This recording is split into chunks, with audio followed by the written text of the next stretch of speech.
A service of KIBMradio.com, the Internet's home for an all old-time radio.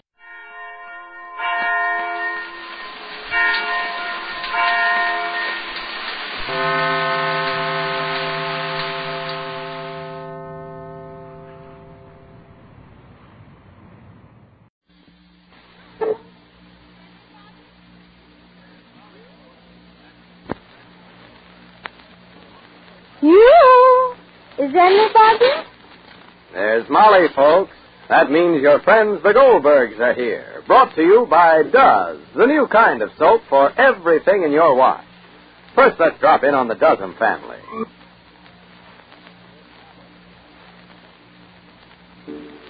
Well, there's Ma Dozen in the kitchen fixing dinner. Uh-oh, there's that flutterhead cousin Dozen just coming in the back door, all excited. Would you believe it, Ma?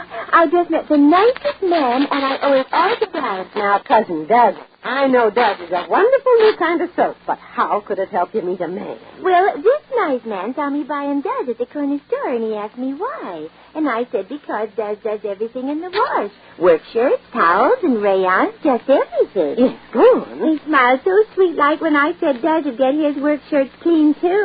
But did you tell him there's no hard scrubbing with Duz? You know, you don't even need a bar soap anymore, because Duz gets even Pa's grimiest overalls clean all by itself. Oh, I told him that, and he started walking home with me. He did? Yes, he said any girl who knew how to get his towels white was a friend of his. Isn't that exciting? Well, I hope you told him Duz gets the streakiest towels white to crowd. I've never seen whiter washers. Yes, I told him, and then he says to me, well, do you Duz that pretty rayon blouse you're wearing? Well, you told him, didn't you, that Duz gives longer life to the delicate colors you wore? Oh, yes, Ma. Oh, I felt just like a schoolgirl. I looked into his eyes and I said, oh, Duz does everything. And he said, can it cook? Oh, what did you say? No, but I can. Oh, that cousin Dozen. But you know, she's right about Duz. It's the only leading wash day soap that combines so much safety for colors, along with so much cleaning power for the tough dirt and unsurpassed whiteness for your towels. Try Duz, D-U-Z. It does everything in your wash.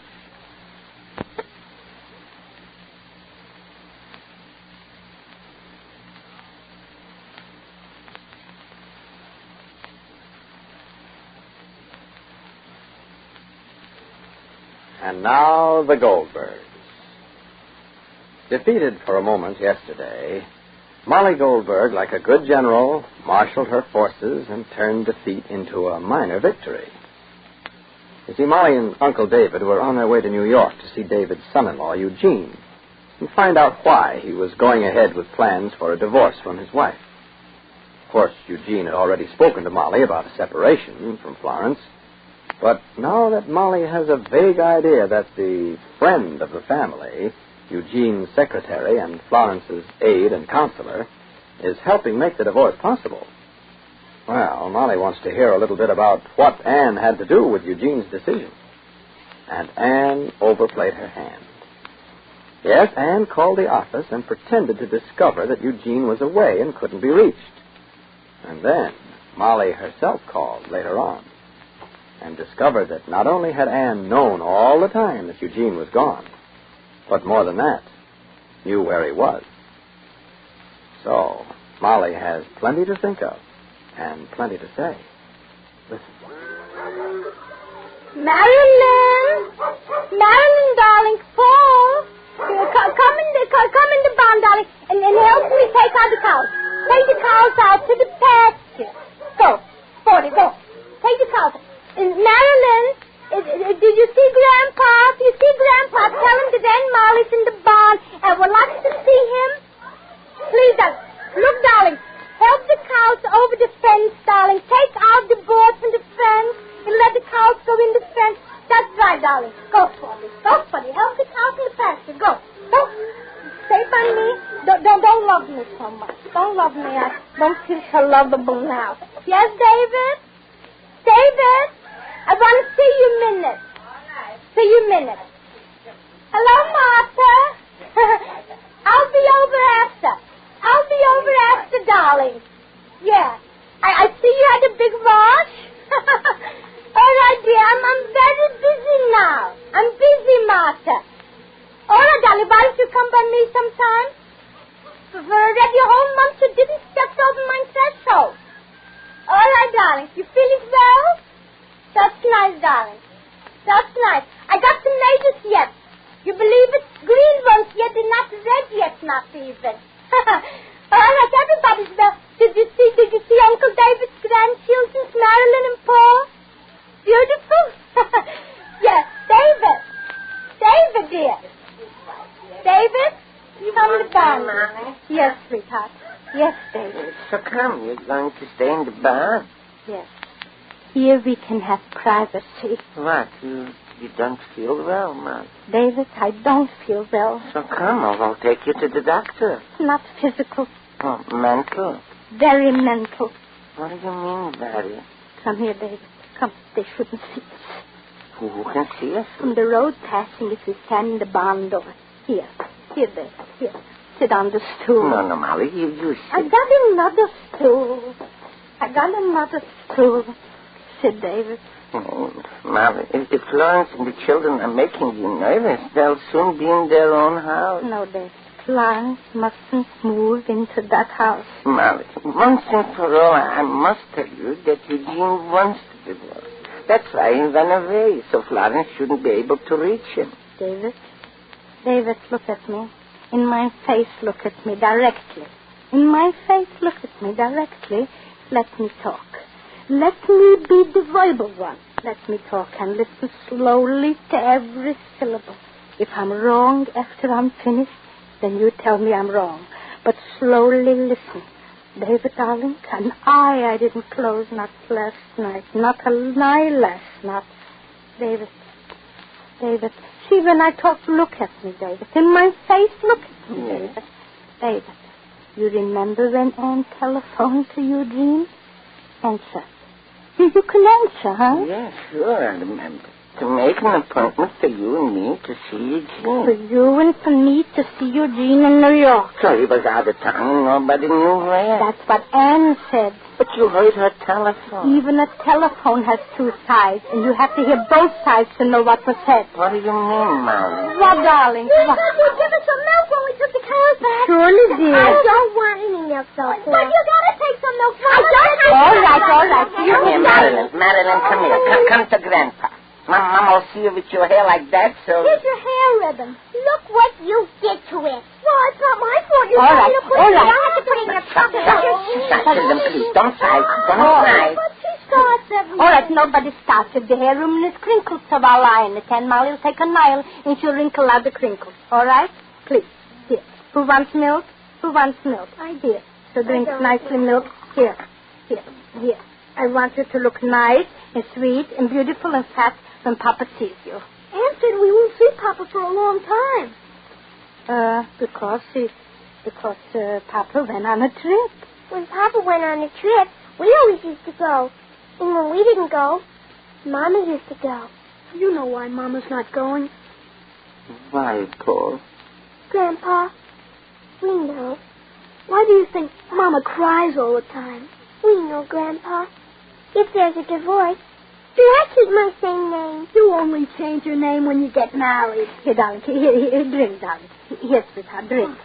Are you crying, Grandpa? Grandpa's got a cold. Drink, darling. Drink and go play. Yes, darling? Go play, sweetheart. Can we bathe Sporty? I'll do it. Sporty's got a cold, too. Better go in the house. You want Emily to give you an idea? Better go in the house and help Rosalie peel the potatoes, and you fix the table. Go. Yes, darling? You can have her cook, you mean? What'll I do? You be the waiter, Paul. You be the waiter, and you set the table. Yes, You make the salad, Paul. The butlers always make the salad. The butler has to make the salad. Table if I'm going to be the butler. You have to have a white coat. Oh, he's got to have a white coat. Go inside, darling, and tell Rosalie to give you my white sweater so you'll have like a white coat. Yes, can I wear a white apron? You can wear a white one and a blue one and a red one and a pink and a sky blue. Go, darling. Yes? Okay. I'm going to paint a mustache on this. Oh, you're like a French lady who's going to paint a mustache like a French parlez-vous. Molly. Molly, you're right. Children should speak like that. They understood, Molly. David, David, why am I sitting in the barn with you? Why? For you to hear me. To the finish, hear me, David. To the end. Where was I holding? The telephone. A telephone is two sides. Two sides. Children should know. Children should suffer. Two sides I was holding. You mean Eugene didn't run away? He did. So that's what Anne said. Eugene ran away.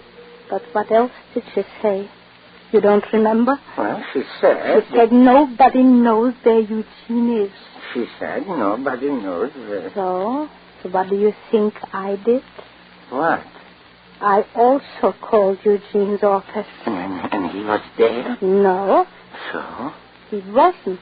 But somebody knew that he left yesterday, and somebody knew where he was. Who? Who? Anne. How do you know? Because the girl in the office said so. Anne Franklin, she said, is the only one who knows where Mr. Eugene Cronin is, and she's also out of town. You mean? I mean, David, that something is something that we don't know. I mean that Anne is pushing Eugene and Clarence apart for a reason. What reason? Oh, David, that reason is the Aladdin's lamp. If we knew, then there wouldn't be a divorce, David. What? What, darling? Molly. What? She won't let us cook. She won't let us do anything. Crazy, I hate her. She wouldn't let you cook. Let me, Molly. I'll run into the house and I'll take her out. I'll take that Anne and I'll... David, Paul, Marilyn.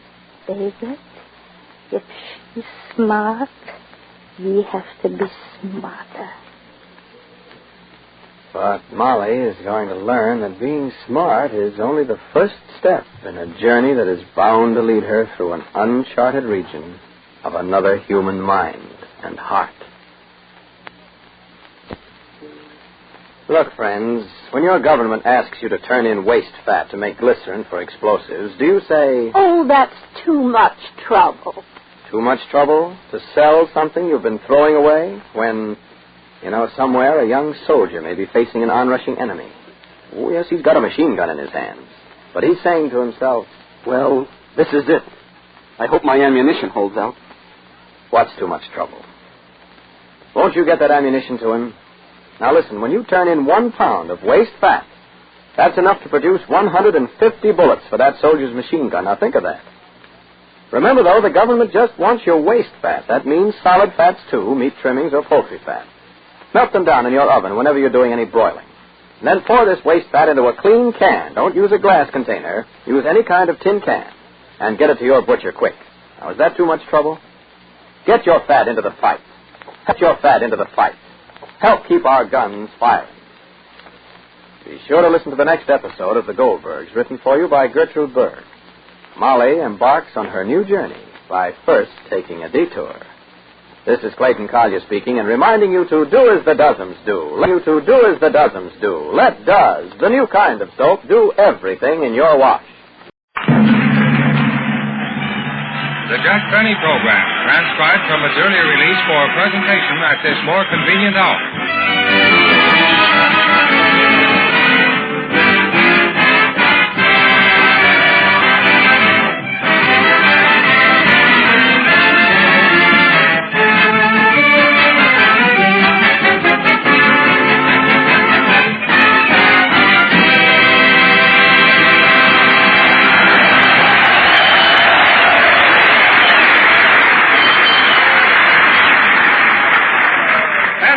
Ladies and gentlemen, tonight we're broadcasting from the world-famous Hollywood Canteen. Yes, the Hollywood Canteen, where hundreds of thousands of servicemen come to see stars like Dorothy Lemoure, Betty Grable, and Lana Turner. That's right.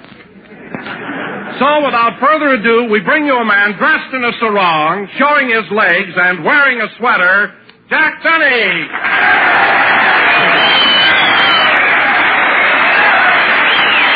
Thank you. Thank you. Hello again. This is Jack Benny talking, and Don, I hate those corny introductions. You don't have to make up a lot of silly things just to be funny. But, Jack, I didn't make anything up. For one thing, you are wearing a sweater. So what? I'm cold. I've got just as much right to be cold as Lana Turner. Besides, when I take the trouble to knit something, I'm not going to throw it away. Anyway, I'm not trying to look like a glamour girl. Oh, hello, Phil. Hello, Don. Hiya, fellas. Gee, it's great to be here in the Canteen. Hey. Hiya, Phil. Hello, Dorothy. Yes, sir, fellas. It's wonderful to be right here in the Canteen tonight. Phil, stop calling me Dorothy. Oh, it's you, Jackson. I'm sorry. That sarong had me fooled. Phil, this is not a sarong. I've been making sandwiches in the kitchen, and I'm wearing an apron. An apron? Then how come you got it pinned up over one hip with a rose? Where? Oh, well, I didn't put it there. When I came here, that rose was in my lapel. Then what's it doing down on your hip? It's a rambling rose, and shut up. Anyway, we're here to entertain the boys, so let's get started. Yeah, and say, Jackson, you want to know what's happening tonight? What? Well, Alice is letting our baby daughter listen to the program for the first time. And, gee, I'd like to say a few words to her. Well, go ahead, Phil. Okay. Hello, my little bitty tootsie roll. This is your great big Dowdy talking. And your great big Dowdy is going to come home soon, and then a little Lampy Wampy can pull your little arms around him and give him a great big kiss. Oh, that was cute, Phil. Thanks, Jackson. Now I'd like to say something to the baby.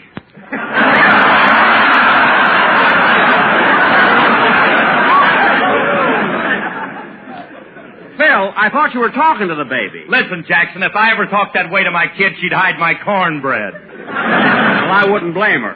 By the way, Phil, fine ad-lib line, hide that cornbread. Phil, how old is your kid now? Oh, she's, let me see now.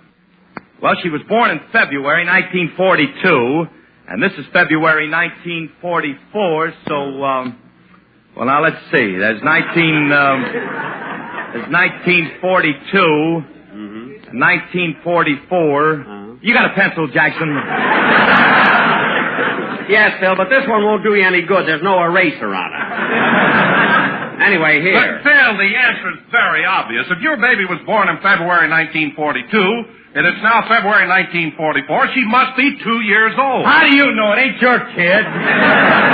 Wait a minute, Don, I'll make it easier for him. Look, Phil, how many candles did you put on your baby's birthday cake? 63. Did you put 63 candles on your kid's cake? Why not? I can afford it. Oh, yes, Alice is working. But,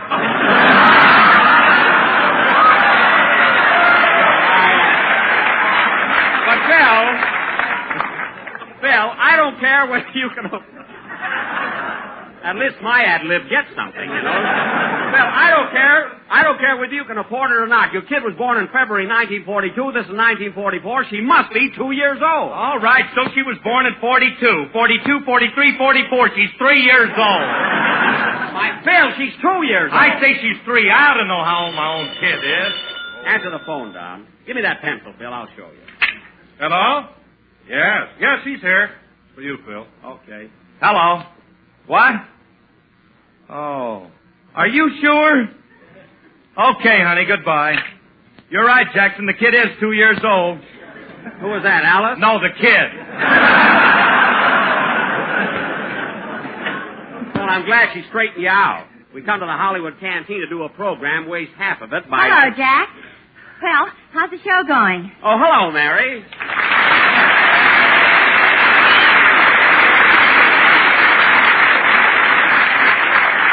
Mary, I was trying to find you. Where were you? You're all out of breath. Your hair is mussed up. Look at your shoes. What happened? I was jitterbugging with a soldier in the middle of Vine Street.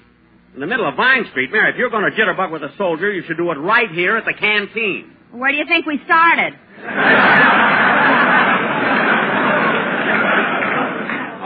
Oh, you mean someone opened the door while you were dancing? What door? We just went da-da-da-da-da, and we were out in the street. Well, most of these boys here are in such a hurry. They like to dance with a girl and see the town at the same time.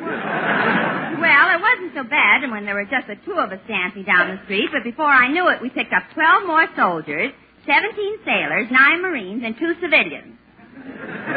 2 civilians? Yeah, with that mob hanging on me, they thought I was the Sunset Bus.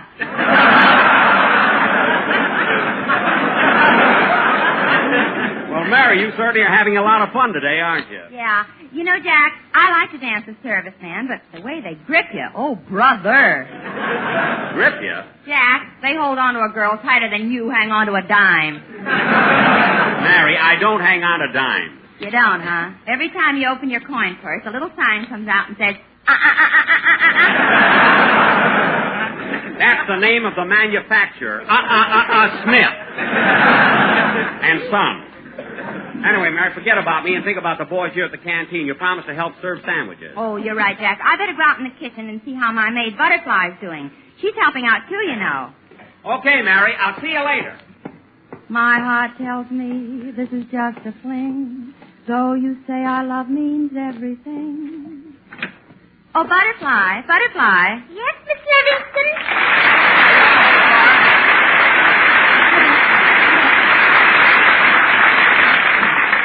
Butterfly, how are you getting along with the food? Oh, fine. But the radishes keep disagreeing with me. I don't mean that. Tell me, how do you like working here at the Hollywood Canteen? Oh, it's wonderful. You know, Miss Livingston, last week when I was working in the kitchen, Hetty Lemoure was there, too. Hetty Lemoure? Well, that was nice. Yes. And you want to know something? I think you're much prettier than she is. Now, Butterfly, if you were working for Miss Lemoure, would you still say that I'm prettier than she is? Oh, Miss Livingston. You see right through me, don't you?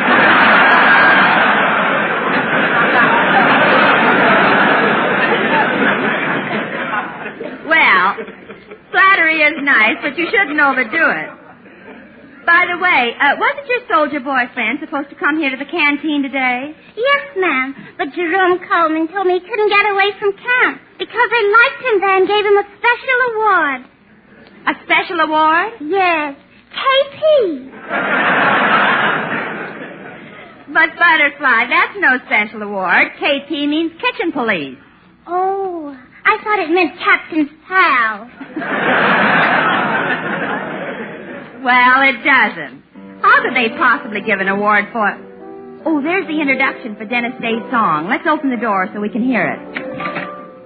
Deep in Shadowland I drifted through the night that used to be. Ah, but now the veil is lifted and I see.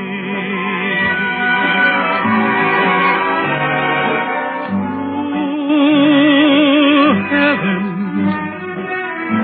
one high in the sky, to heaven, one here in your eyes.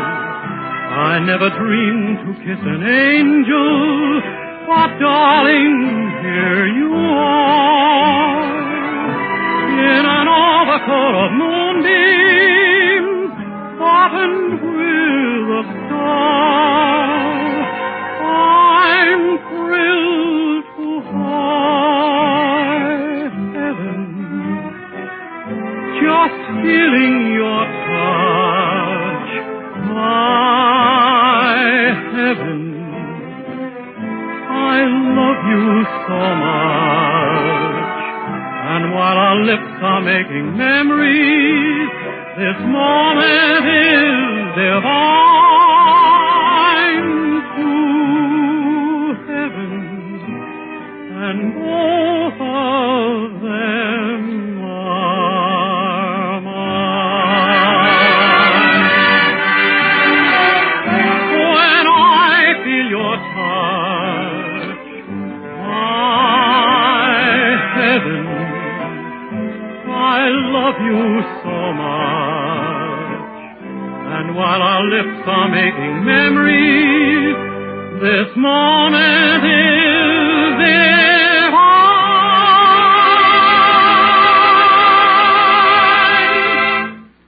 I see to heaven, both of them are mine.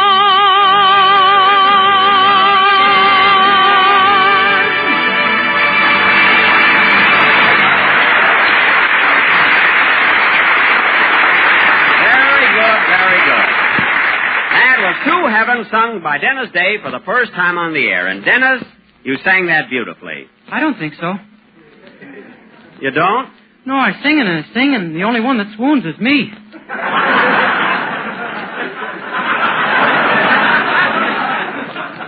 Well, kid, you certainly are frank. I wish I was.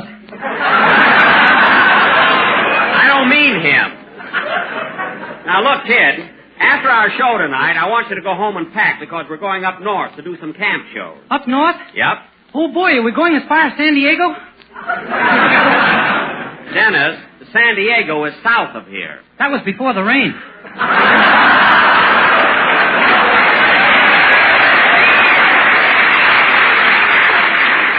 Oh, yes, that's right. I agree with everything. Well, anyway, Dennis, be sure to pack tonight because we're going to leave tomorrow, and our next broadcast will come from the Army Air Base at Lemoure. Okay. Oh, say, Mr. Benny, do you mind if I take my mother with me? Your mother? I don't even want her to come down to the station. Every time I get near that woman, we wind up in an argument. Well, you don't know how to handle my mother. Why don't you do what my father did? What did he do? He killed himself. Dennis, I met your father on Wilshire Boulevard this morning. Doesn't he look awful? Now stop with that silly talk and tell your mother to stay home. Say, Jackson, when we go up to San Francisco, what am I going to do about the band? You know, they're working here in Hollywood. Phil, just tell them to play a little louder and we're all set. You know, don't worry, we'll hear them. Ah, Jackson, you're always complaining about my boys being too loud. They don't play loud at all. They don't, eh? No. Phil, last summer you were playing here in Los Angeles while I was in Cairo, Egypt. And when one of your boys stood up and played his flute, 3 snakes stuck their heads out of a basket and spit at me. Play loud.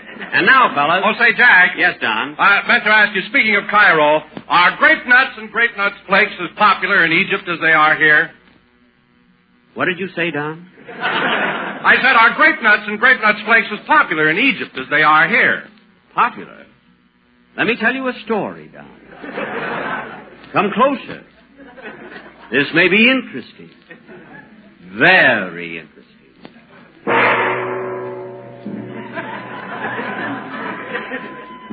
I was crossing the Sahara Desert on a camel, and the sun, the merciless, unrelenting African sun, was beating down, scorching the desert sand.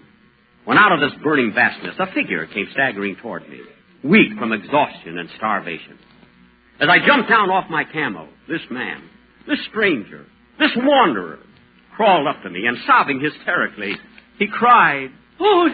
Give me food! I'm starving, I tell you, starving! Save me! Oh, save me, I'm dying! I gazed at this pathetic figure.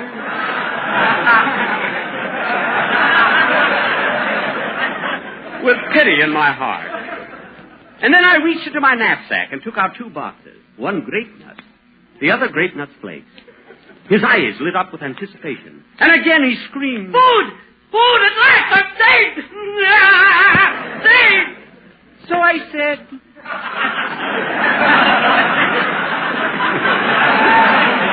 Here, my good man, which will you have, grape nuts or grape nut flakes? For the next 3 days, he couldn't decide.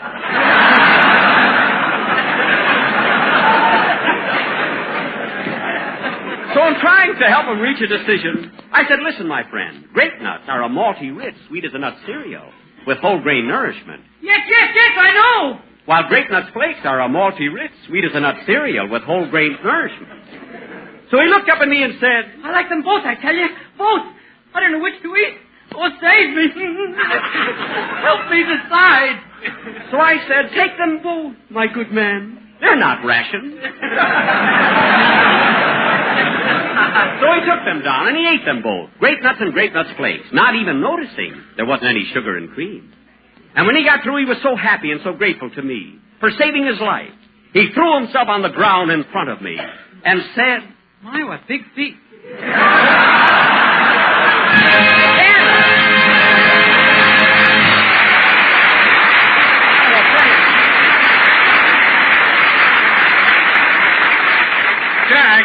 Jack, is that story you told me the truth? Did that actually happen? Yes, Don, it happened exactly 4 times. With the same man? No, he was busy one night. We had to get another actor. Anyway, the story is the truth. That's right, Don. I was there with Jack when it happened. Oh, hello, Larry. Well, look who's here. Larry Adler.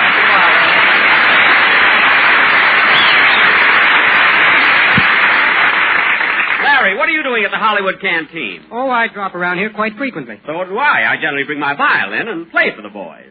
For one thing, Jack, you know your constitutional rights. Larry, after a crack like that, you ought to do something to redeem yourself. How about playing a number on your harmonica for the boys? Begin the begin. What do you say,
Begin the Begin, played by Larry Adler, the world's greatest harmonica player. Oh, now, Jack. You know, Larry, I wish I could play an instrument that you could blow, like a harmonica or a clarinet or something. You shouldn't have tried it with your violin, Jack. Now, what do you mean? Well, I saw a picture of you and Larry in North Africa, and you had your violin in your mouth. Yeah? Mary, that picture was taken just as the boys were shoving it down his throat. Oh, yes, I recall that. Say, Jack. Yes, Don, with sugar and cream. Yes. And now, fellas. Oh, say, Mary. He don't care as long as it's got sugar and cream on it. That's all. Fellas, Mary, how's the food coming along? Well, Butterfly's finished making the sandwiches. Gosh, I wonder if the lemonade is ready. Oh, Rochester. Rochester. He never hears me. Phil, give me a pair of dice, will you? Thanks.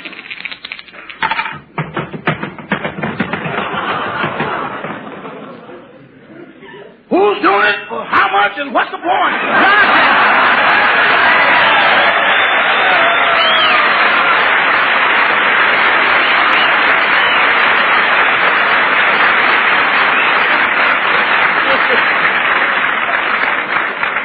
Rochester. He went right down on his face, folks. Rochester, where were you when I rattled those dice? In Pomona. Way out in Pomona? Yes, boss. I'd have been here sooner, but I came in on my knees.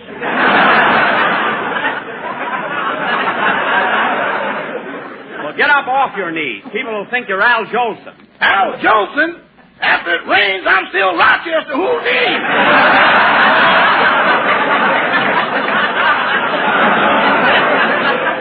Well, get up. You're supposed to be in the kitchen mixing some punch. Well, boss, as long as I'm here, I'd like to help entertain the boys. I rehearsed the song. Well, that's a nice gesture, Rochester, but you can't sing. Who can't sing? You just don't appreciate my soft, tender voice. Soft, tender voice? Yeah, in my part of town, they call me the sentimental fellow with the mellow bellow. Oh, sure. Really, boss, I used to sing with the Hall Johnson Choir. What happened? Johnson threw me out in the hall. And how do you expect to sing here? I've been practicing. I got a trained voice. Listen. Chloe.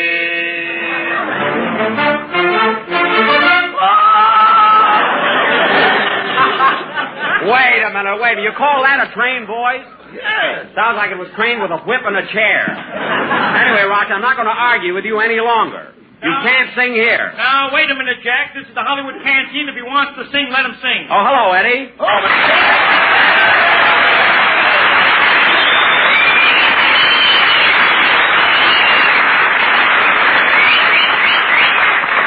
Go ahead, Rochester, and sing. Now, wait a minute, Cantor. If he sings, I won't have time to play my violin. Play your violin? Yes, I don't mind doing comedy and jokes and everything, but to me, music brings out the real Benny. Anybody who hasn't got an answer to that is stupid. Mary, keep out of it. No kidding, Eddie. Don't you think that I have the poise of a great violinist? Well, Jack, remember 2 weeks ago when I came to your birthday party and you played Love and Bloom? Yes. Let me tell you something, Jack. When you lifted your violin and placed it under your chin, that was true artistry. Uh-huh. And when you finished and took it from under your chin, well, Heifetz couldn't have done better. Thanks, Eddie. But, brother, that stuff in between must be a new secret weapon. Oh,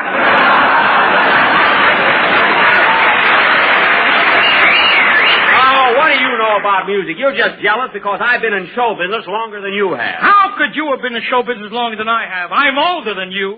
You're older than me? Are you kidding? I'm older than you. What are you talking about? I'm much older than you. I'm 39.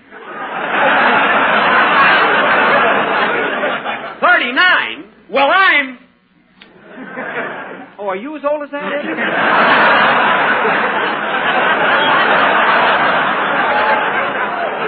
Gee, I didn't know that, kid.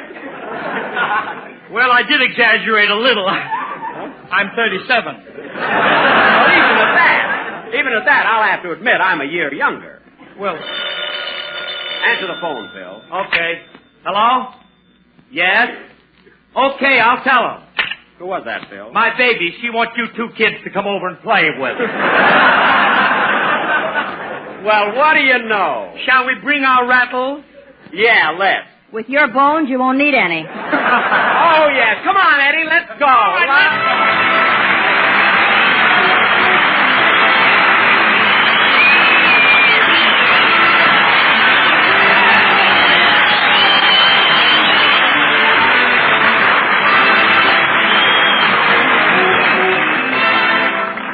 Well, fellas, we sure had a lot of fun here at the Canteen, and Larry Adler, thanks a lot for joining us. You're welcome, Jack. It was swell. And Eddie, it was nice of you to drop over, too. Say, Jack, do you mind if I say a word? No, not at all. Go ahead. Ladies and gentlemen, I'd like you to listen to my program next Wednesday night when I have a most important announcement to make. Somewhere there is a man in uniform who will be $5,000 richer when he returns from the war. You, his mother, his father, sister, brother, wife, sweetheart, or friend can help him get that $5,000. For complete information, listen to my program over the same station next Wednesday night. Goodbye. Well, this has been rather a musical program, wouldn't you say, Mary, with Dennis singing and Larry Adler's fine harmonica solo? It's too bad Jack didn't play his violin. Well, to tell you the truth, Don, I know why Jack didn't play his violin tonight. Oh, why, Mary? Well, he didn't take time this morning to eat a good breakfast. Well, Mary, do you mean if Jack had eaten a good breakfast, he could have played his violin? No, but at least it'd have the strength to hold it. I think you're right, Mary, and my idea of a good breakfast is one that includes delicate, toasty brown grape nuts flakes with a crisp, distinctive texture and grand, sweet as a nut flavor. And grape nuts flakes are a whole grain cereal, so they bring you all-around bodybuilding nourishment. They're a thrifty buy in the big 12-ounce economy-size package. So, friends, if you want to play the violin beautifully, start your day with delicious, nourishing grape nuts flakes. Eat a good breakfast, do a better job. And, fellows, we'll be with you next Sunday night broadcasting from the Army Air Base at Lemoure near Fresno, California. And to the Hollywood Canteen, thanks for inviting us to broadcast here today. Good night, folks.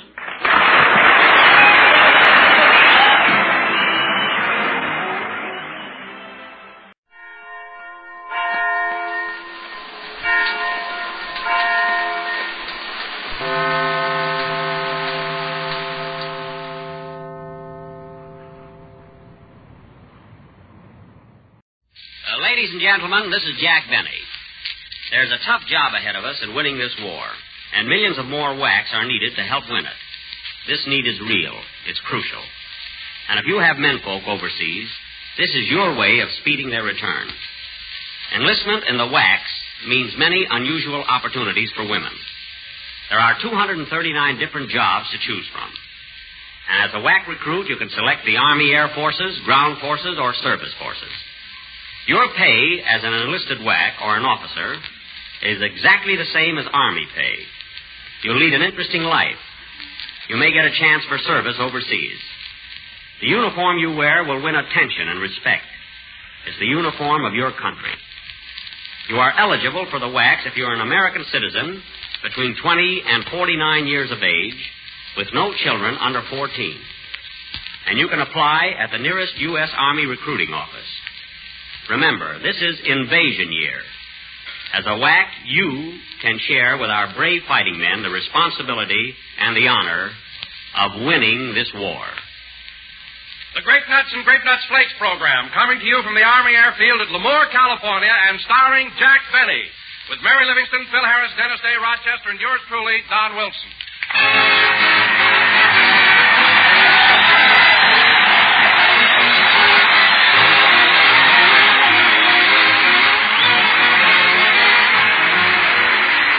Look, folks, the crops are good this year, and there's enough food to go around if we all do our part and back up Uncle Sam's no-point, low-point food program. That means if we all eat plenty of the swell foods we can get for few points or no points.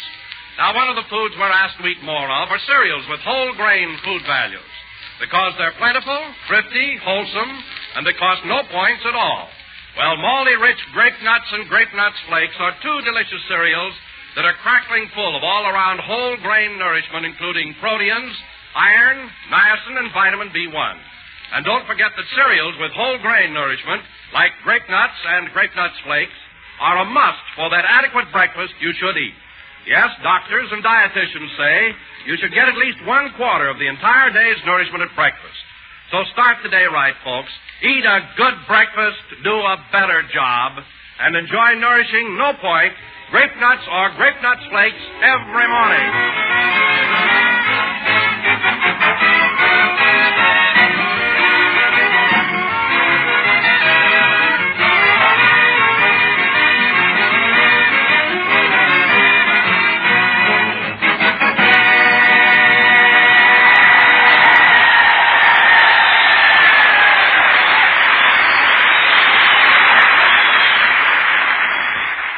Gentlemen, tonight we're broadcasting from the Army Airfield at Lemoure, California. And now, folks, I don't mean to brag, but I've been a radio announcer for 15 years. And a mighty good one, too, Don. I know. And of those 15 years, 11 have been spent in introducing Jack Benny. How proud you must be, Don. 11 long years. 572 weeks of introducing Jack Benny. Benny, nothing but Benny, Benny, Benny. Don. Awake or asleep, it's Jack Benny, Jack Benny, Jack Benny. Johnsy boy. It's driving me mad. Don. Johnsy kiddo, what's come over you? I can't stand it any longer, I tell you. I can't stand it. Quick, somebody, hand me a wet towel. Don. Where am I? What happened? Don, we're at the Army Airfield at Lemoure, California, and you were introducing me. Oh, yes, I remember. As I was saying, ladies and gentlemen, it gives me great pleasure to introduce America's best-loved personality, a man who is everybody's friend, Jack Benny.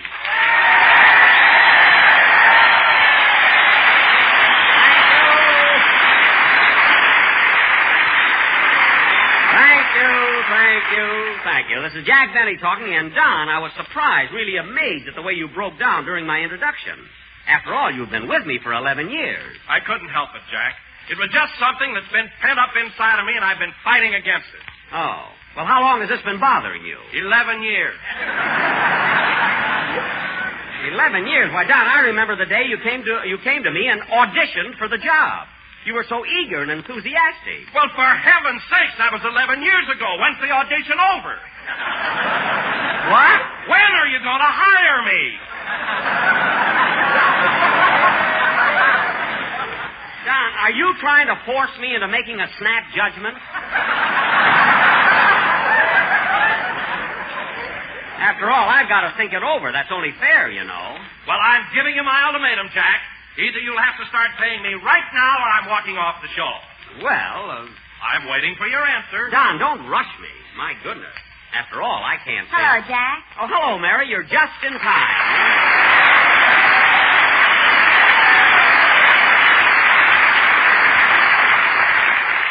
Well, am I glad to see you. Oh, Jack, what were you and Don talking about? It's not important, Mary. Well, how do you like being out here at the Lemoure Airfield, Mary? Oh, it's all right, but as I was walking over here from the PX, one of the cadets grabbed my hat as a souvenir. Well, why didn't you grab it back? I couldn't. He was in a BT-15.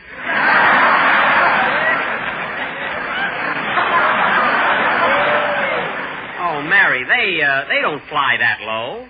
They don't, huh? All I know is when they have a date with a girl, they pick their flowers on the way. Really? How do you know so much about these boys? Well, when we got here this morning, one of the cadets told me he'd show me how to fly an airplane. So we went up for 2 hours. Did you learn anything? No, I knew how to kiss that way before I went up. Now, wait a minute, Mary. The cadet didn't take you up without an instructor, did he? That guy didn't need one. Oh. Well, what do you say, Jack? I'm waiting for your answer. I'll be with you in a minute, Don. Tell me, Mary. Mary, are you as popular here at Lemoure as you were at the other camps we visited? Well, I don't know, but that handsome cadet who took me up in the airplane went for me in a big way. Really? Yeah. He wants to impress me and show me how sophisticated he is. Uh-huh. So tonight he's going to take me to the El Patio.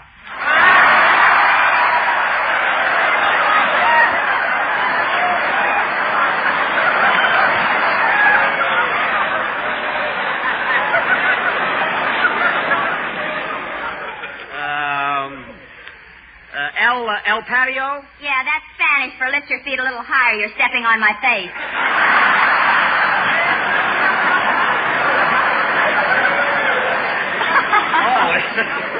Is it, fella, you should see this gang. Is the El Patio crowded? Huh? Crowded? Yeah. A private walked in there one night and came out wearing a second lieutenant for a hat. Well, what do you know? What do you know, a brass hat? Well, that's very good. That's good. Jack, I'm still waiting for an answer. Don, don't be such an eager beaver. What's the matter? It's a fat one, too. Don, can't you see I'm talking to Mary? But you've already talked to Mary. Now, I want a decision or else. Jack, tell me, what's this all about? Mary, it's nothing. Well, I don't know. Every time you say it's nothing, somebody sues you for it. Well. Now tell me, what does Don want? Well. Go ahead, tell her. Well. Hello, Mr. Benny. Dennis, how are you, kid?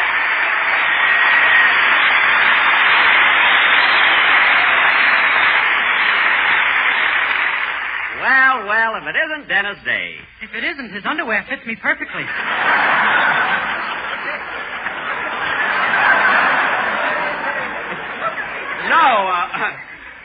No, Dennis. When I say if it isn't Dennis Day, it's just a figure of speech. It's like a sight for sore eyes. My underwear? No, forget it, kid. Well, anyway, Dennis, I'm glad you're here. I really am. Thanks. Yes, sir, I'm sure glad to see you. You know, kid, I've always had your interest at heart. Gee, Mr. Benny, do you really mean that? Of course I do. And my mother said you were a louse. Your mother certainly doesn't like me, does she, Dennis? No, every time I mention your name, she calls you a louse. Well, then why do you keep mentioning my name? She tricks me into it.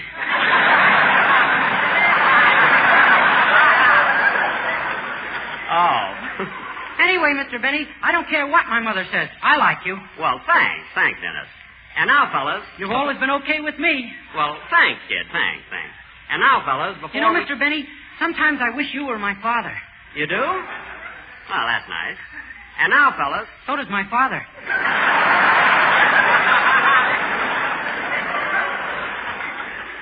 Well, I don't blame him, kid. Say, Dennis, when your mother and father have those arguments, whose side are you on? I don't know. They keep shoving me back and forth. Oh, well, you must have quite... Jack, I'm waiting. What did you say, Mary? I didn't say anything. That was Don. Oh, yes, John. Say, Dennis, it's about time for your song. What are you going to sing for the boys? This is a lovely way to spend an evening. Good. Well, go right ahead. Jack, I've waited as long Don, as Dennis is going to sing. Please don't interrupt him. Go ahead, kid. Take your time, Dennis. Take your time.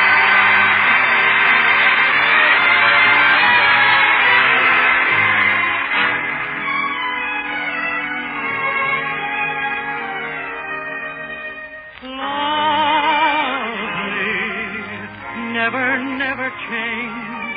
Keep that breathless charm. Won't you please arrange it? 'Cause I love you. Just the way you look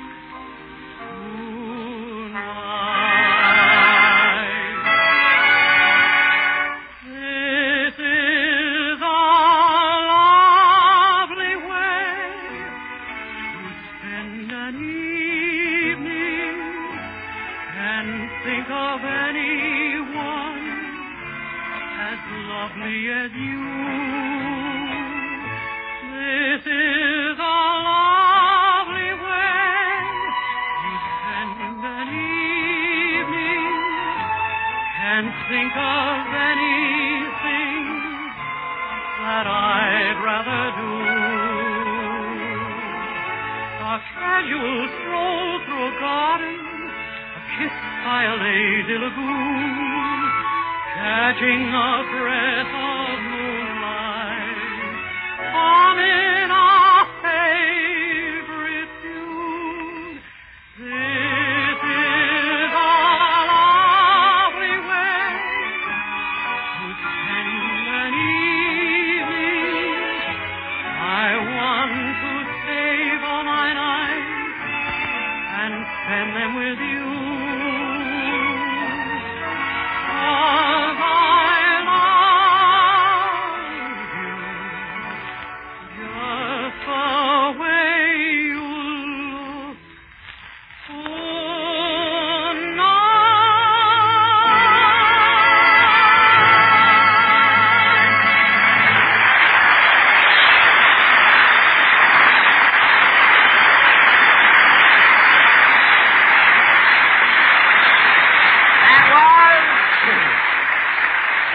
This is a lovely way to spend an evening dedicated to the El Patio and sung by Dennis Day. And very good, Dennis, very good. There's nothing better than listening to your voice.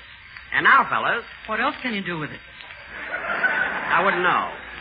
And now, boys... Say, Mr. Benny. What? Did you hear Fred Allen's program last week? No. I never listen to Allen. Every time he's on the air, I put my radio out in the garden to get rid of the Japanese beetles. You know? Gosh, does Mr. Allen's program kill the Japanese beetles? No, but after 10 minutes of listening to it, they tap on my window, I hand them a knife, and they commit hara-kiri.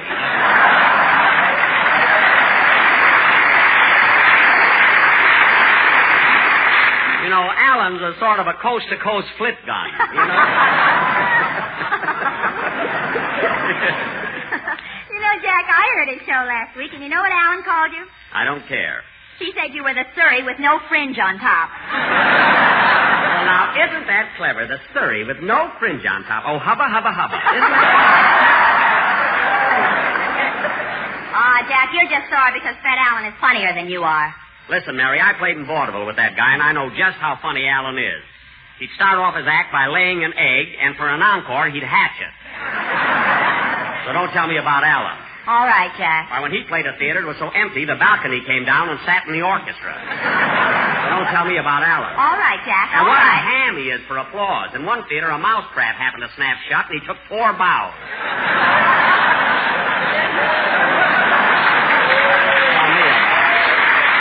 You know that. Don't tell me about Allen. I know. You said it. And now, fellas, The sorry with no fringe on top. Oh, boy, that's terrific. Oh, that's my idea of comedy. How do you like an ungrateful guy like that? Oh, well. Hiya, Jackson. What's all the excitement about? Oh, hello, Phil. Hello.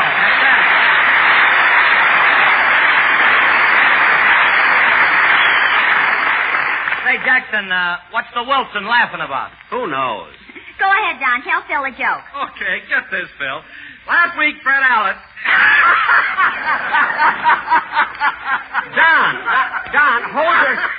Don, hold your stomach still. You're air conditioning the theater. Please. Well, come on, Don. Lay it on me. Let me hear it. Well, Fred Allen called Jack the Surrey with no fringe on top.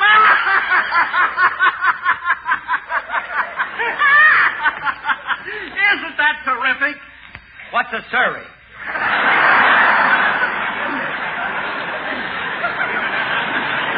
There you are. It's supposed to be a gag, Phil. Gag? Why, my baby can think of better jokes than that, and she's only 2 years old. Remember, I figured out her age for you last week, remember? Oh, yeah. And you know something, Jackson? Alice knew it all the time. Really? Yeah. Well, hubba. Well, Phil, it's a shame. You know, Phil, it's really a shame. You know, you're such an intelligent-looking fellow. It's too bad you didn't have better schooling. Well, it ain't my fault, Jackson. You see, my folks wanted me to be a great musician. A great musician. Phil, it took you 5 years to learn how to put a nickel in a jukebox.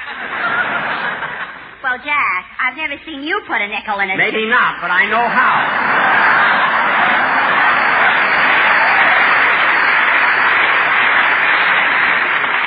Anyway, look who calls himself a great musician. Oh, what are you talking about? I'm getting along all right. I'm doing as well as Harry James. You're doing as well as Harry James? Certainly. Alice is just as pretty as Betty Grable. Oh, I see. Well, looking at it from that angle,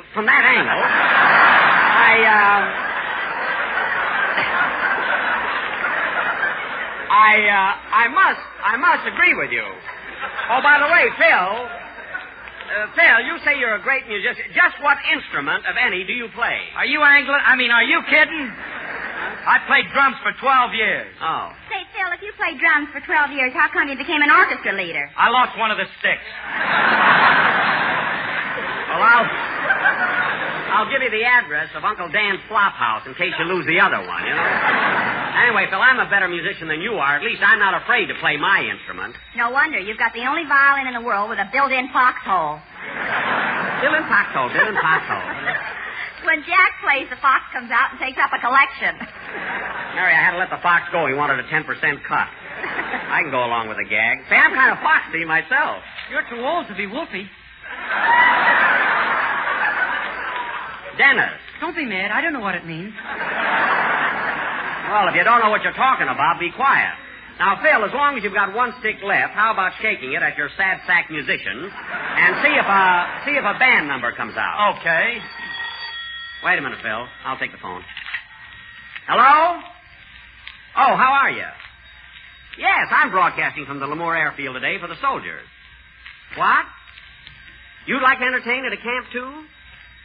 Oh, sure. You needn't be afraid. Soldiers are wonderful audiences. Of course they'll laugh at you. Sure. Now, you go right up there and don't be nervous. You're welcome. So long. Who is that? Bob Hope.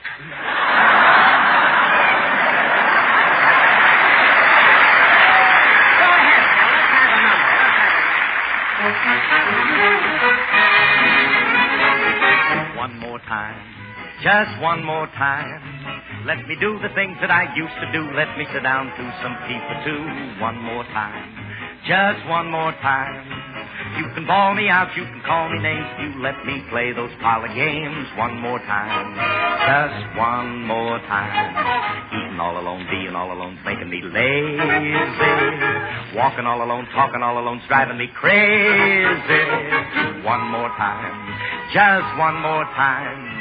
You can call me names, you can drink my gin. If you snap that lock and let me in one more time.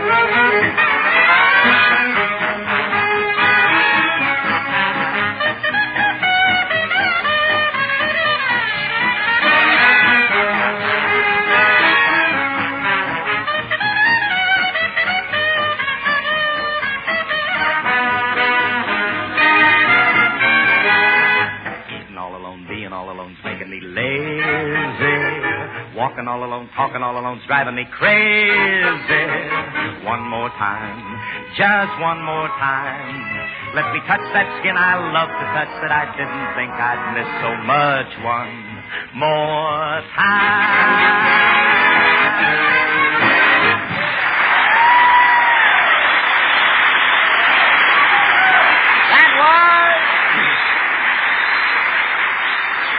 Just One More Time, sung and played by Phil Harris and his Makes You Want to Go to Hanford Orchestra. Now, kids, before we go any further, in fact, I meant to tell you about this at lunch. I had the funniest dream last night. It was so realistic, and all of you kids were in it.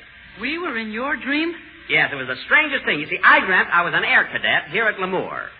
And Mary... Yes? You were my girlfriend. And Phil... Yeah? You were my flight instructor. And Don... Yes? You were my pal.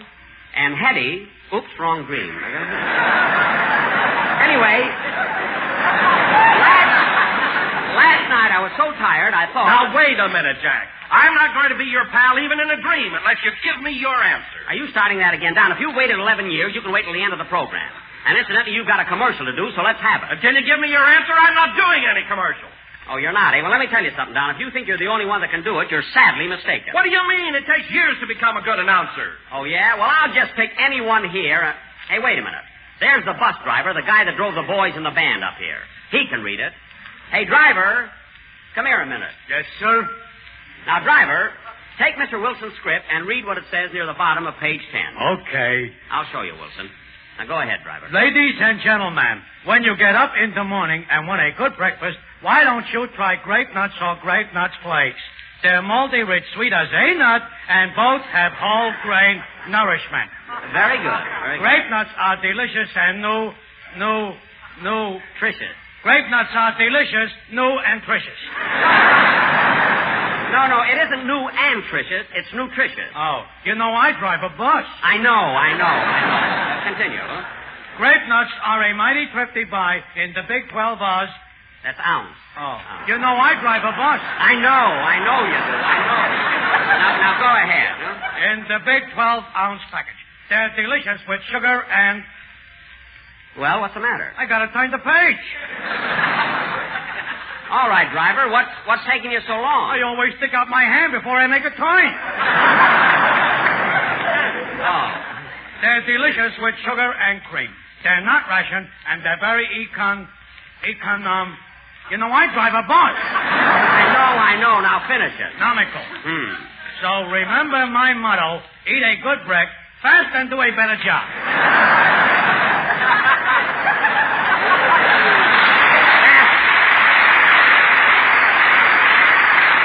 Look, jerk, that's eat a good breakfast and do a better job. Anyway, thank you very much. You're welcome. Hey, you know, Mr. Benny, back there where I stuck my hand out to turn the page? Yes? That was a joke. Well,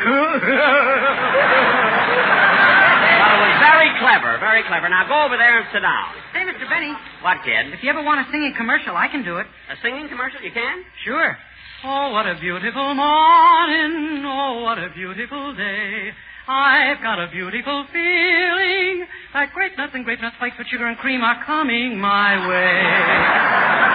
George Burns can sing it that good. Hey, that's kind of cute, though. You think it's too subtle? No. We'll use it sometime. Hey, Mr. Benny, why didn't you tell me you wanted a song? I can do that, too. Well, look, it may be some other time, driver. Merci, don't send, a lambsy, great nuts, a kiddly, great nuts, too, wouldn't you? That's fine. With cream and sugar. That's enough. Look, that's enough. That's so delicious. Now, cut that out. Why, what's wrong with grape nuts? Nothing. I don't want to hear any more singing. Now, as I was saying, I'll get it. I hope it's a sponsor. Quiet. Hello? Hello, Mr. Benny. This is Rochester.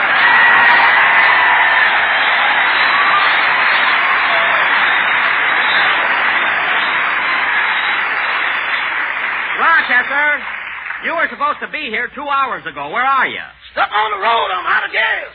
Out of gas? Are you sure? Yes, sir. I just looked at the gauge. Oh. Well, where does the needle point? To the nearest gas station. Well, get some gas and pick me up after the broadcast. I got bad news on that, too, boss. I left in such a hurry this morning, I grabbed the wrong ration book. The wrong ration book? Well, there must be some way you can get the car out here. Not unless it'll run on hamburger. Never mind that and get started right away. I want you to be here when the program's over. Well, you better sit down, honey. This is going to take longer than I thought.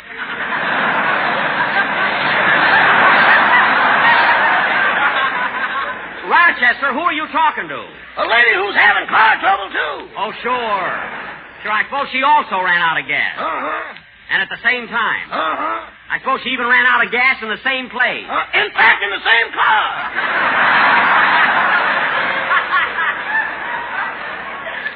That's what I thought. Rochester, you know you shouldn't be driving around with girls when you're supposed to be working. It was purely accidental, boss. I was getting into the car. Yes? When I noticed in the car parked behind me the most beautiful girl I ever saw. She was a humdinger from Coalinga.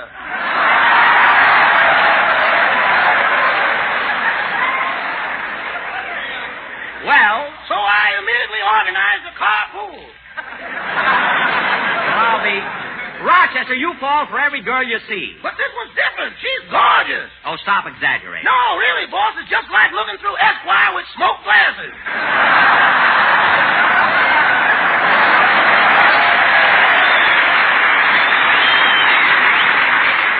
Now stop that and get here right away. Goodbye. Goodbye. Oh, Rochester, where are you calling from? I just stopped in a place here to have a Thomas J. Collinsworth. A Thomas J. Collinsworth? What's that? A long Tom Collins. Well, get out of there and be quick about it. Goodbye. Goodbye. What are you laughing at? A Surrey with no fringe on top. Darn that, Rochester. I can't see how he ran out of gas. Say, Phil, he couldn't have used it for a chaser. I don't know.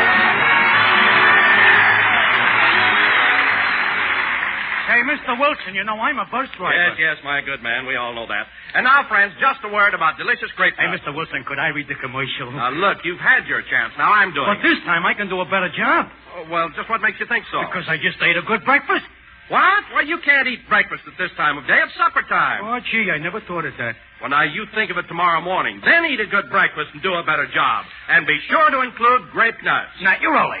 For grape nuts, with that sweet-as-a-nut flavor, that distinctive texture, provides all-around whole-grain nourishment. One type of nourishment recommended by nutrition experts as a daily breakfast must. Yes, grape nuts are delicious, nutritious, thrifty. So, friends, if you want to be able to read commercials, eat a good breakfast, do a better job. And feature tempting, malty-rich grape nuts, an American favorite for over 40 years. I want to thank Colonel Maughan, Captain Blair, Captain Laughlin, and all the men here at the Lemoure Airfield for their wonderful hospitality. Good night, everybody.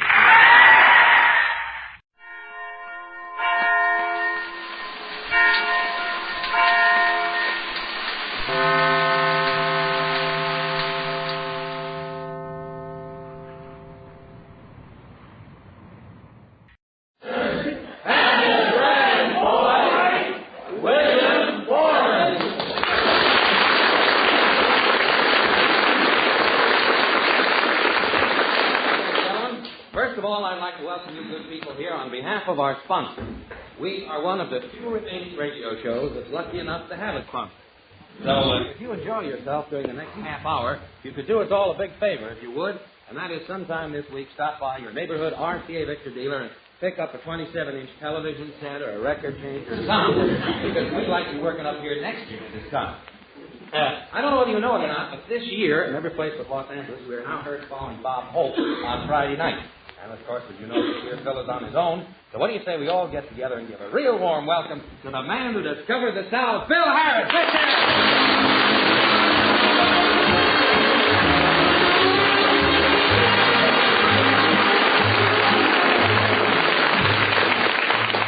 Good afternoon, everybody. I can't tell you how much it means to me to have me come out here after all these years all by myself, and you're all applauding and got those smiles on your faces and glad to see me.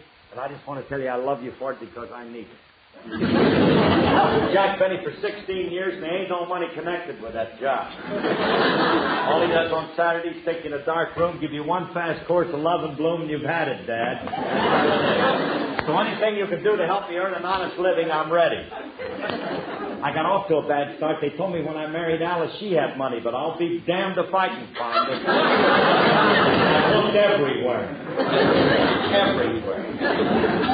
So maybe your brother might have it. I went with him for 2 weeks and nothing. There you go. I'm awfully happy that you're here this afternoon, but I do want you to laugh, if you will. For God's sake, laugh, because I've seen myself in television and they ain't going to get it. But I'm happy to see all of you fellas here in uniform, and I want you to know that any time we got guys from the service here, we're very happy because we're partial to them. They're a great audience, and they have a lot of fun, and especially you guys in the sailor suits, because I've got to go with you because I was in the Navy during the last war myself. And I'm with you, Mac. I fought the Battle of Catalina. You're laughing. We lost 8 lobster traps over there. Trash didn't eat all his murder. We had an awful time. They had a very unique way of selecting their enlisted men when I went into the Navy according to what they'd done in private life. I thought it was very cute. For instance, I went in with a couple of buddies of mine. One of them was a street cleaner, and they put him on a minesweeper. The other guy was a construction guy. He tore down buildings and everything and took them off, and they put him on a destroyer. How I ever wound up on a ferry boat.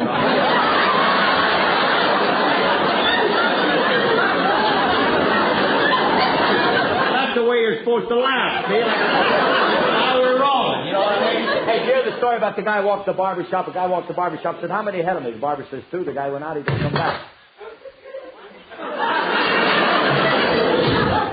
So, listen, it could be tomatoes. So the guy came in the next day, walked up to the barber, says, how many ahead of me? The barber says 3. The guy walked out. So now the barber's going nuts. You know, them guys stand around on their feet all day, them scissors clinking, you know, see? So the guy's getting a little irritated. He goes over to Bootblack. He says, every day a guy comes in, wants to know how many ahead. I tell him, he goes out, he don't come back.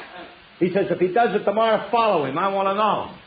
The guy came in the next day, walked up to the barber, says, how many ahead of him? The barber says 3. The guy went out, the Bootblack followed him. Bootblack came back in about 20 minutes. The barber says, where'd he go? Where'd he go? Bootblack says, to your house.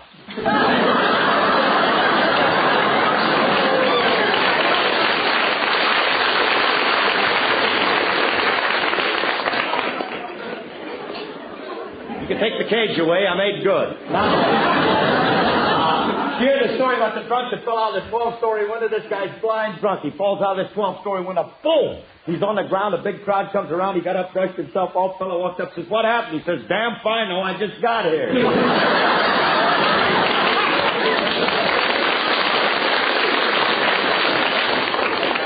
Now we're rolling. 2 drunks walking down the railroad track blind. Oh, they're whipping it down there really low. 2 wine jobs. And they walking it down like this.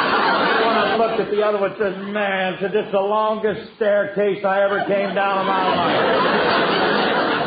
The other one said, I don't mind that if these low banisters.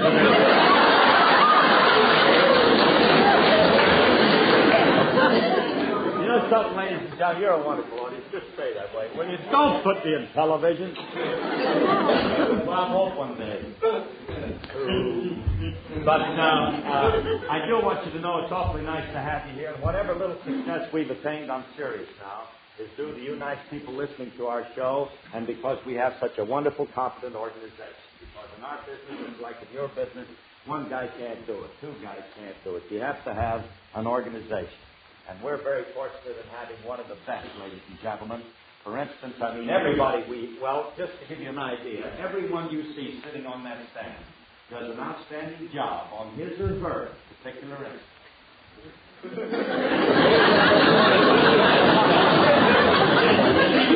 I know that you don't know. They know that lady alone. Now you take the leader, he's okay. We're very happy about him because we know that we have a genius on our hands, and I'm serious. Because already this guy has had 2 of his own musical compositions played in the Hollywood Bowl. He's been nominated 6 times in pictures for the Academy Award. He was nominated last year again for his wonderful directing and arranging of all of the beautiful music that you heard in the Hans Christian Andersen program. And this year he's just completed a picture that we are all keeping our fingers crossed because we think he's going to win this time, so help us pull for him. He just finished a picture called The French Line that you're going to see in the near future. This is the clever Walter Sharp and his music.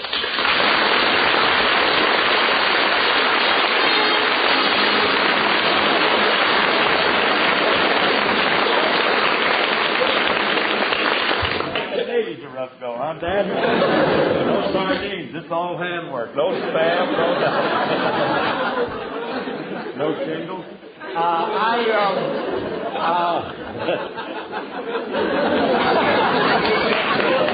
No, sir. No carpenter's breakfast here, boy. Listen, I have some guys, man. I can go through all of them. You know, I started off as a drummer, and I'm very fortunate because I didn't play good enough drums to go with the company that I was with, but I spent a few years faking and making people think I could play, and it enabled me to make a lot of wonderful friends in the music business. And they come in very handy because with our show, my whole band, all of these boys that you see up here, are really outstanding musicians, and they've all made names for themselves in our profession. I could go through them one by one, but it's going to take a lot of time. But I do want you to meet a couple of the guys that I think you'll enjoy meeting that come over here and work with me simply because we've been friends for many years. This first fella has his own program. He's known throughout the United States. He's not only one of the finest guitar players in the business, but in his own name, he's a big orchestra leader and a big success, Albino Ray.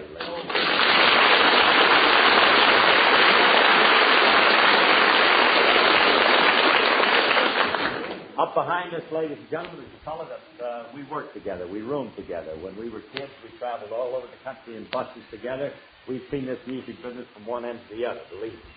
He is known as one of the originators and one of the Mr. Dixieland jazz band men himself. His records, some of the records that he made years ago are now collector's items, and the records that he is making will become collector's items because he is one of the originators of the famous Dixieland music, Red Nichols of the 5 seconds. I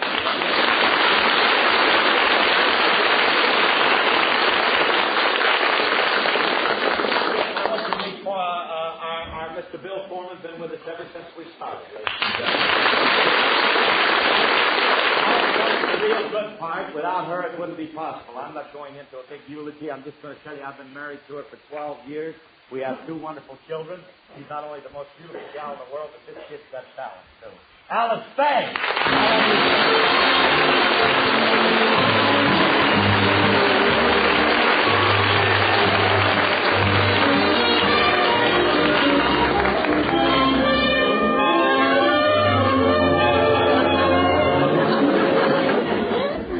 Nuts about me. You get me in the right spot. Well, now we have, ladies and gentlemen, we have a kid here with us that's been with us ever since we started. He steals our show every week, and we're very happy about it because he's clever and a good kid and well-deserving of the success that he's attained. He plays the part of the grocery boy, Julius the Bruzio, Walter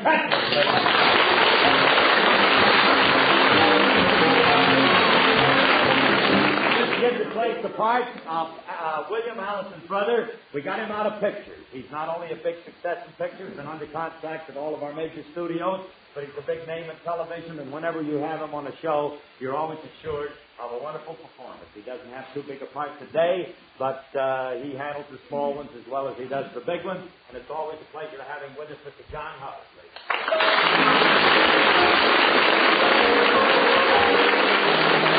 Here are the boys started with us on our program, and I can remember we've been together for years. We go clear back to Coconut Grove. Not only that, they've been with Benny for years. They're responsible for those 2 commercials. Those guys that have a big act in their own right now, and if you ever see their names on the marquee, go in and let them entertain you for an hour. The Sportsman's Quartet.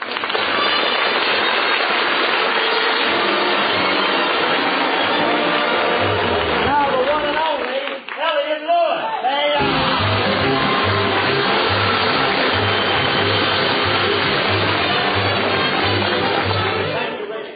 it's awfully nice for you to come down and see us. It's nice, mainly that you're nice to me after you got here. Laugh and enjoy the show. What I'm trying to get at is, for God's sake, laugh. Will you, please? Thank you, please. Hey, Alice. Alice, wait till you see what I've got. It's sensational. Look. What is it? What is it? It's a collector's item. The only one of its kind in the whole world. It's a picture of Liberace. Crying. RCA Victor, world leader in radio, first in recorded music and first in television, presents the Phil Harris Alice Faye Show.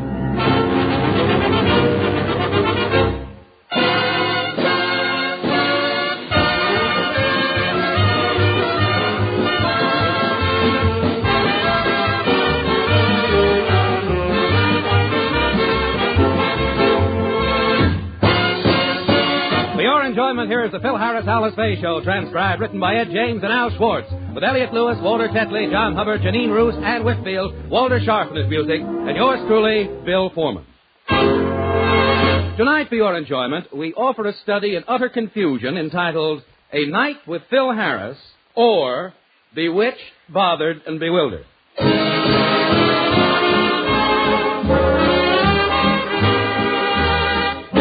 The stars of the RCA Victor program, Alice Faye and Phil Harris.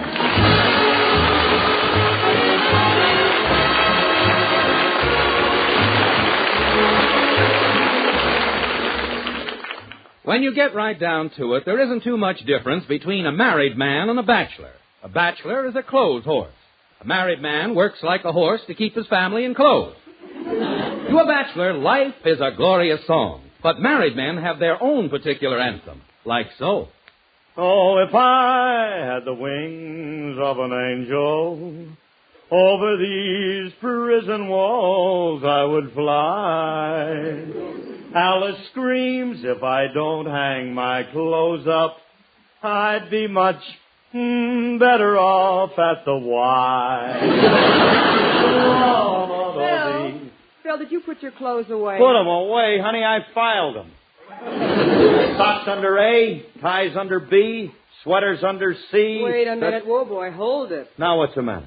Socks, ties, and sweaters under A, B, and C? Naturally. Argyle, Bowl, and Cashmere. Phil, can't you please learn to put your things away? Sometimes I think I'm living with Lily St. Cyr. That's bad? Phil. No. Lily. No, I'm only kidding, honey. Oh, well, I'm not. No, I'm not. This is your home, and you ought to take more pride in it. I do. Who cuts the lawn every week? My brother, Willie. Well, who painted the fence last month? Alice and Phyllis. But, wait a minute. I've got something. Last April, when the faucet in the kitchen was leaking, who fixed it? I did. Well, I got news for you. It's leaking again. Where are you going? Elliot's waiting for me in the living room, honey. Come back here. But, Alice, I want to say something before you and Captain Midnight take off. Take off? Now we're back to Lily St. Clair again. You know, Phil, I don't understand you. This is your home, and you're never in it. Is that so? Name one man who spends more time at home than I do. All right. Harry Truman, Ben Hogan, Papa Dion. Yeah. Yes, he does. He spends quite a lot of time around the house. Now, wait a minute. I mean entertainers. Jack Benny, Eddie Cantor, Jimmy Durante, Abbott Costello. Hold it, Beulah. Hold it. I mean entertainers with curly hair who can sing That's What I Like About the South. That stopped you. Phil, you spend more time away from home than Barnum and Bailey. You know what Alice and Phyllis asked me yesterday? They wanted to know if you'd been drafted. Wait a minute. It ain't that bad, is it? Oh, it's worse. For instance, where are you going tonight? Well, Elliot and I figured that we'd go... I'm staying home. That's where I'm going tonight. You are? Yes, sir. I told Elliot. I said, Elliot, tonight I'm staying home with my family. That's what I told him. When did you tell him? Right now, the second I see him. You can see that you do. Don't worry, Alice. When I tell somebody, I tell them. I'll see you later, baby. Don't forget, Phil. You're staying home tonight. You promised. Okay, I promised. Make such a big thing out of it. You'd think I never stayed home. I was home, let's see. I was home, Wednesday? No, it was Tuesday. I remember because that's the night Eisenhower was elected. Hey, Curly, where do you hear the news I got? Oh, hello, Ellie. You know who's in town? Alice just told me. Jack Benny, Eddie Cantor, Lily St. Cyr. No, I can't get that kid. Lily St. Cyr. Lily St. together. Lily St. Cyr. Forget about Lily St. Cyr, will you? Ain't gonna be easy. Well, force yourself. Now, what's the big news? You know who's in town? Red Nichols and Alvino Ray. They are. And that ain't all. Jack Teagarden, Woody Herman, the whole bunch from the original Dixieland Doozies. You mean they're right here, all of them? That's what I mean. They're doing one-nighters with the old outfit. No, kid. Hey, Curly, remember when we were barnstorming with the Doozies? Do I remember? I got scars. Oh, boy. Those were the days, huh? Yeah. Hey, Elliot. Huh? You remember that night in Altoona? Yeah. Drinking champagne out of a slipper. What a night. I never did find out whose slipper I was drinking out of. You didn't? It was mine.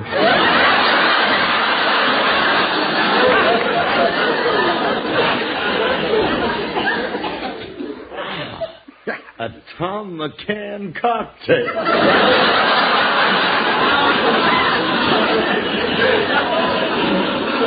Hey, girl, you remember that night in Dayton? With that big blonde? Yeah, the one with the buck teeth. What a bottle opener. Hey, how about that doll in Toledo? One green eye and one red eye. Yeah, it was like kissing a traffic light. And she always kept the green eye open. Go, man, go. Ah, those were the days. Yeah. Hey, how about that bus we used to travel in? Oh, yeah. Side Saddle Sadie. What a bus. Oh, tuxedos hanging from the ceiling. Lasagna cooking on the motor. Salami hanging in the window. Limburger hanging out the window. Remember the night the bus hit that vegetable truck? Musical goulash. You know, somehow the bus never smelled the same after that. No, neither did the bass player. Sure messed up our poker game. Remember the night you had 4 jacks? Yeah, and Red Nichols beat me with 3 aces and a Narwick. Oh, and that Alvino Ray. He had so many cards up his sleeve, we had to shuffle his coat. He's a cute doll, wasn't he, that Alvino Ray? Oh, what a dove he was. He still thinks a full house is Kate Smith in a phone booth. Hey, Curly, talking about poker, remember what your big number was in those days? What, my 3-star? Yeah. Remember. It kept us some Denver sandwiches, didn't it? Bill Jackson was a poor old dove who joined the Darktown Poker Club. Yeah. And cursed the day he told him he would join. Money used to go like it had wings. If he held queens, someone had kings, and each night he would contribute all that coin. Then he said, I'm going to play him tight tonight. To be no bobtail flushes make me bite. He said, when I get in there, so my hands won't be a piece. Played him tight and lost his pile, and Bill got peevish after a while, so we rose, looked all around, and made this speech. He says, you all see this razor I had it sharpened just today. I'm coming in with my rules that I want you to follow when you play boy. Keep your hands up on the table while you're dealing, please. Don't be running them aces down there in between your knees. And don't be making them signs like you're trying to tip off your hand just talking American, boy. American, so's I can understand. And don't be getting them off the bottom, because, ooh, that's rough. Take five, then stop. That's enough. Now, when you bet put up the chips, I don't like it when you shy. Then if you get busted, go get something. I'm over here by and by. Pass them cards for me to shuffle every time before you deal. Let me look them over, because I love to see. You ain't gonna play this game according to Mr. Hoyley. You gonna play this game according to me.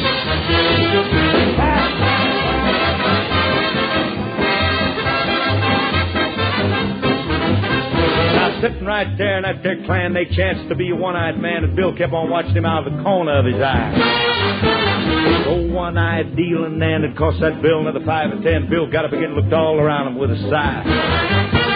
He said, Lord, it's an awful shame. Said, someone's cheating in this here game. Said, cause it ain't no do for me to name the guy. So I'll refrain from mentioning the party's names. If I catch him cheating just once again, I'm gonna take this fist and close that other eye. Now, do you see that brand new razor? I had it shot in just a day. I'm coming in with my rules that you must follow when you play egghead. Keep your bony hands up there while you're giving them out, please. Don't be running them wildies in there between your knees. And don't be making them funny signs, because you're still trying to tip off your hands. You better talk an American, boy. Big A, so's I can understand. And quit dealing them off the bottom, because, ooh, that's rough. Army game, 5-5, honk, that's enough. Now, when you bet, put up the reds and blues. I don't like it when you shy. Then if you run out of gas, go get pumped up. I'm going to be here by and by. Pass them pasteboards. Let me riffle every time before you deal. Let me irrigate around. I want to see. I keep on telling you, you ain't going to play the game according to Mr. Hoyley. You're going to play this game according to me. Now, Henry, if you'll break the seal on that new deck of bicycles, we'll get on from here. Yeah. Hey,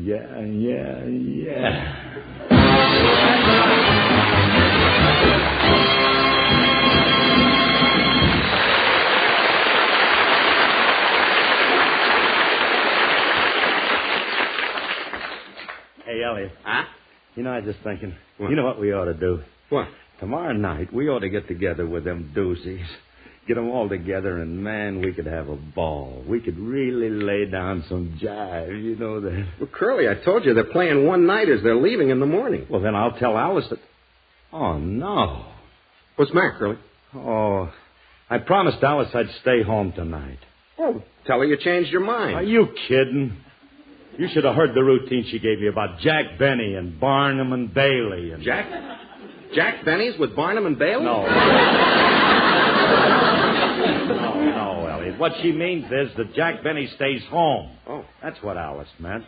And that's what she wants me to do, stay here. But why tonight? I don't know, but I promised her, and I got to stay home. Now, wait a minute, Curly. You don't let Alice push you around, do you? If you want to go out, you go out, don't you?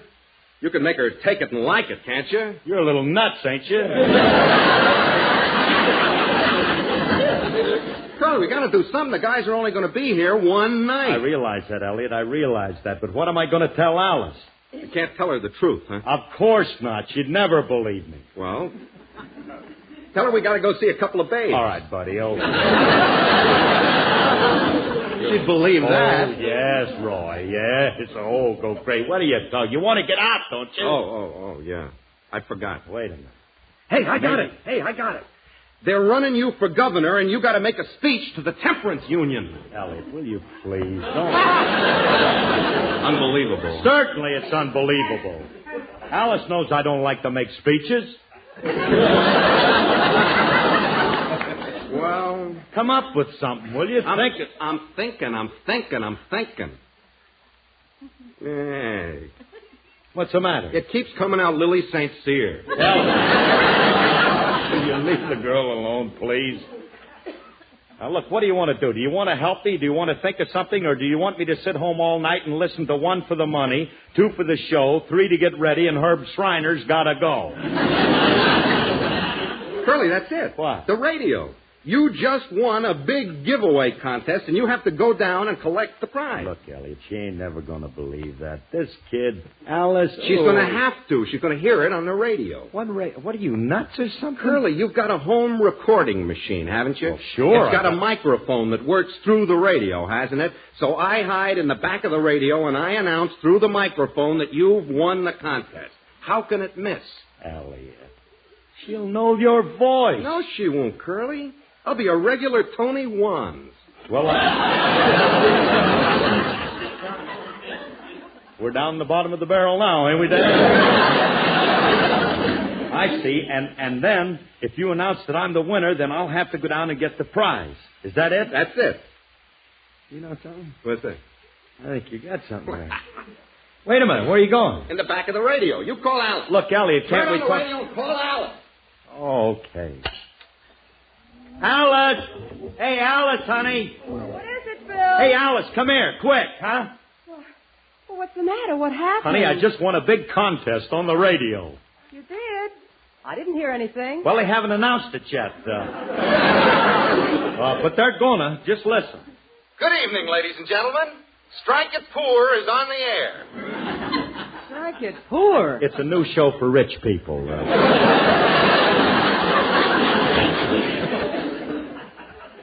Go ahead. Okay.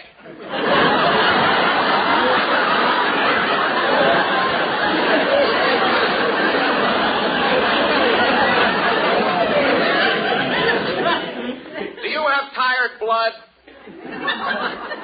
Do your corpuscles lie down and pant? Is it noon before you take your first drink? If you're troubled with these abnormal symptoms, get in touch immediately with Dr. Homer J. Get With It. And now, the winner of tonight's Jackpot Award. Here comes Alice. The winner is... Mr. Phil Harris of Encino, California. Alice, I won. So what else is new? Now, if Mr. Harris will come right down to the studio, we will present him with his prize. So long, Alice. Phil, come back here. But my prize, I got What prize? The prize in tonight's giant giveaway program. The prize is one genuine 8-foot giant. What? Refrigerator. Oh, so long, Alice. Phil. But, honey, We've got a refrigerator. Oh. You say we've got a refrigerator? Or...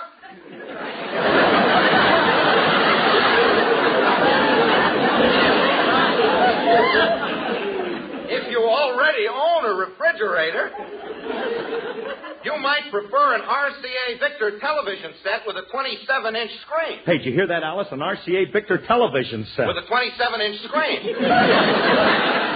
We've got one. What a miserable house. We've got everything. Honey, maybe if I go down there, I could change... Not tonight, Josephine. Good night, Elliot. Good night, Alice. Silliest thing I've ever heard. Strike it poor for rich people. Okay, Elliot, you can come out. She didn't go for it, huh? Naturally, she didn't go for it. I told you. Well, we think of something else. What does she think of Vigoro? No, she don't go for opera.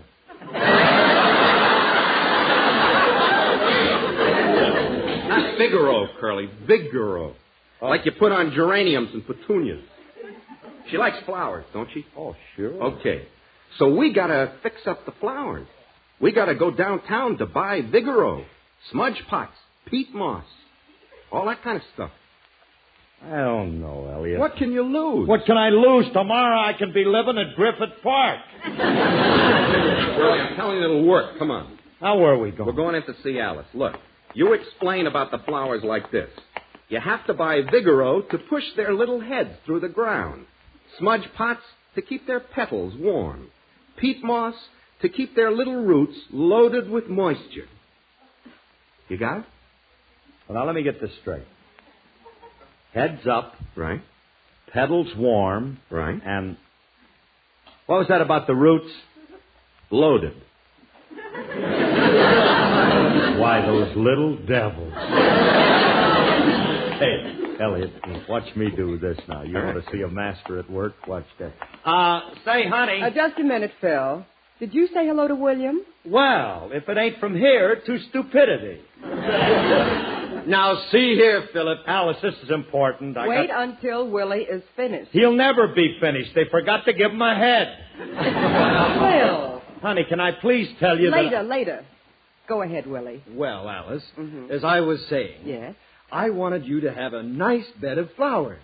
So I bought some Vigoro to push their little heads through the ground, and some smudge pot to keep their petals warm, and peat moss to keep their little roots loaded with moisture. Oh, that's wonderful, Willie. Thank you. Now, what were you going to say, Phil?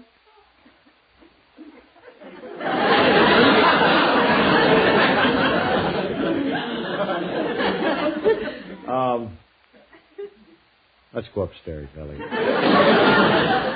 Okay, Curly. But, Phil, if it was so Honey, important... please, I don't feel good. I'm going up to my room.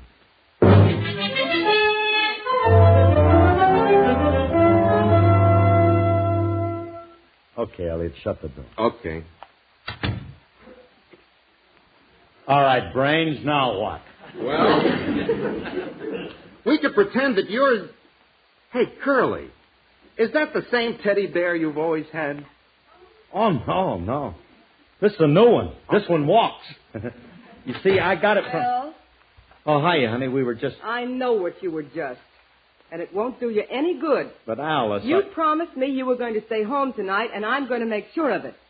So I'm closing the door like this. Alice! Locking you in like this. Hey, Alice! And then I'll go downstairs and practice my song for next week. Like this. Oh, little blower. Oh, no. Say it again. Gotta start over. What the hell Sorry. are you guys doing? You get the scale, ain't you?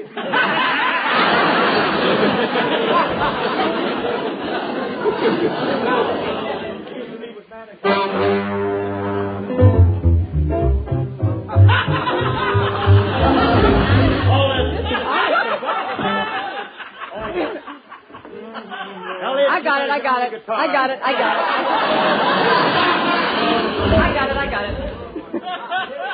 Oh,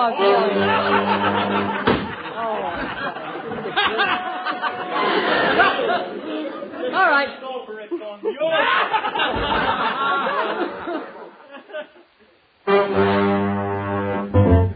Glow, little glowworm, fly of fire. Glow like an incandescent wire. Glow for the female of the species. Turn on the AC and the DC. This night could use a little brightening. Light up, you little old bug of lightning. When you gotta glow, you gotta glow. Glow, little glowworm, glow. Glimmer, glimmer, glimmer, glimmer, glow and glimmer. May your little light never grow dimmer. Glow, little glowworm, glow and glimmer. Swim through the sea of night, little swimmer. Thou aeronautical boll weevil, illuminate yon woods primeval. See how the shadows deepen, darken. You and your chick should get to sparking. Oh, I got a guy that I love so. Glow, little glowworm, glow.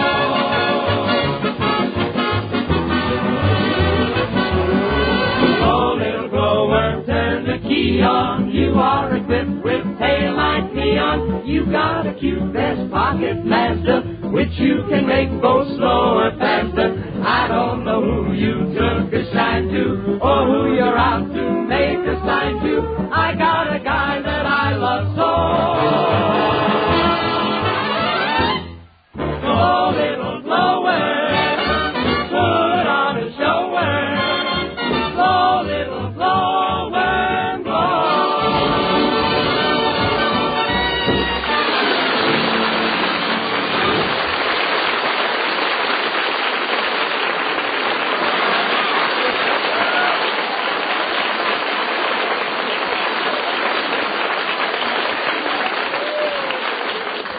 That was Glow Little Glowworm with its tail light out.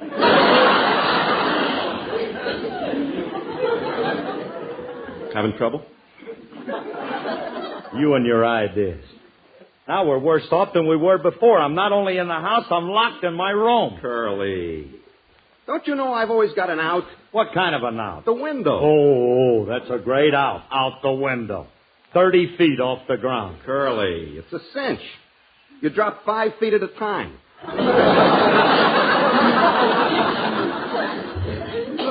How do I do that? So far, I don't know. I'm working on it. Yeah, you work. Well, work fast. By the time we get out of here, the Dixieland Doozies will be playing Altoona again. What was that? Well, I take a look. Hey, Curly, it's Julius. His voice is changing. It's his truck. Oh. Hey, get that bicycle out of the driveway. I brought the groceries. Hey, Julius. Hey, Julius, up here. We're up here in the window. Well, if it ain't Whistler's mother and her agent.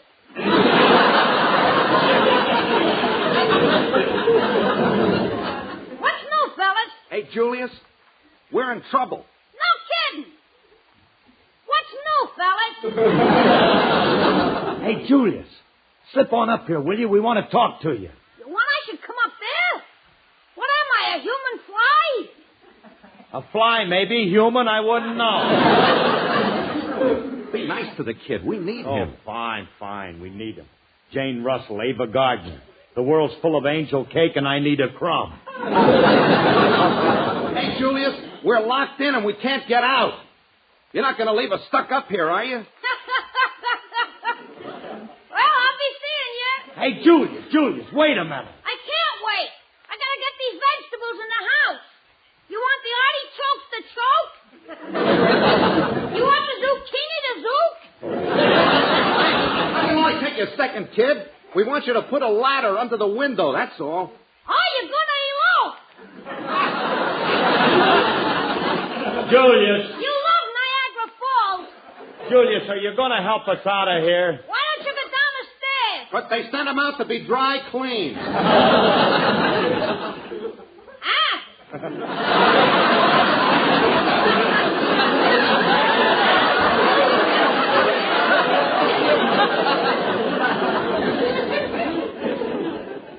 No hands, he did that. Hey, Julius.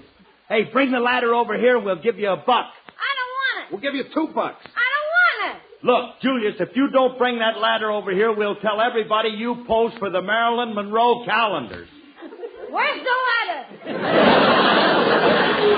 In the garage. Yeah, hurry up, will you, Julius? Okay, I'll be right back. Hey, Curly, we're practically on our way. Oh, man, what a jam session we're going to have. I'm going to beat them drums down to the bare skin. Oh, and what I'll do to that guitar, I'll play it like it's never been...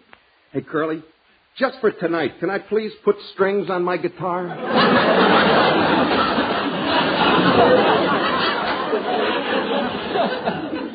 Well, just one. Oh, Curly. Now, don't worry. You can play maracas. One. Hey, fellas, I got the ladder. Oh, okay, kid. Put it up against... Wait a minute. Why don't you get a bigger one? This is all there was. But that won't come within 10 feet of the window. Well, I got some boxes down here. You want I should put it on top of a box? Ah, now you're cooking. Put it on 2 boxes. Wait a minute, Elliot. You better make it 3 boxes. Okay. I don't like it, Elliot. How you doing, Julius? Yeah, it's all set. I got the boxes all piled up. Okay, go ahead, Curly. What? Climb out. Oh, wait a minute, Elliot. Are you sure that's safe? That's Are you kidding? I know a guy did this in vaudeville for 20 years before he was killed. Look, Elliot, Curly, it's getting late. Get going. You ready, Julius? Ready. Well, okay. Here it goes. Okay, easy does it, Curly. Easy does it. Attaboy. Can you reach the ladder? I don't know. I can't find that top rung. Hey, Julius. Hey, Elliot, hurry. I can't hold on anymore. I can't hold on. Julius, where's the ladder?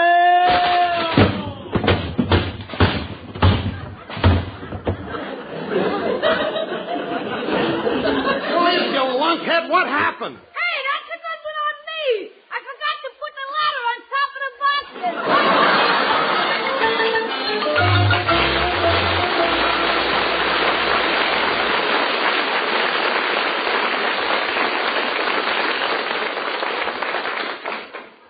Oh. Hey, where am I? What happened? Well, if it isn't Phil Harris, boy paratrooper. Oh, gee, did I break anything? Just a few promises. But a couple of days in bed and you'll be all right. Ooh, my head. Is it New Year's already? Now, take it easy, honey. Everything's going to be all right.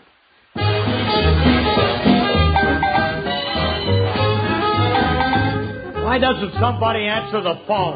Hey, Curly. Hey, Curly, what a night. What a night. You're missing the whole thing. Wait a minute. What's that music? What's going on? Well, that's why I wanted you to stay home. I'm giving a surprise party for the Dixieland Doozies. Oh, no.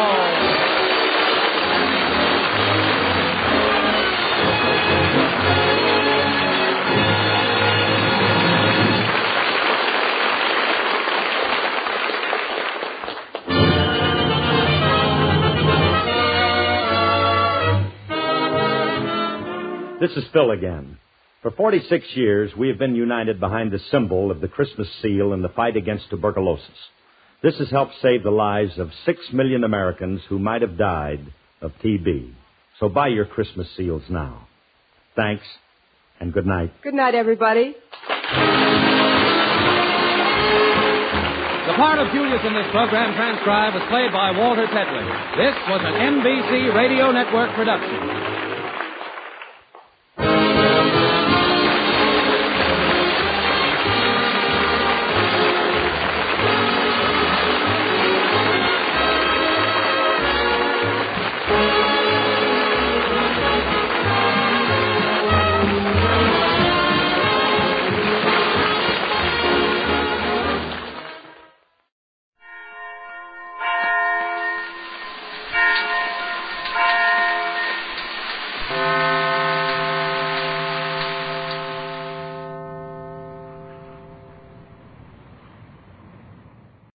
Claudette Colbert, Edward Arnold, Basil Rathbone, Ernst Lubitsch, and maybe Jack Benny.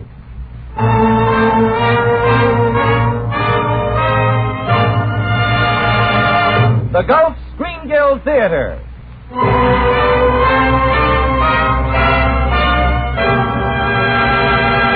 Your host, the director of the Star's own theater, Roger Pryor.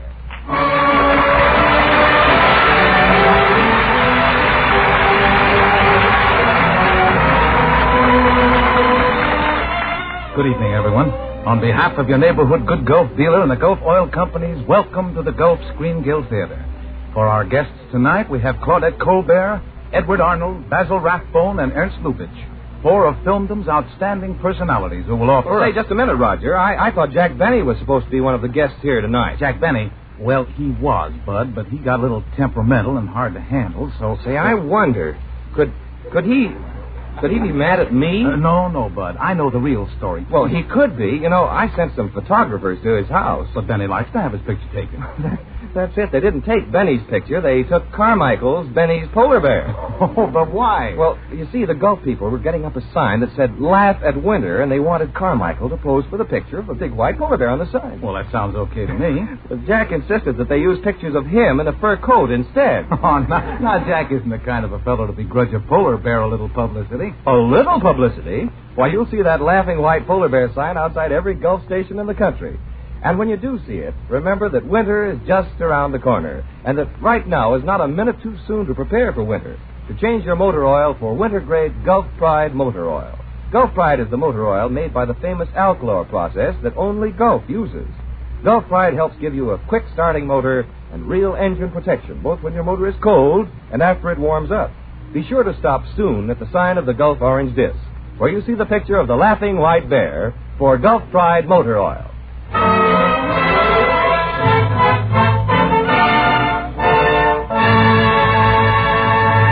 Well, that was good advice, Bud. But now about Jack Benny. You see, Jack wanted to be on the show in the worst way, but we tried to explain to him that this season we're going to do a dramatic series, and he just wouldn't fit in.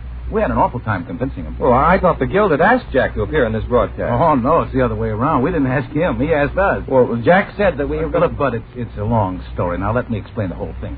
When Jack found out that Ernst Lubitsch was going to direct Claudette Colbert and Basil Rathbone in a dramatic sketch, right away he wanted to muscle in on it. So he called up Edward Arnold, president of the Screen Actors Guild, and tried to sell himself. The way I understand it, Arnold had an awful time convincing Jack. But look, Mr. Arnold, there's no reason why I shouldn't be on this show. Gee, when else will I get a chance to act with Claudette Colbert? Jack, I've been trying to explain to you that the play is all set and the cast is complete. Now, let's make it some other time. Now, you don't have to beat around the bush, Mr. Arnold. Look, if you don't want me on the show, just tell me. All I want is a simple answer, yes or no. No. Now, wait a minute. I can tell from your attitude, Mr. Arnold, that this is a personal matter. What have you got against me? I haven't got anything against you, Jack. But you're a comedian, and frankly, I don't think you have enough dramatic ability to play the lead opposite Miss Colbert. What do you mean I can't be dramatic? You ever see me when I was worried? Why, I'm only 32 and I've got gray hair. You're only what? I've got gray hair, can't you hear? Now, look, Mr. Arnold, I'm not going to beg to be on this program, and let's get this settled one way or the other. Is it yes or no? Definitely no. Well, who can I speak to besides you about this? There must be somebody. Well, Jack, there's only one suggestion I can make. Get in touch with Ernst Lubitsch. He's going to direct the play. Gee, Lubitsch. And if it's all right with him, it's all right with me. Well, thanks. I'll call him right away. By the way, what's Mr. Lubitsch's telephone number? Ulrich, 8900. Wait till I write it down. Ulrich. Hey, that's the number you call to get the correct time. Now, look, Mr. Arnold. Hello? Hello? Operator, I was cut off. That's what you think, kid. Oh, I'm sorry. Fine president of the Screen Actors Guild. I got a good mind to run against him. Well, let's see. Where can I get Lubitsch's number? Oh, here's a telephone book right here.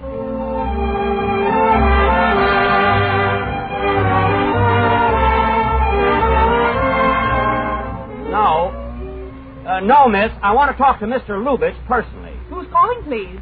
Benny, Jack Benny. Yes, sir. Is it about insurance or something? No, it's about acting. Now, please, have Mr. Lubitsch come to the phone.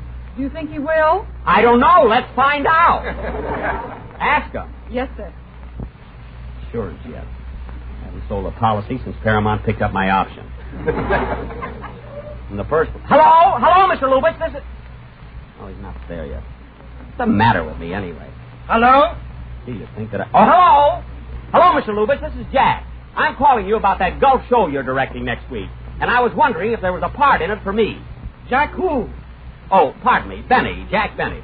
Remember we met once at a party at Barbara Stanwyck's house? Yes? You know, the girl that's married to Robert Taylor. Well, I know her and I know him.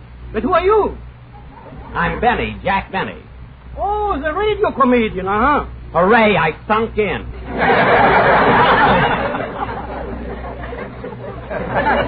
Now, here's the situation, Mr. Lubitsch.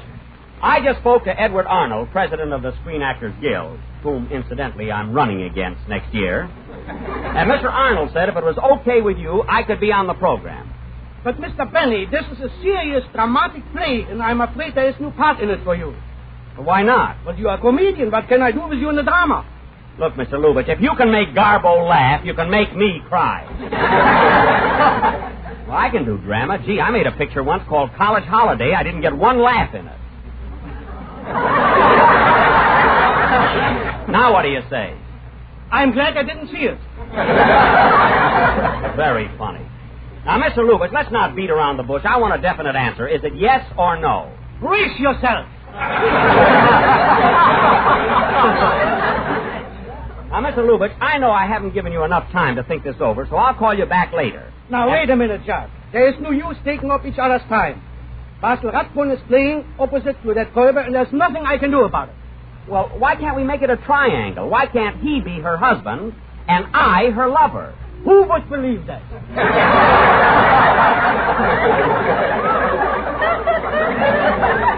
Plenty of people. It can be worked out, don't worry.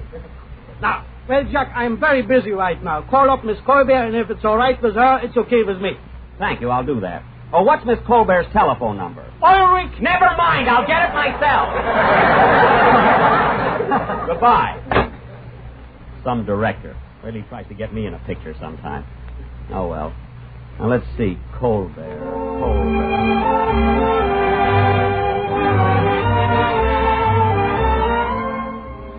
Oh, Miss Colbert isn't home right now, eh?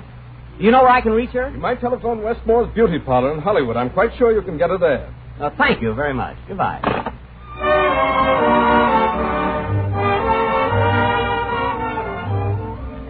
Hello, Westmore Brothers? This is Jack Benny. Sorry, Mr. Benny, your toupee isn't ready yet.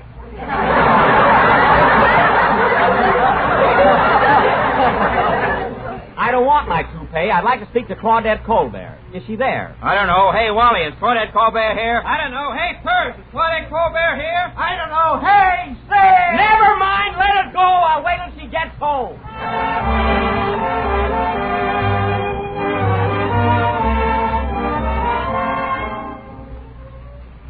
Hello? I'd like to speak to Miss Colbert, please. Miss Colbert speaking. Oh, hello, Claudette. Guess who this is? Well, really, I haven't the slightest idea. Oh, come on, yes. Oh, now, look. Look, Claudette. Who has the dressing room next to yours at Paramount? Oh, hello, Dorothy.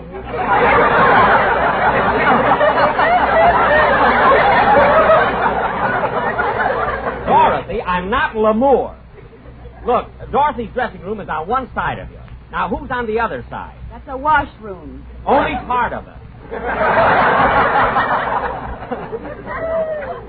Claudette, look, this is Jack Benny. Oh, hello, Jack. Hello. Look, Jack, I haven't decided yet about those Christmas cards, but if you'll call a little later. It's not the Christmas cards. There's no rush on them. Listen, Claudette, I called you up to tell you that I saw Boomtown the other night, and I want to congratulate you on your grand performance. Oh, thanks, Jack. You were really marvelous. I thought your characterization, your sincerity, and your emotional qualities in Boomtown surpassed anything I have ever seen on the screen. Well, that's more oil than there was in the picture.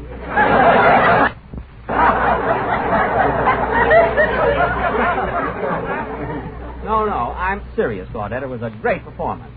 Now, let's see. There was something else I wanted to speak to you about. Oh, yes. Yeah, look, Claudette. Mr. Lubitsch suggested I call you about the golf show next Sunday. Yes? Have you any objection to my playing the part of your husband in the sketch? Oh, well, I understood Basil Rascal was playing the part. Well, he was scheduled to, but if you want me, all you've got to do is speak up. I said, all you've got to do is speak up. Claudette, are you there? Yes. Oh. I wish you'd think this over, because it would really be a wonderful break for both of us. Especially me. Oh, I wouldn't say that. Let's say it'll do us both a lot of good, shall we? Would you mind hanging up? Now, wait a minute, Claudette. How about the idea?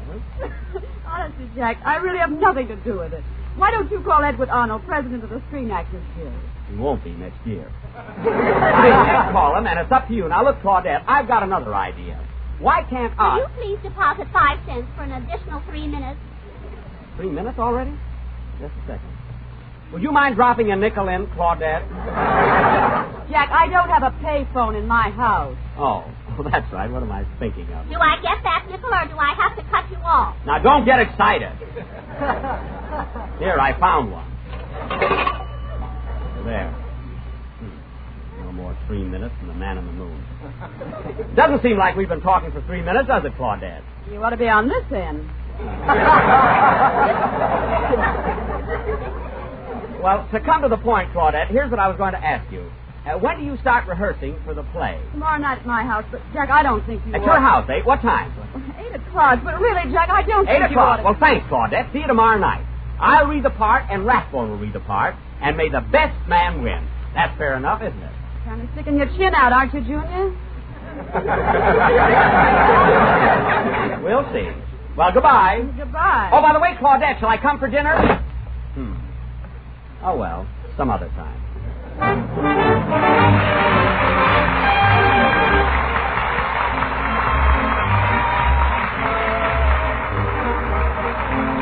While Jack is on his way to Claudette Colbert's house, here's Frank Tours conducting Oscar Bradley's Gulf Orchestra in the Continental, Frank's own special arrangement.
Anyway, Bud, the next night about 7:30, Jack showed up at Claudette Colbert's house. I wasn't there, of course, but the way I understand it, when Jack arrived, Miss Colbert was still having dinner. So the butler opened the door and... Right this way, Mr. Benny. I'll show you into the drawing room. Well, thanks. Mr. Rathbone is here already. Oh, he is? One of those anxious guys, eh? Say, this is a lovely home. Lovely. May I take your umbrella, Mr. Benny? Oh, yes. I should have left it out in the hall. You know, it looked like rain. Well, Mr. Rathbone. I'm Jack Benny, the movie star. How do you do? How do you do? So the two rivals meet, eh? Rivals? What do you mean? Well, perhaps I should let Claudette tell you, but it looks like I'm taking your place on the Gulf Show next Sunday. Oh, that's ridiculous, old boy. Oh, no, it isn't. You see, at rehearsal tonight, you and I are both going to read the part, and of course, the best man will win. The best man? Yes. Mr. Benny, when only two people are involved in a statement, the comparative is used. You don't say the best man will win. You say the better man will win. Oh.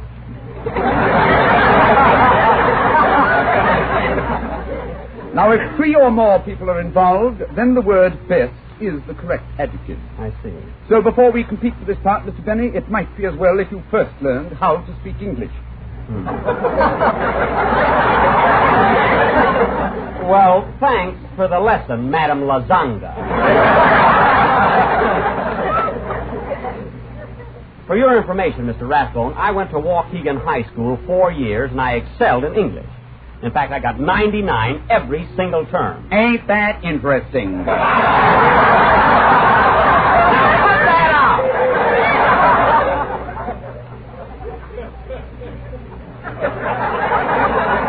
And getting back to the subject, the way the script is written now, you play the part of Miss Colbert's husband. Is that correct? That's correct and final. That remains to be seen. I've heard of sore losers in my life, but this guy certainly takes the cake. Step right in here, Mr. Lubitsch. Miss Colbert will be with you shortly. Thank you. Oh, hello, Barson. Ernst, old boy, how are you? Fine. Hello, Mr. Lubitsch. What are you doing here? Well, I thought I'd just drop around to see. Now, listen, Ernst. I don't know what this is all about. I demand an explanation. Look, Mr. Rathbone. Explanation? Look, Mr. Lubitsch. I thought I was to appear opposite Miss Colbert. Look, Mr. Rathbone. Of course you were. Look, Mr. Lubitsch. Then what is all this about? Look, Mr. Rathbone. Now look! Mr. Benny, when I spoke to you on the telephone, I thought I made it perfectly clear that... Good evening, everybody. Oh, look, here's Claudette. Oh, hello, Claudette. Yeah. Well, here we are. Put the coffee down here, Richard. Yes, madame. Any talk, Mr. Lubitsch? No, thank you. Coffee dozen? Yes, please, yeah. I'll have some, too. Oh, here you are, Jack. Thank you. Gee, Claudette, this is the better coffee I ever tasted.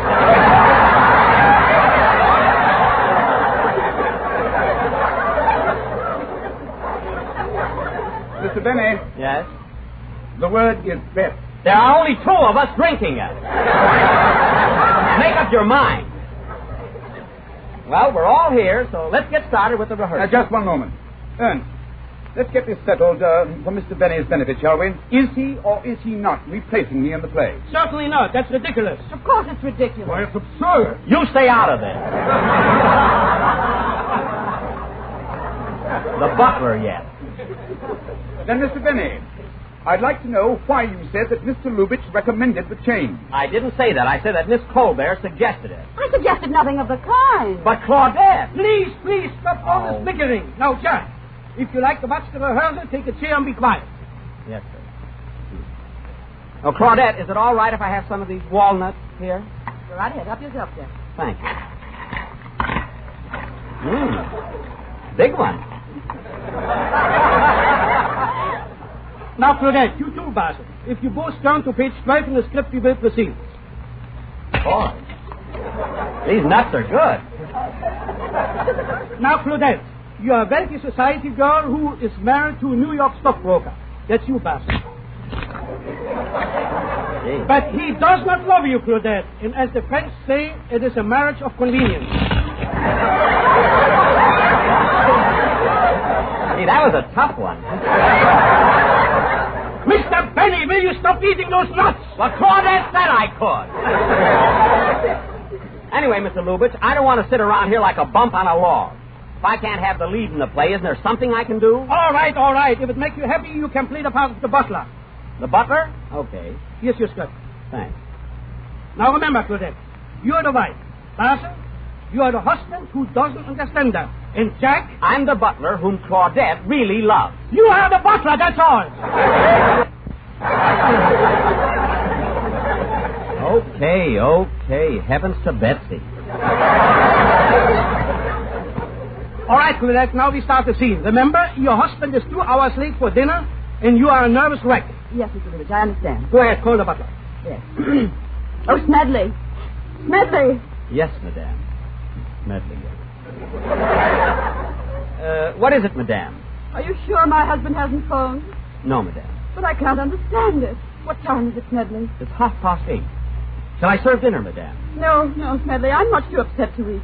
I think I'll go to a movie. What's playing in the village? Buck Benny Rides Again. That's not in the script. Read the lines, please. Well, it doesn't hurt to give my picture a plug. It doesn't change the plot any, does it? For heaven's sake. Read the way it's written. All right. Give me that again, Claudette. Okay. No, Smedley, I'm much too upset to eat. I think I'll go to a movie. What's playing in the village? Ninotchka. How's that? Much better. And Buck Benny Rides Again. It's a double feature. Yeah. Jack, please. All right, I'll start over again. Shall I serve dinner, madame? No, Smedley, I'm much too upset to eat. I think I'll go to a movie. Is Boomtown playing in the village? Well, we got them all in. Very good, Claudette. Now, at this point, the husband enters the room. Not ready, Ernst. Oh, Mr. Lubitsch, let me ask you something. When Basil comes in, or Basil... By the way, how do you pronounce that? Basil or Basil? Mr. Rathbone. Oh. Well, when Mr. Rathbone comes in... Just read the lines, Jack. I handle the rest. All right. A fine director. What did you say? I said you're a fine director. I think you're wonderful.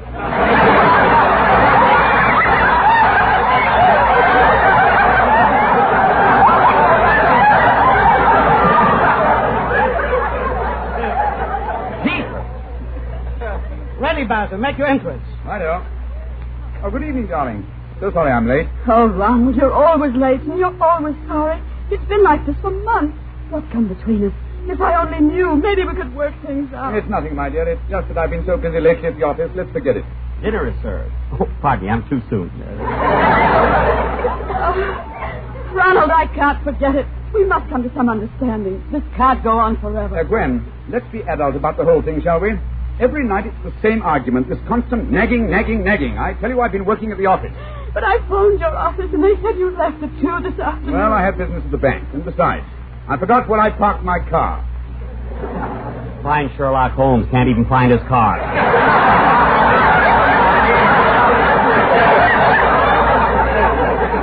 Jack, stop interrupting, please. Right. Continue, Claudette. Oh, it's no use, Ronald. I know you're lying. Look at you. Everything you say, everything you do gives you away. Now, Gwen. What's that on your collar? Is it lipstick? It ain't ketchup. Jack, please. Well, I don't want to stand around here like a dope. But you're going to line right now. Say it. Oh, yes. Beg pardon, madame. The dinner is served. Jack, don't use such a thick accent. You should talk.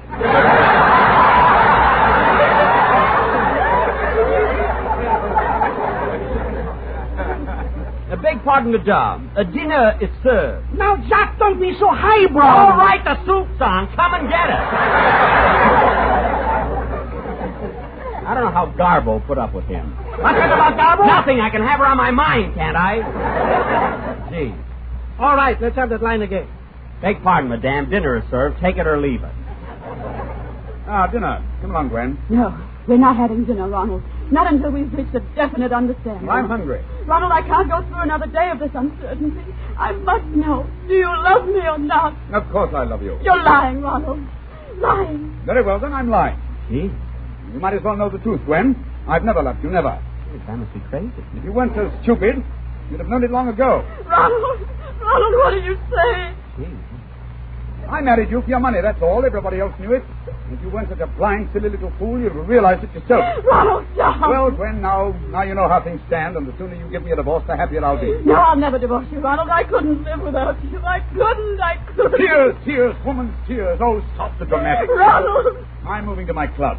Smedley, pack my clothes. I wouldn't touch your dirty clothes.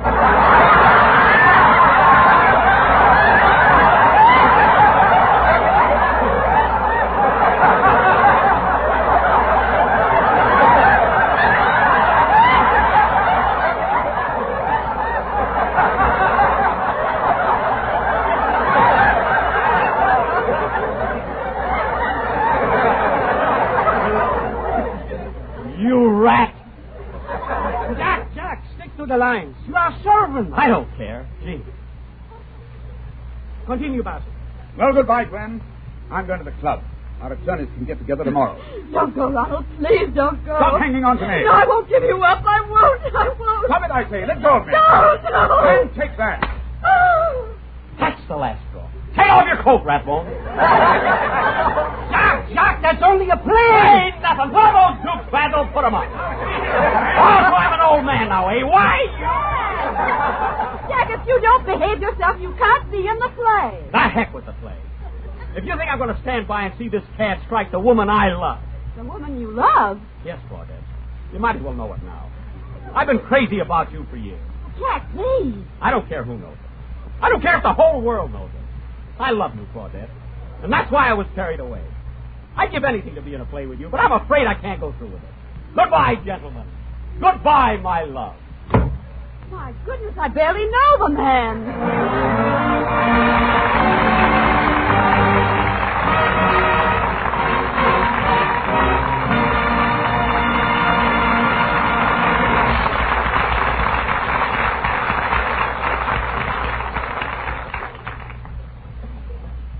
I'll take it, Bud. Hello.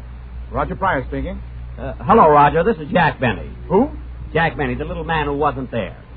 Oh, Jack, what's on your mind? Well, I've been listening to the broadcast, and that's not the way it happened at all. The reason I'm not on that show tonight is because Mr. Lubitsch is a pal of Rathbone.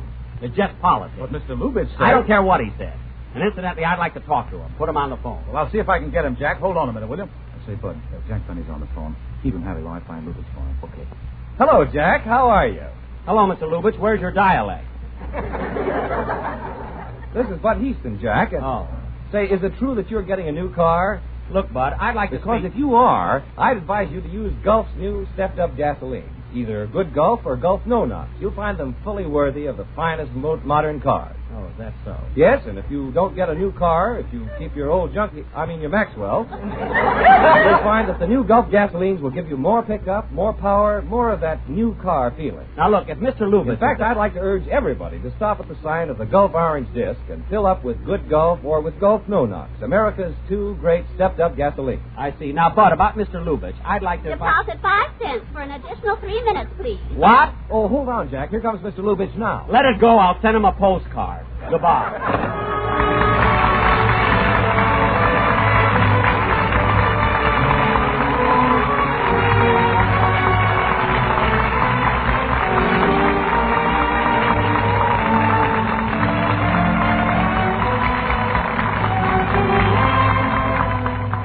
Thank you, Claudette Colbert, Jack Benny, Basil Rathbone, Edward Arnold, and Ernst Lubitsch.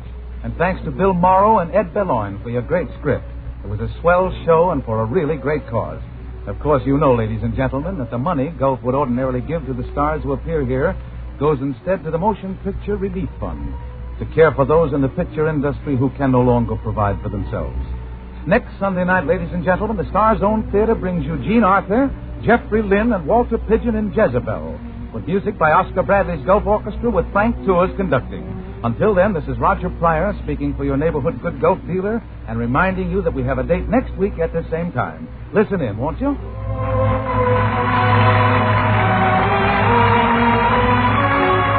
Don't be left in the cold this winter. Sign a Gulf Furnace Oil contract now. Get reliable delivery and price protection. Phone your nearest Gulf office or Gulf Furnace Oil dealer. Basil Rathbone is heard on the Sherlock Holmes program every Sunday night and may be currently seen in the 20th Century Fox picture, The California. Jack Benny will soon be seen in Paramount's Love Thy Neighbor. Claudette Colbert's latest for Paramount is Arise, My Love, soon to be released. This is the Columbia Broadcasting System.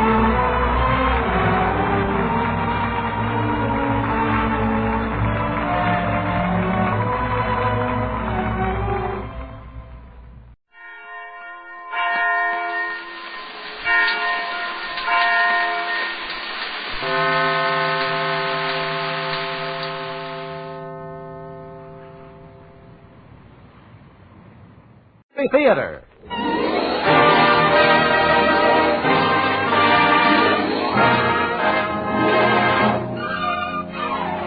Yes, it's Sealtest Variety Theater with Henry Russell and his orchestra, the Crew Chiefs Quartet, Waukegan's answer to Yasha Heifetz, Jack Benny, and one of America's favorite song and dance men, George Murphy.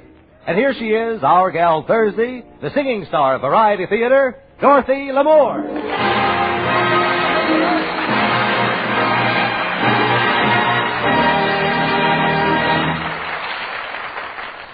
Thank you and hello, everyone. Like the man says, there's good news tonight. In one corner is my old friend, a broth of a lad if I ever saw one, and begorra I've seen one, George Murphy. And in the other corner, that suave, slave-driving boss of mine. Just finished a picture for him. Jack Benny. Boys, take a bow.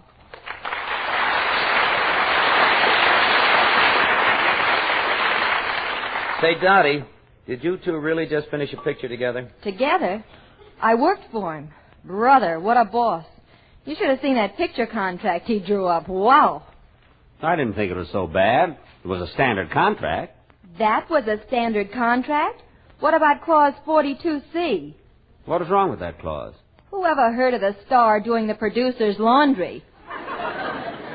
Well, I did it when I worked for the Warner Brothers. There are two of them. By the way, Dottie, how did you like working for Jack? I don't know. I worked for Benny. You mean, Yes, no Jack. Hey,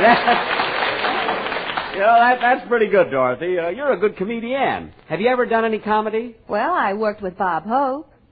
That's a pretty good start, yeah. Oh, George, I wanted to talk to you, too. You know, I'm thinking of making a musical picture, and I'd like to use you and Dorothy. I can just see the name up in lights now. Jack Benny Presents. Now, wait a minute. What about Lemoure and Murphy in lights? Look, kid, let's not go crazy working for the electric company, you know. Enough.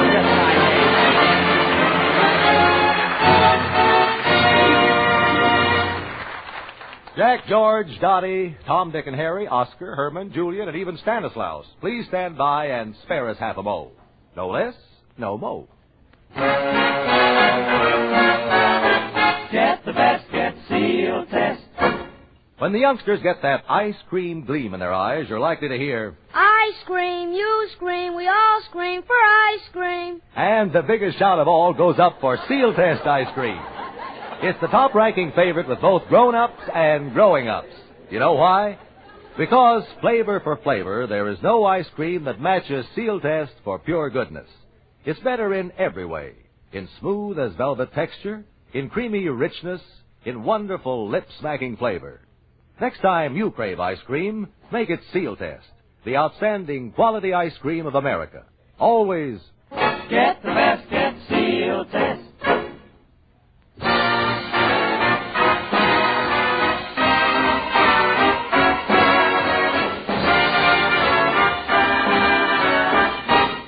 And here's Dottie, who not only does her Christmas mailing early, but her Christmas singing, too. So ready for the bottom of your tree is a lovely little vocal package, all tied up nice and purty with buttons and bows. East is east and west is west, and the wrong one I have chose. Let's go where I'll keep on wearing those frills and flowers and buttons and bows, rings and things and buttons and bows. Don't bury me in this prairie, take me where the cement grows. Let's move down to some big town where they love a gal by the cut of her clothes. I'll stand out in buttons and bows. I love you in buckskin or shirts that I've homespun, but I love you longer, stronger, where your friends don't tote a gun. My bones denounce the buckboard bounce, and the cactus hurts my toes. Let's all move where gals keep us in those silks and satins and linens that show, and I'm all yours in buttons and bows. Give me Eastern trimming where women are women in the high silk hose and the peekaboo pose, the French perfume that rocks the room, and I'm all yours in buttons and bows.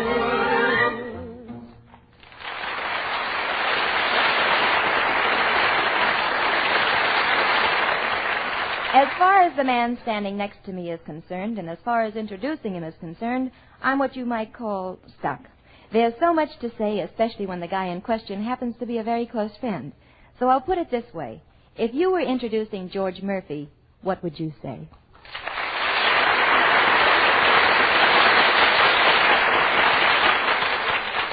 That's what I thought. Well, George, Carlton Cadell's ready to set the scene, so we'd better stand by. Right, Dottie. As our comedy sketch opens, we find ourselves at Lacey's department store. The curtain rises on a scene in the interior of this rather exclusive establishment as a young man approaches the floor walker. Excuse me, sir. Could you help me out? I'd be delighted. Anything in particular? Well, I have quite a few Christmas gifts to buy, and I'm sort of at loose ends. Well, I have just the person to tie you together. Would you mind stepping this way? Thank you. Good morning, Mr. Cruisebine. Good morning, Miss LaHaye. Miss LaHaye is our new gift counselor. She'll make us loads of suggestions, won't you, Miss LaHaye? Yes, Mr. Cruisebine. Now, if you'll tell me how many there are on the list and what you'd care to spend. Well, let's see now. As far as the ladies are concerned, there are some blondes and brunettes and miscellaneous. The list is very long. Well, I'm afraid you're going to have to be more specific. Well, there's Dolores with the dancing eyes and Gloria with the dancing eyes. And Marion, oh, that Marion, what a figure. Well, what about her dancing eyes? Eyes? Oh, I never noticed. Well, why don't I take you around the store and let you see what we're showing on the models? Then you can tell how your friends will look on Christmas morning. Oh, models, live ones. Say, that's just a ginger peachy idea. Leave us go.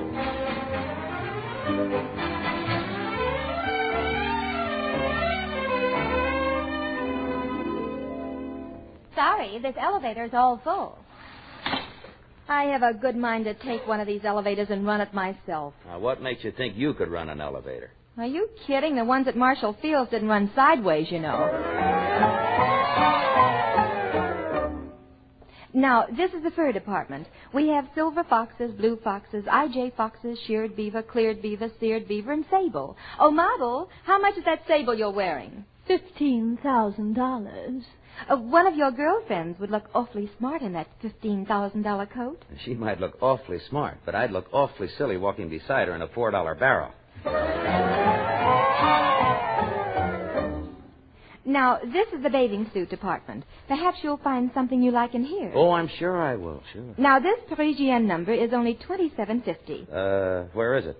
Right here in my hand. Oh, I didn't see it. Say, there's not much to it, is there? Well, frankly, if they make the bathing suits much skimpier, I don't know what's going to happen. Neither do I, but I want to be there when it does.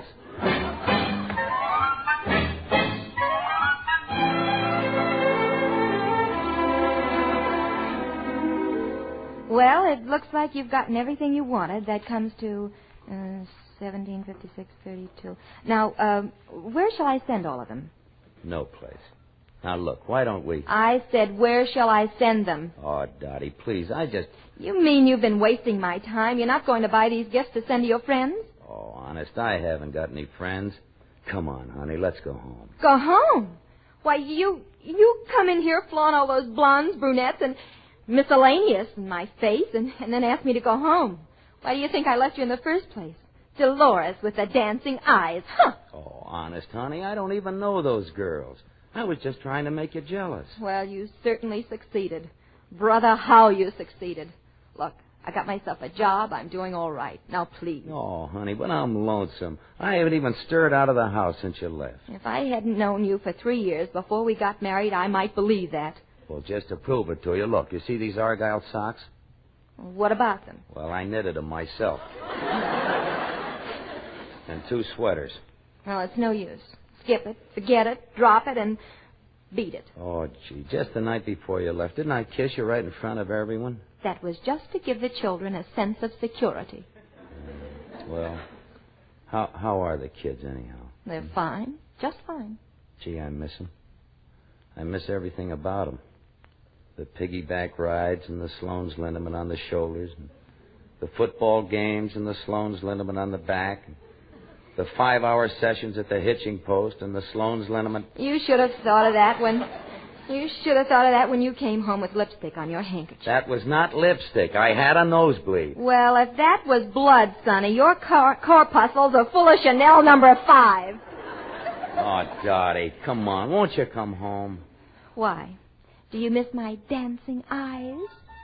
As a matter of fact, darling, I do miss your dancing eyes and all the other things about you. It would have been nice, though, all of us back together again. You know, Christmas. Christmas. Yeah, wouldn't it? I wonder whether the Salvation Army takes care of lonely husbands. Oh, you fool, you big fool. Come here.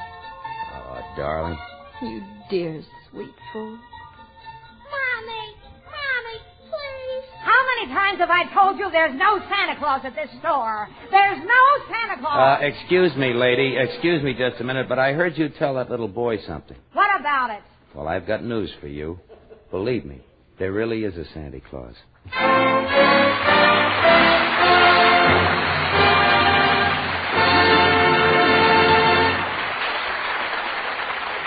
Now the seaworthy crew chief, Captain Henry Russell, the orchestra, and a bottle of soy sauce set sail for the Orient on a slow boat to China.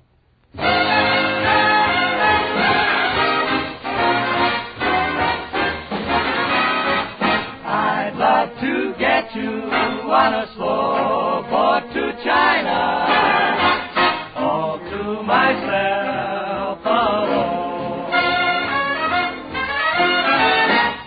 Get you and keep you in my arms evermore.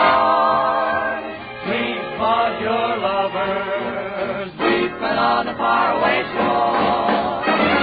Out on the briny with a moon big and shiny, melting her heart of stone. I'd love to get you on a slow boat to China, all to myself alone.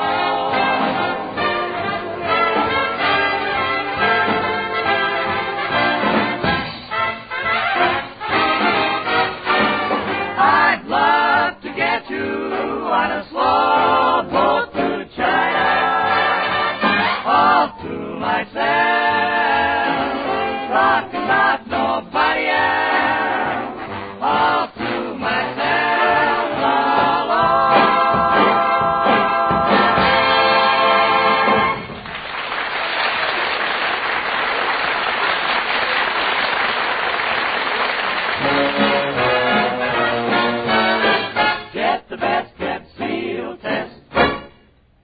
kinds of tests are being made these days, but when it comes to judging the goodness of ice cream, Sealtest meets the real test. I mean, your own taste test. You buy the ice cream you like the best, and Sealtest is America's first choice. It outsells all other ice cream by a wide margin. That's the real test, all right. Proof that it's tops in rich, full-bodied flavor, in smooth, creamy texture, in pure goodness. And rigid Sealtest quality control keeps it that way. Every quart, every pint, every spoonful is better in every way. So whenever you crave ice cream, get the best, get Sealtest.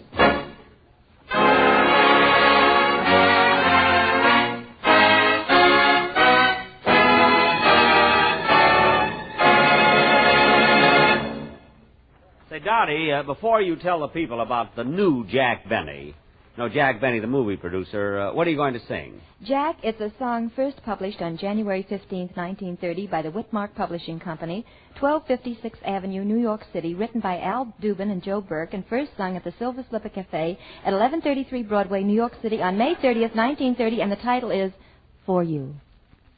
Is there time left to sing it?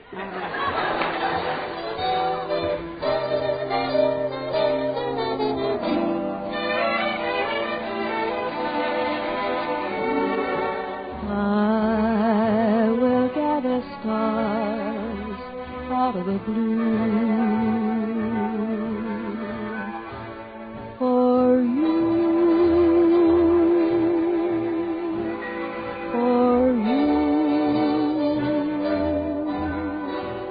I'll wear a string of pearls made of the dew for you.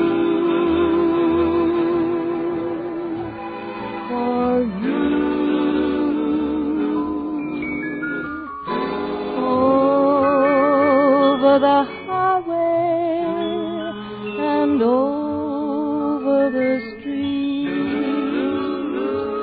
carpets of clover I lay at your feet. Oh, there's nothing in this world I wouldn't do for you. For you, for you, for you.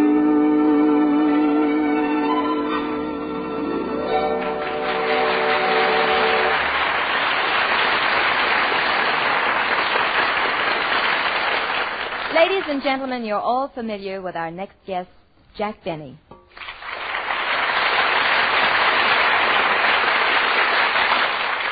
A top-flight comedian for many years, Jack Benny has kept millions of people laughing on both screen and radio. Recently, Jack has added another facet to his already brilliant career, and he is now a full-fledged motion picture producer. In fact, along with Brian Donlevy and Claire Trevor, I had the pleasure of appearing in Mr. Benny's first production, The Lucky Stiff, which will soon be released.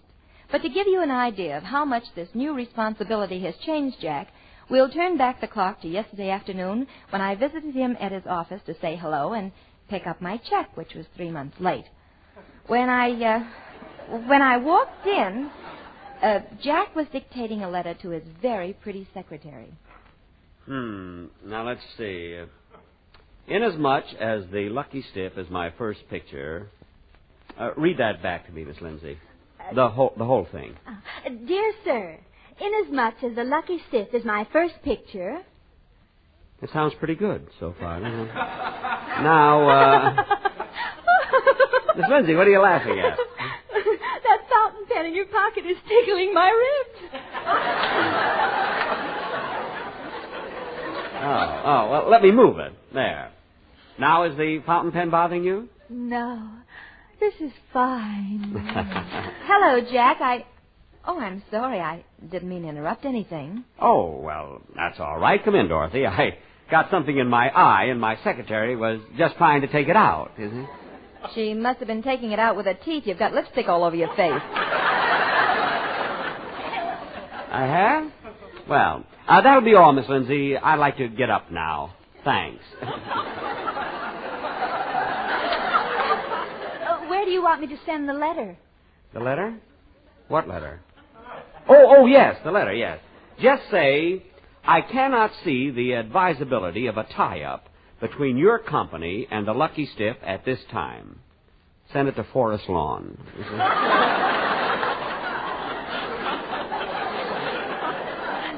Use a cent-and-a-half stamp. You see, don't seal the envelope. Just tuck in the flap, and it'll get there, you know. Yes, honey. Yes, sir, Mr. Benny. That's a very attractive secretary you have, Jack. Yeah, she's very efficient, too. She was recommended to me by Georgie Jessel.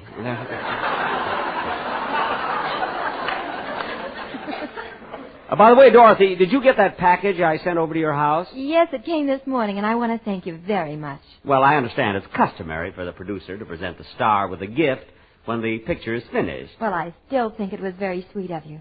How did you know I'll experiment?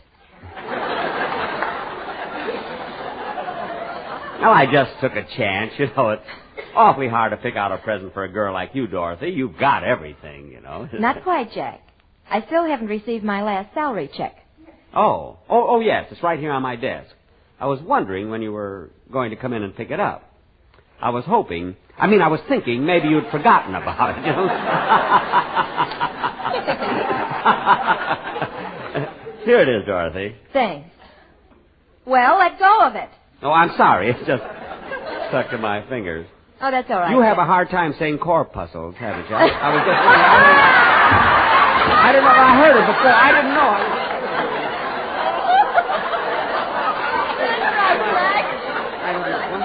That's right, Jack.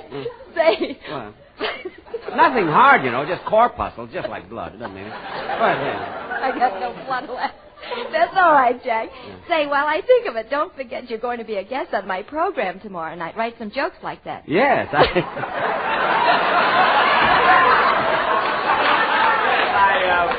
I almost forgot it. I've been so busy. Look, when I come on your program, what'll I talk about? Well, you can mention that you're a producer now and how different it is. Well, I don't know whether I ought to do that, Dorothy. You see, if I talk about the Lucky Stiff, I'll have to say it's a Jack Benny production, produced by Jack Benny, a Jack Benny presentation, you know. It might sound like I'm plugging myself too much. You know. Well, maybe you'll think of something else. I doubt it.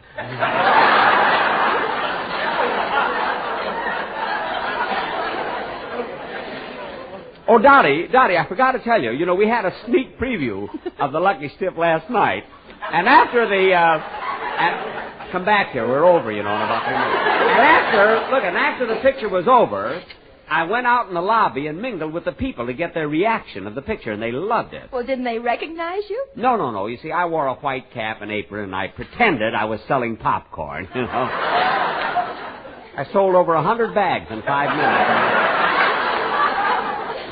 Isn't that remarkable? Gee, it sounds like we've got a hit. Sure, and you can't even say corpuscles, and you can Oh, the picture, Dottie, the picture can't miss.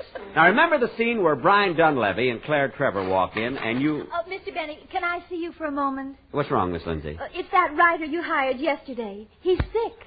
Already? They always wait till they're on salary, and then they get sick. What's the matter with him? He's coughing, shivering, sneezing, and sniffling. Well, give him a 4-way cold tablet and tell him to lie down for a few minutes. He can be sick on his own time. Yes, Mr. Scrooge.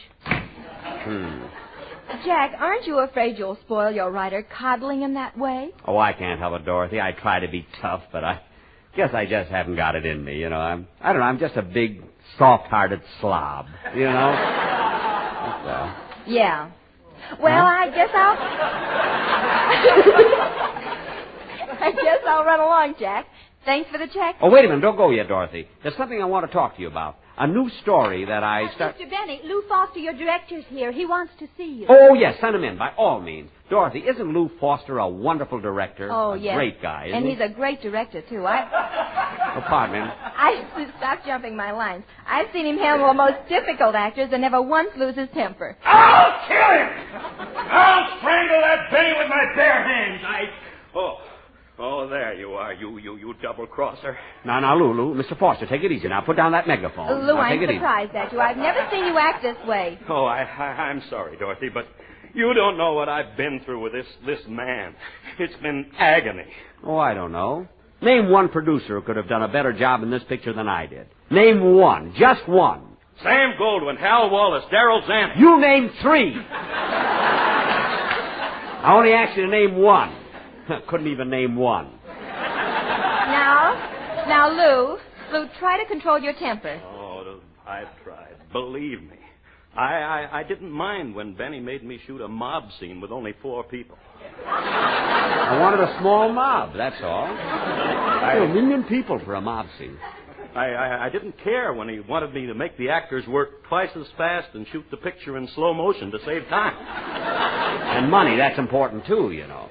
But when he stuck in an added scene in the picture without even telling me about it, me, the director, that was the end. But, Lou, what on earth happened? Well, last night at the sneak preview, just as the picture was reaching the climax, Brian Donlevy flings open the closet to expose the killer, and who is sitting there but Jack Benny yelling, LS, MFT, LS. Well, I think it's a very cute scene. Jack, how could you use our picture to plug Lucky Strikes? I beg your pardon. In this case, LSMFT means Lucky Stiff must fill theaters. I wasn't even thinking of Lucky Strikes, Miss Corpuscles. All right, Mr. Benny. But if you insist on keeping that scene, then I'm going to add a scene. Another murder. But, Lou, we can't possibly have another murder in the picture. This one won't be in the picture. Think it over. Goodbye. How do you like that? Looks like a short Don Wilson.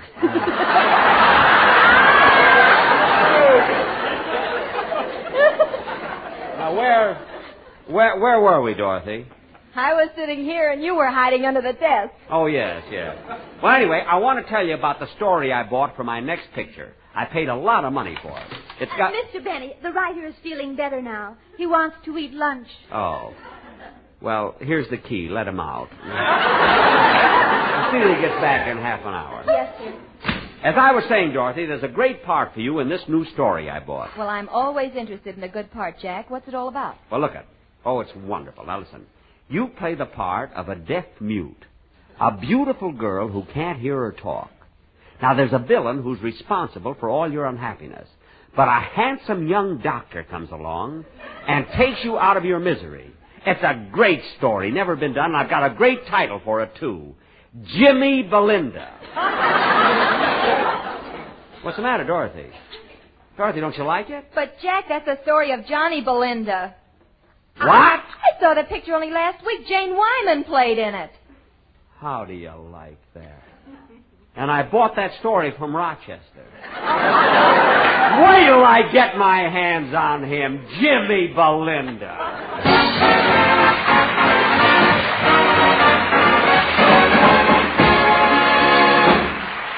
Jack Benny, that was wonderful. I know your millions of friends will be all listening to you on your own Lucky Strike cigarette show next Sunday on this same network.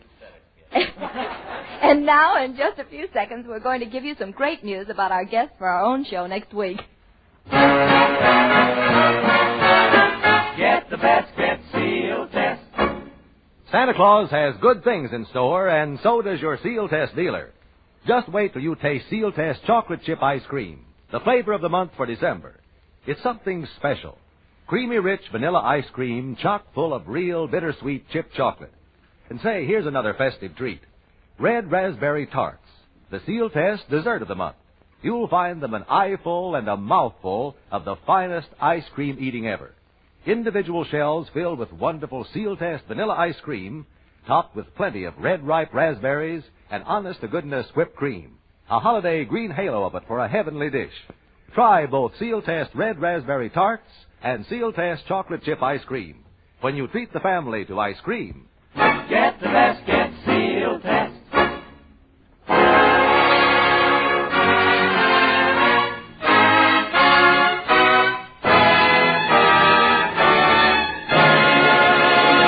and here again is your mistress of ceremonies, Dorothy Lemoure. Well, George Murphy and Jack Benny, visit us again real soon, won't you? And along with the fun, your appearance tonight contributes to a fine cause, the establishment of the American Federation of Radio Artists Welfare Insurance Fund. Next Thursday, our guests will be a pair of visitors from Wistful Vista, Fibber McGee and Molly, together with another great screen star, Edward Arnold. So until then, this is Dorothy Lemoure saying keep well, keep happy, and keep listening.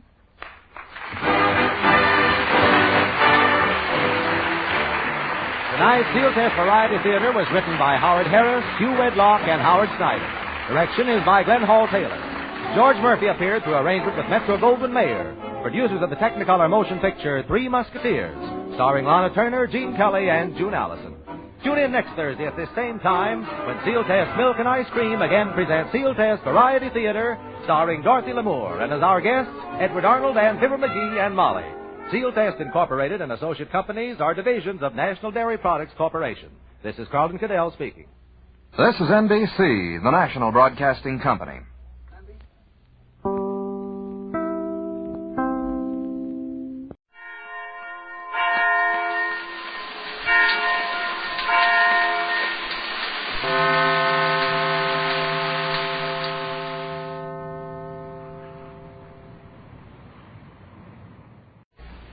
Doctors prove the Palmolive plan brings 2 out of 3 women lovelier complexions in 14 days. For the Palmolive plan was tested on women with all types of skin. Dry, oily, even skin that was not clear. Yes, regardless of age, type of skin, or previous beauty care, 36 doctors proved the 14-day Palmolive plan brings fresher, brighter, younger-looking complexions. So get Palmolive soap and start your 14-day Palmolive plan now.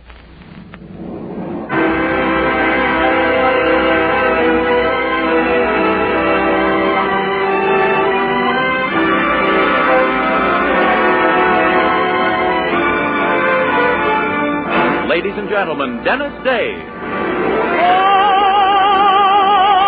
that makes my thing worthwhile dwells in your eyes and the spell of your smile. Dennis Day is brought to you by Colgate Dental Cream and Luster Cream Shampoo. Colgate Dental Cream to clean your breath while you clean your teeth. Luster Cream Shampoo for soft, glamorous dream girl hair.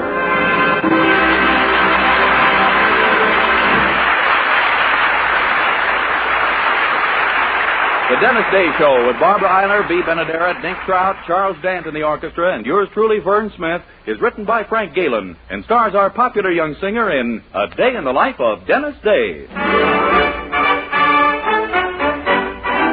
Here's Dennis to sing the Academy Award winner, Zippity-Doo-Dah.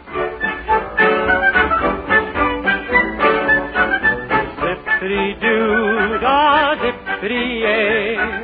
My, oh my, what a wonderful day. Plenty of sunshine heading my way.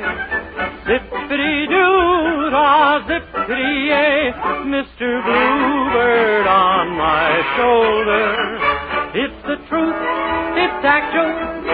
Everything is satisfactual. Zippity-doo-yay. Wonderful feeling, wonderful day. Oh, Mr. my shoulder. It's the truth, it's actual. Everything is satisfactual. Zippity-doo-dah, zippity-yay. Wonderful feeling, wonderful day.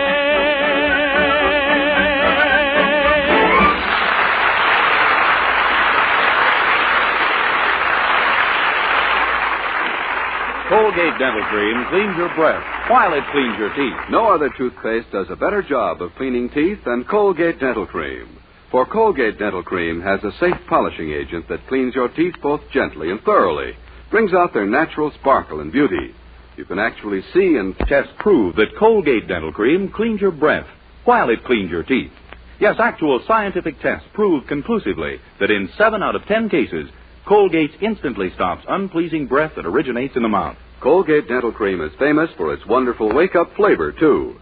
Nationwide tests of leading toothpaste prove that Colgate's is preferred for flavor over every other brand tested.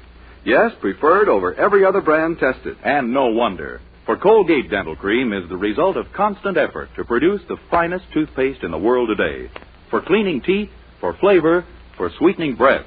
So see if you don't agree with the millions who have made Colgate Dental Cream America's favorite toothpaste. Try Colgate Dental Cream to bring out the natural sparkle and beauty of your teeth. For a wake-up flavor you'll thoroughly enjoy. And always use Colgate Dental Cream after you eat and before every date to clean your breath while you clean your teeth.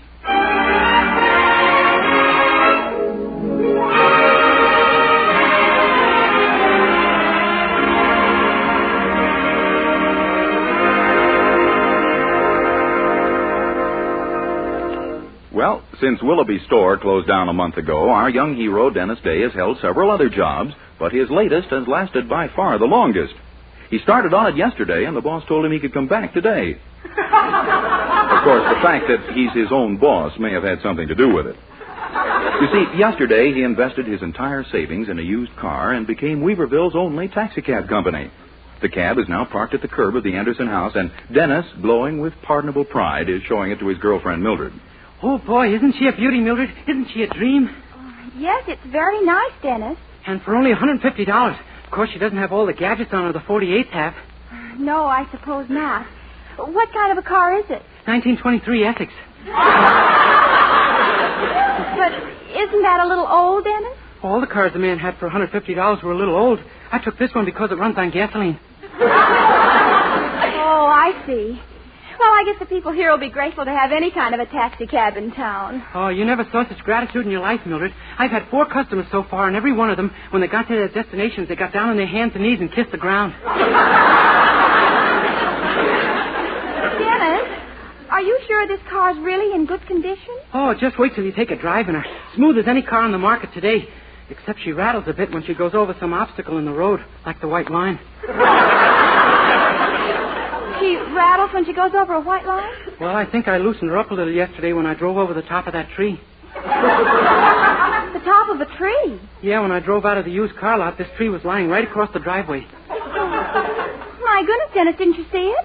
It wasn't there till I started driving out. Golly, I just hope you don't have a terrible accident someday, Dennis. Yeah, I hope... Oh, here come the folks. Morning, Mother, Daddy. Hello. Good morning, children.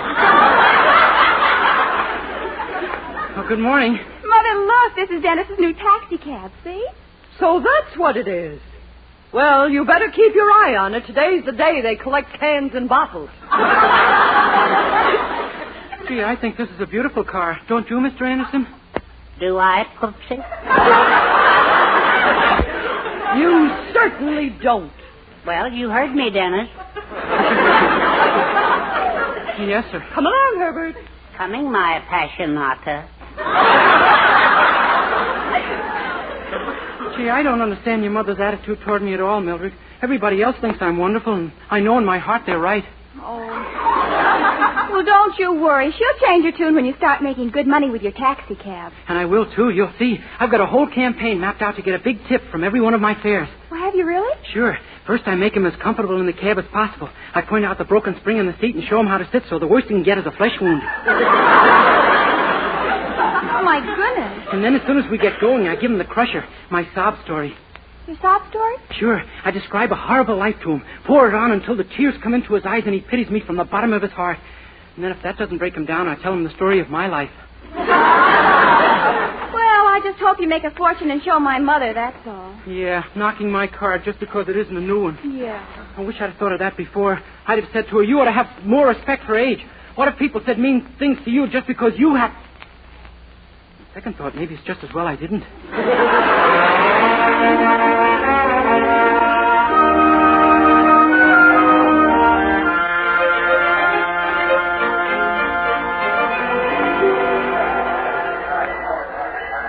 Taxi? Taxi here, mister? Taxi? At the station. Oh, it's the only one in town, sir. Hop right in. Oh, very well. I'm going to the Weaverville Hotel. Okay.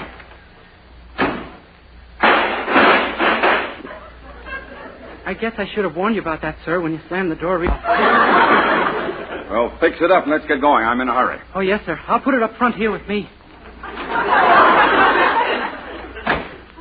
Okay, here we... Oh, you better sit a little further over toward the left-hand corner, sir. The left-hand corner? Why? Well, there's a loose spring in that seat, and all of a sudden... boing! And you'll make the rest of the trip by air.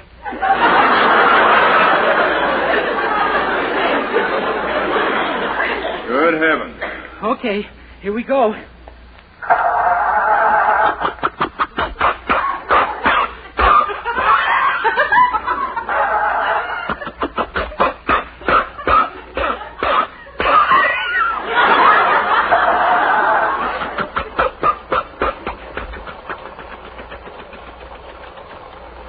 There, comfortable back there?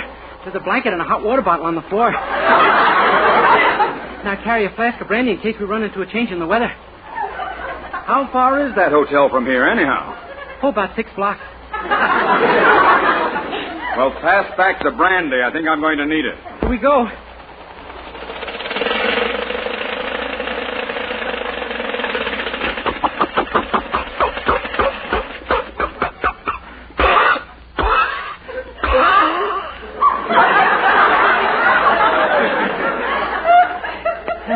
I understand they licked that. Don't worry, I'll have her fixed in no time. Let's see now, what am I going to do?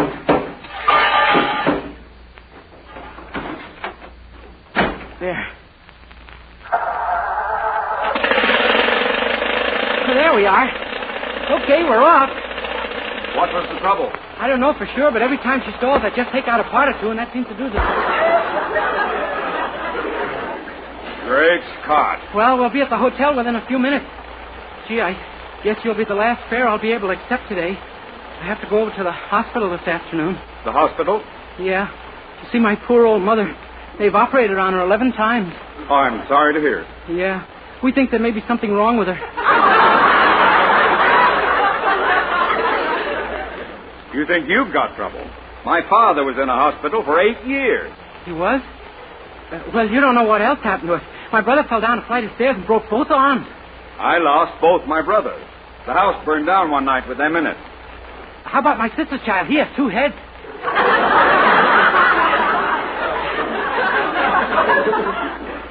My sister's child hasn't any.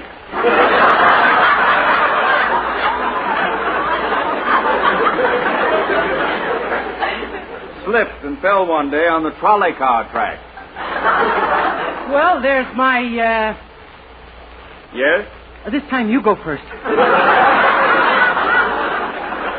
Never mind. Aren't we anywhere near that hotel yet? Oh, it's just a block or so now, and then we'll be... Oh, my goodness. She never shook like this before. No car ever shook like this before.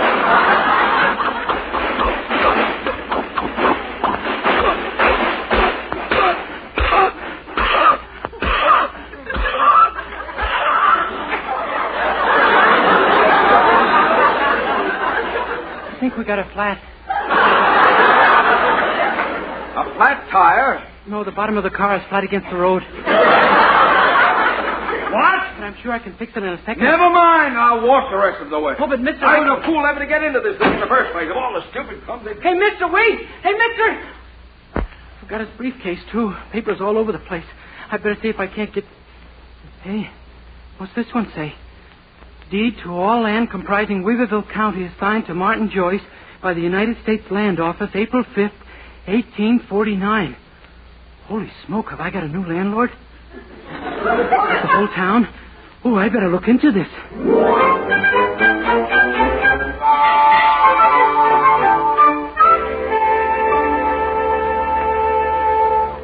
Gosh, Mr. Anderson, does it really mean that this man owns the whole town? Well, I'd hesitate to say before we see a lawyer, Dennis, but this certainly looks like an official land grant from the United States government. Yeah? They did do things like this right after the Mexican War. What Mexican War? In 1848, don't you? 1826 was probably over by then. Well, in any event, we've got to get busy right away. Now, the mayor must be warned immediately. Yes, sir. I'll dash over to the bank and make sure that this grant is legal. And meanwhile, you take your car and get down to the mayor's office. Now, drive as fast as you can. Remember, the whole town is at stake. Oh, don't worry. I'll go even faster than that. I'll walk.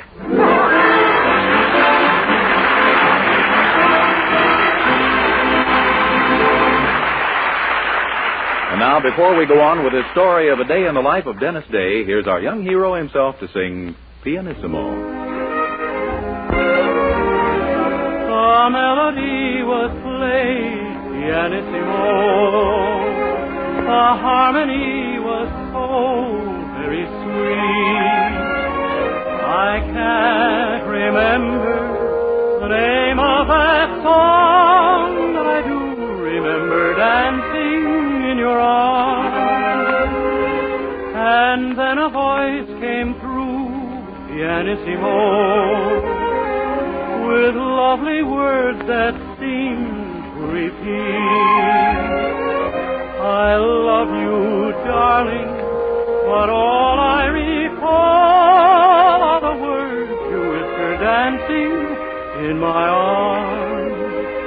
Pianissimo means soft and low, and soft and low were your sighs.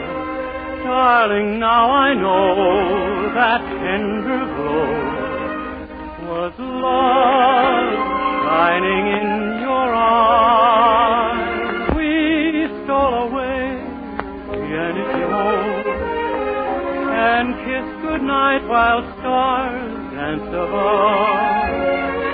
I can't remember the name of that song, but I do recall it helped us fall in love.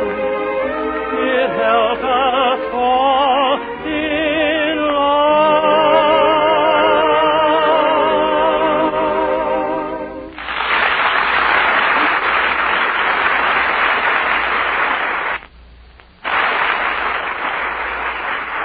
Well, our young hero, Dennis Day, found an old government indicates all too clearly that the town of Weaverville belongs not to its citizens, but to the heirs of a man named Martin Joyce.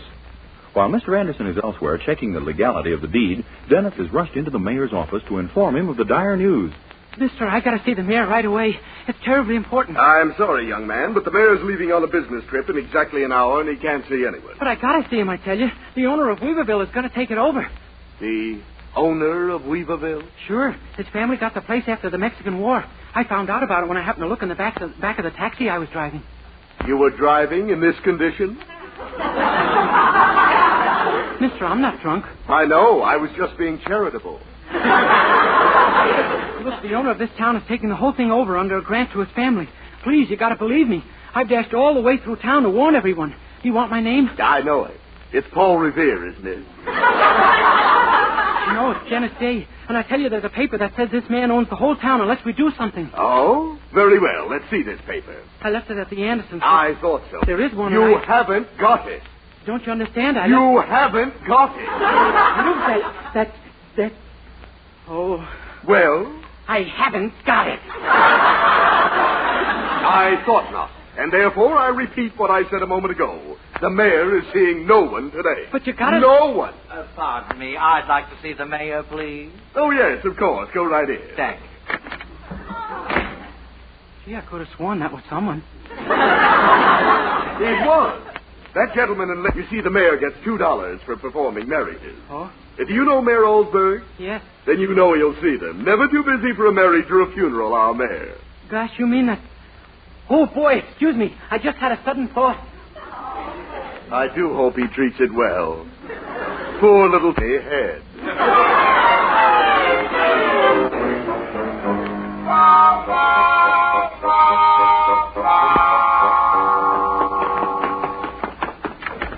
Mildred, where are you? She's out, Dennis. She went downtown with Herbert. Oh, my gosh. Look, Mrs. Anderson, I've done lots of little things for you, haven't I? Remember the time you asked me to paint the roof and I did? Yes. You fell off the ladder and almost broke your neck. Well, I can't do that. But now there's a little favor you can do for me. What? Will you marry me?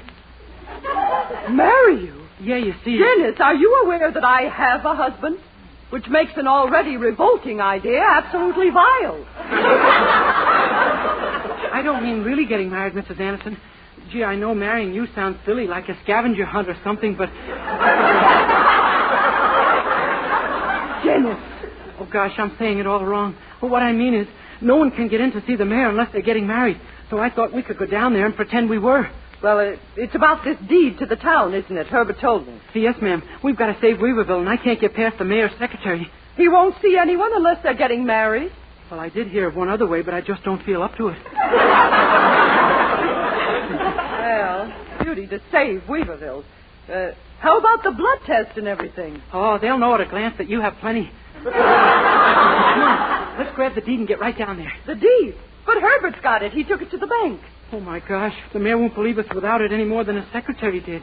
Well, Herbert should be back very soon. But the mayor might leave town any minute. We'll have to leave a note telling Mr. Anderson to rush right down to the mayor's office with the deed. Meanwhile, you and I'll stall the mayor off and keep delaying the ceremony until Mr. Anderson arrives. My goodness, do you think we can? We'd better. If we don't, we're liable to get pronounced man and wife. Good heavens. I think I'm going to be sick. Oh, don't worry. It couldn't stand up in court. It isn't legal for a woman to be repoopsied.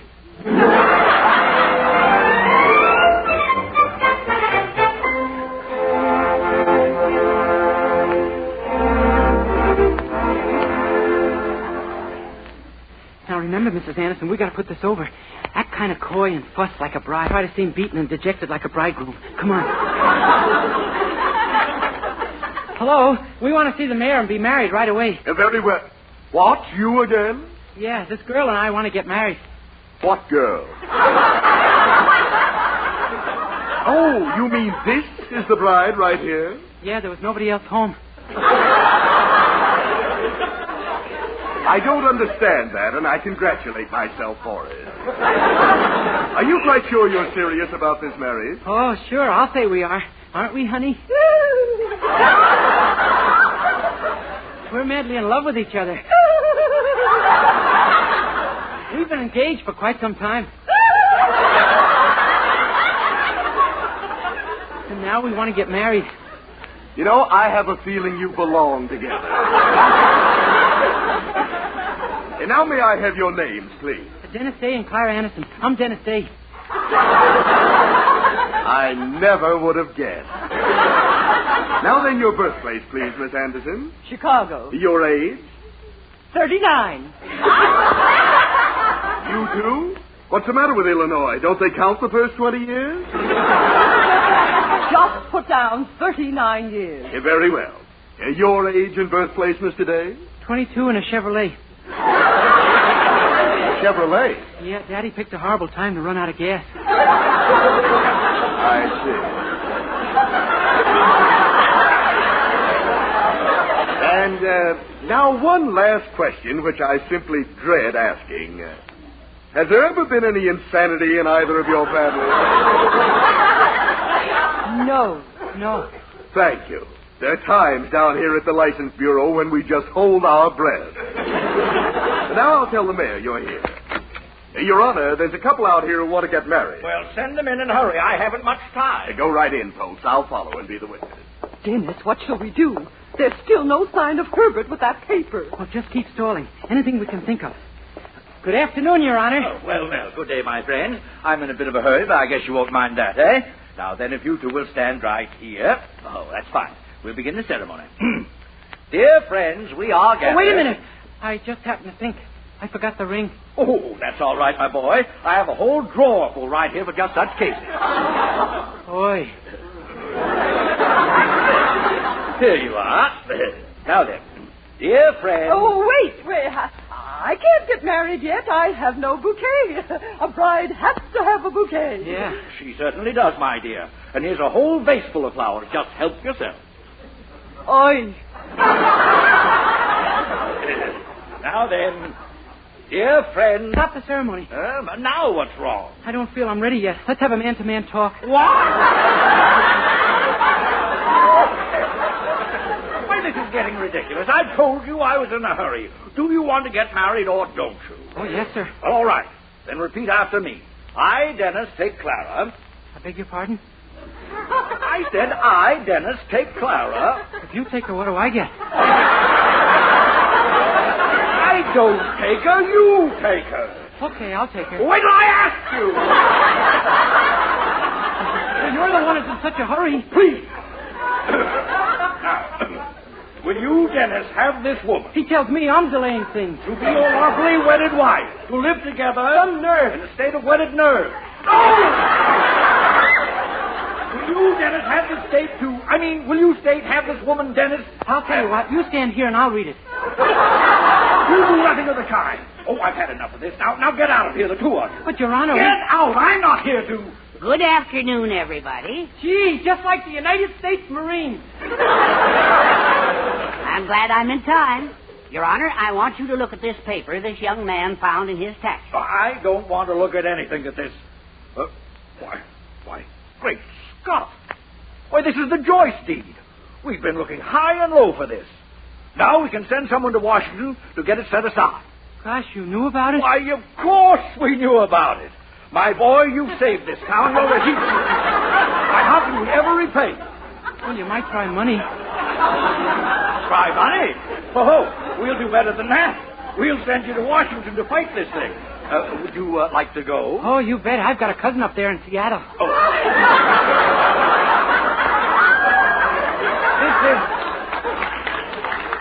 This is Washington, D.C. Oh, that place. Now, listen. This has got to be kept very secret. Uh-huh. Joyce wants that paper back. And if he sees you getting on a train, he'll know... Wait a minute, I've got it. Huh? We'll send someone with you, and the two of you can pretend to be a honeymoon couple. But gosh, who can we get? Don't look at me. I've gone as far as I'm going. We can't let anyone else in on the secret. Well, how about Mildred? She knows already. Absolutely not. But gosh, there isn't anyone else who knows except... Hello, honey bunch. Hello, love bundle.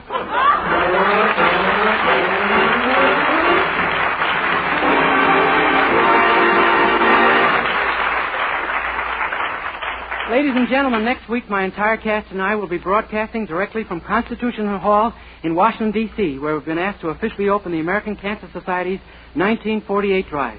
I'll be back in just a minute to sing Schubert's Ave Maria, but first...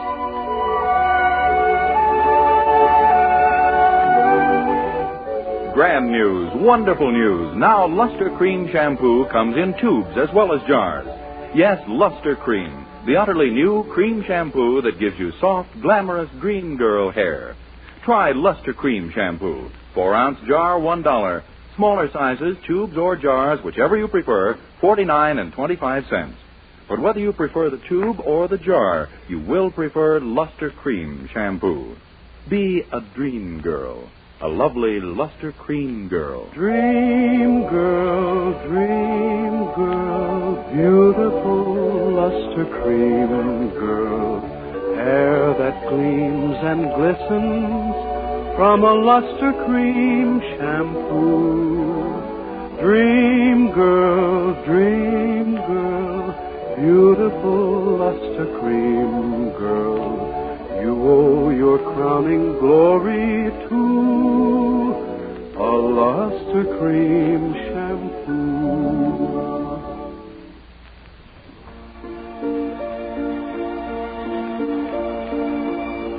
As the Lenten season draws to a close, here's Dennis with Charles Dant and the orchestra to sing Schubert's Ave Maria, sung as only Dennis Day can sing it.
Next week, tune into another Dennis Day Show, broadcast from Constitution Hall in Washington, D.C., brought to you by Colgate Dental Cream and Luster Cream Shampoo.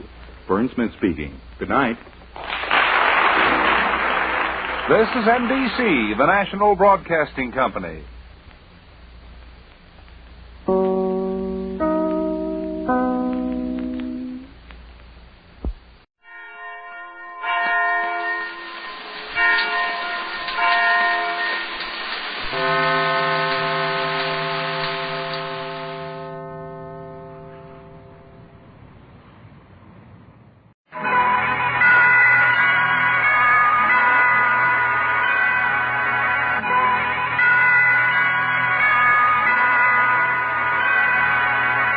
Of Ivy, starring Mr. and Mrs. Ronald Colman.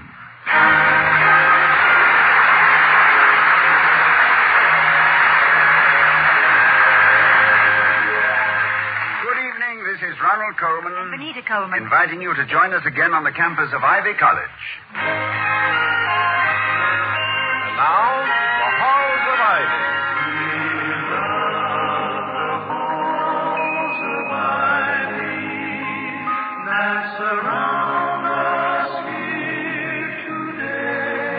Welcome again to Ivy. Ivy College, that is, in the town of Ivy, USA. Now, if you lived in a small college town and had an hour or two free in the evening, you might choose to spend it in the library or the Students' Union, or you might drop in at the malt shop, or just wander through the tree-lined pathways of the campus. The chances are that the one place you wouldn't visit voluntarily would be the police station. But that is exactly where Dr. William Todhunter Hall, president of Ivy, has spent the evening while his wife Victoria attended a rehearsal of the freshman play. They have just returned home together, and Mrs. Hall is saying... And except for the 18-year-old character lead who seems to think that a clump of crepe hair in a case of the shakes makes him a grandfather, I think we have a very fine cast. And even he wasn't too bad after I trimmed his hedges and moderated his tremolo. But you haven't told me what you did this evening, Toddy. Oh, I went to jail. Really? I didn't even know they'd caught you. How'd you get out? Who sprang you, or is it sprung? The word I believe is sprung, past tense of spring. I thought the past tense of spring was summer. No, spring meaning leap, as for conclusion, which you have just done. Oh, you mean you weren't in jail because you held up a filling station or anything? Oh, no. I went to jail to have a talk with the chief of police, Chief Bentley, for whom I have a high regard. Well, I suppose it's possible to have a high regard for a police chief if you go to see him voluntarily.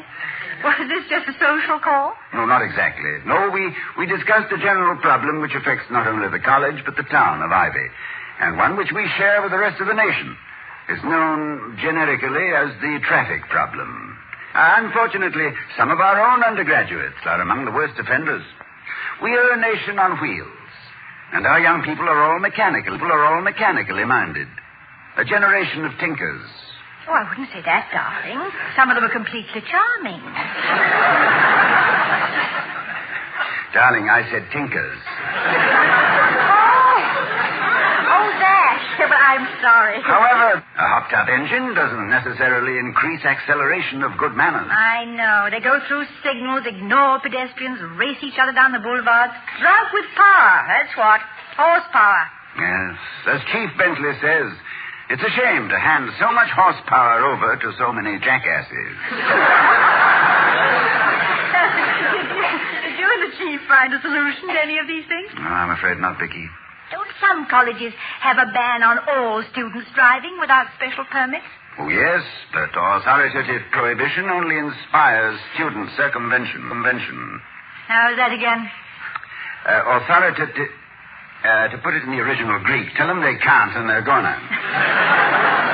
Now that I understand. Yes. Well, next time you give a speech at assembly, why don't you tell them you prefer a healthy student body and some of them have been quite run down lately? Hit them over the head. It's tough. Yes, I'll have to do something of the sort. Something besides what the late Don Marquis called stroking a cliche until it purrs like an epigram. Yes, but we can't solve the problem tonight, so we... Why, it's after 10, Vicky. Somebody else still up at Ivy? I'll get it. Hello, Dr. Hall speaking. Oh, Mr. Wellman. No. Yes. Thanks, we will. Good night. Thought you'd never get off the phone. What was Mr. Wellman so wordy about? Well, it seems we had to turn on the radio immediately and listen to what's going on over the campus station IVY. Whatever it is, it has Mr. Wellman in a swivet. Swivet? Yes, dear. Well, that should be very becoming to him. Well, let's turn on the radio, darling. It's funny, because from 10 till midnight, there's never been anything but that stupid disc jockey, Jack Hatter and his clatter-chatter. Clatter-chatter? Jack Hatter?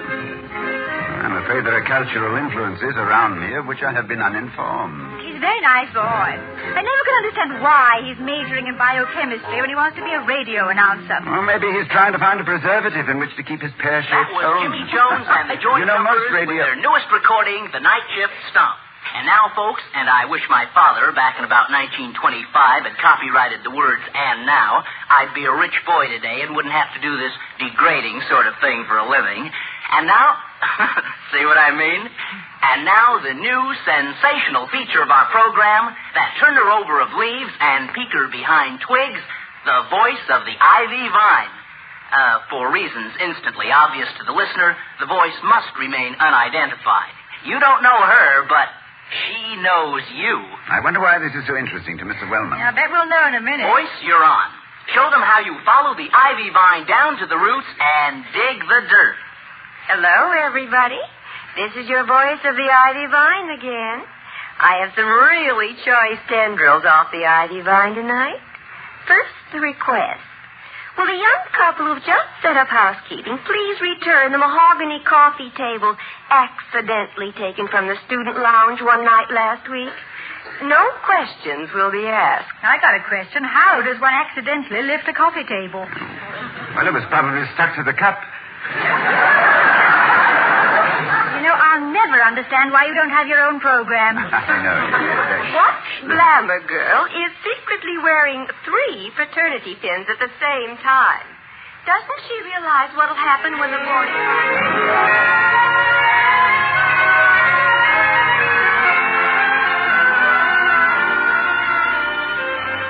And now from our suggestion box. Couldn't our dearly beloved Prexy, Dr. William T for terrific, Hall, who speaks so eloquently, have shortened his speech at Assembly last Tuesday? Didn't he realize that by running overtime, he ruined 3 sorority pink teas and made the Ivy debating team miss the bus for Bradford? Vicky, I didn't realize We that love you, Dr. Hall, and everything you say makes sense. But couldn't you be a little more pithy and succinct? And how about a stopwatch? Stopwatch. Very good. Oh, our time. And now, finally, our weekly sprig of poison ivy. A certain chairman of a certain board of governors of a certain college named Ivy... Wellman. ...was caught crossing 3rd and Elm against the signal light last week. Oh, no. The fine, as many students have found out to their sorrow, is $1. But the esteemed gentleman refuses to pay it and is demanding a jury trial. Maybe he prefers a jury to a judge on the theory that it's cheaper by the dozen. But no wonder Mr. Wellman wants us to hear this. Miss Voice of Ivy had better get us up a bodyguard. Part as it develops. And that's the Ivy for tonight, gals and pals. Tune in tomorrow at the same time for more rustling leaves from the ivy vine. Good night, everybody. And remember, the eye of ivy is upon you. And be careful. A co-ed is listening at your keyhole. And now this is your old spinner, Jack Hatter. Well, we've heard the chatter. Now back to the platters. From ivy to jivey. Our next recording is a sequel to Shrimp Boats Are Coming, which has been boiled down to Bouillabaisse Blues. Oh, that would be Mr. Wellman. Mr. Clarence J. Walker Wellman. Now turn off the radio. Oh, look at the phone, Toddy. It's beginning to smoke already. Yes, I have it. Yes, Mr. Wellman? But, Mr. Wellman, No, I don't think so. No. Oh, well, yes, Mr. Wellman. Well, good night. Well, you were certainly succinct, Toddy, if not pity. Well, I think Mr. Wellman was so upset he called the wrong number. He seemed to think I was the presiding judge and he was pleading his case. If one can plead at the top of one's voice. So it's true, then. He did get a ticket for jaywalking. How absolutely lovely. How long can you get for that? 90 years, maybe? Yet think of it, 90 years in a swivet. He's lucky he just got a citation instead of a ride in an ambulance. Yes. Tell me, do you dare to repeat to a lady what Mr. Wellman said on the phone? Oh, he threatened libel suits and demanded that I have the girl taken off the air immediately. He didn't give me a chance to tell him that I don't agree with him. After all, you know, it's very helpful to hear the truth about yourself. I wonder who that girl is. She certainly has spunk. Somehow I feel I've heard that voice before. I know one thing. If she keeps this up, she's going to be a terrific hit. Well, everybody in Ivy will be listening to her, including me. Well, you really think you've heard that voice before, Vicky? Just recently, too. Let me think. Who did I see yesterday? Marion, Mrs. Quincannon, Jane, Edna. No. Tuesday? Oh, I went to lunch with Mrs. Quincannon, and in the afternoon, Jane and Edna drove us over to Marion's. No. What about Monday? Monday? Oh, don't you remember? That was the surprise party that Marion and Jane and I gave for Mrs. Quincannon and Edna. We must get out and meet some new people. I give up. I don't know where I heard that voice, but I heard it. Why don't we just call up the station and find out who she is? No, Vicky. That would spoil their game. Oh, I suppose if I insisted, the student program manager would reveal who's responsible, but I don't want to have to do that. Any official query might stop the program, and I don't want to stop it. No harm in having a co-ed gadfly occasionally buzz the campus, is there? No, of course not. And as long as the voice states her facts correctly and isn't deliberately malicious, she can be an extremely useful influence. But she must be careful. She should remember the observation of Sheridan, who accused his opponent in Parliament of being indebted to his memory for his jests and to his imagination for his facts.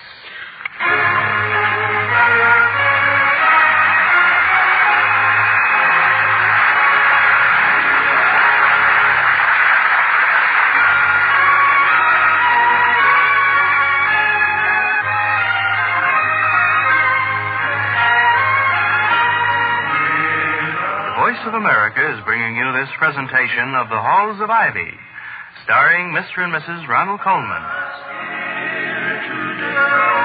And now to return to the Halls of Ivy. It's the next afternoon, and Charles Merriweather, the amiable member of Ivy's governing board, has just dropped in to visit with the Halls. Oh, sit down, Charles. It's good to see you. Always good to see you, Bill, but I must confess it's even better when I see two of you. I mean, of course, that I like I know what you mean, Charles, and there's no need to look so forlorn. She's here. Victoria, our friend is here to see you. Oh, very discreetly put. Oh, Mr. Merriweather. Hello. Hello, ma'am. Well, you're looking very gleeful today. Did your golf score go down, or did the stock market go up? No, you just came in, darling. Oh, thank you, Bill. You beat me to it. Well, perhaps I'd better make another entrance, huh?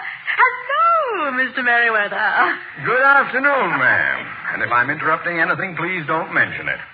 You see, I was cheating at solitaire in my office this morning, overwhelmed as I was by the pressure of business, and the Queen of Hearts kept turning up. So I said to myself, it's in the cards, Charles. You must drop by and see the Halls this afternoon.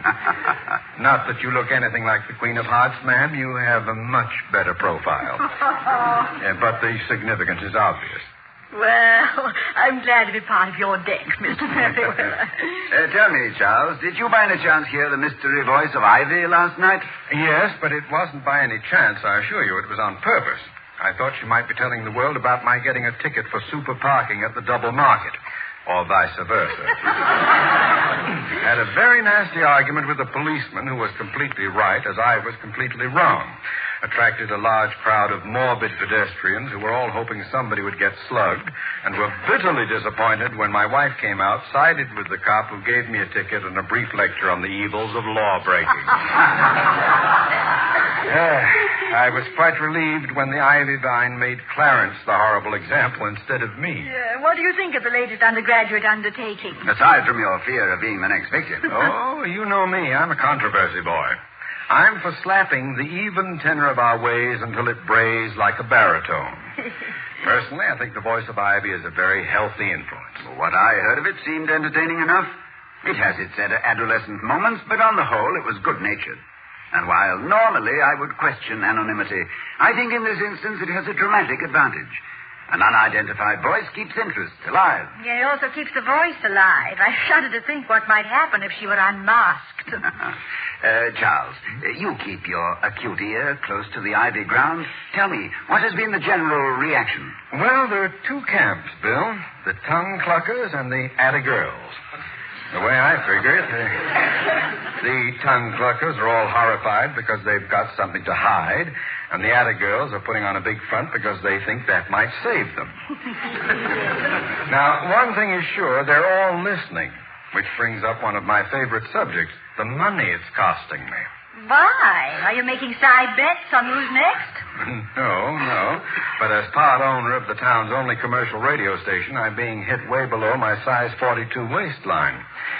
The sponsor of the 10 o'clock news broadcast is already threatening to cancel because of the competition from the Ivy Vine. Well, you mean that the townspeople of Ivy are that interested in her? If I knew who the girl was, I'd hire her myself. She can't miss. Everybody's going to be listening to her. Yes, of course. I'll be listening to her comments on my next speech, and Mr. Wellman won't be able to resist. Each faculty member will be avidly listening to what she has to say about other faculty members, and the students naturally will all be... Yes, what a magnificent opportunity. Mr. Merriweather, have you heard any rumors about who she might be? Rumors? Suspicion is rampant, and speculation is way out of hand. Every co-ed I've met this morning has greeted me in a rich, deep contralto for fear my suspicions would be aroused. My own guess is that the whimsical brains behind this project auditioned until they found somebody who could dish out saccharin in high C. Auditioned? But, Mr. Merriweather, you did it. Ma'am, I've been accused of a number of things in my time, but if you think I'm the voice of the Ivy Vine... Remember, she's a young sophomore named Betty Gibson, a very sweet girl and a very bad actress. I heard her audition for the Dramatic Society, and I remember trying to tell her, as gently as I could, that she should take up paleontology. I didn't know what paleontology was, of course, but it sounded as if it might keep her away on field trips. Yes, I was wrong. Looks as though she's got a great future. Well, Vicky, paleontology may still be the best for Miss Gibson in the long run. But right now, I have a better idea. Charles, are you busy this evening? Say at about 10:15? Well, it so happens that at 10:15 this evening, Mrs. Merriweather will be 1/3 of the way to her sister's, where she's going to give away a niece in marriage, much to everybody's relief. So, happily, I'm free. I never attend weddings because I have an unfortunate tendency to laugh.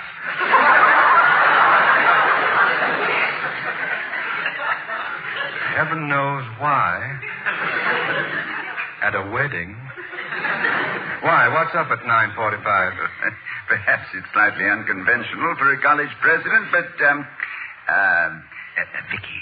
Vicky, do you think we dare? Well, if I was thinking about what I think you're thinking about, I think it's a perfectly lovely idea. Well, thank you, darling. In that case, perhaps the three of us can pay a surprise visit to radio station IVY tonight. We'll see the megacycles at work. And not Meg. Kill. I will, if necessary.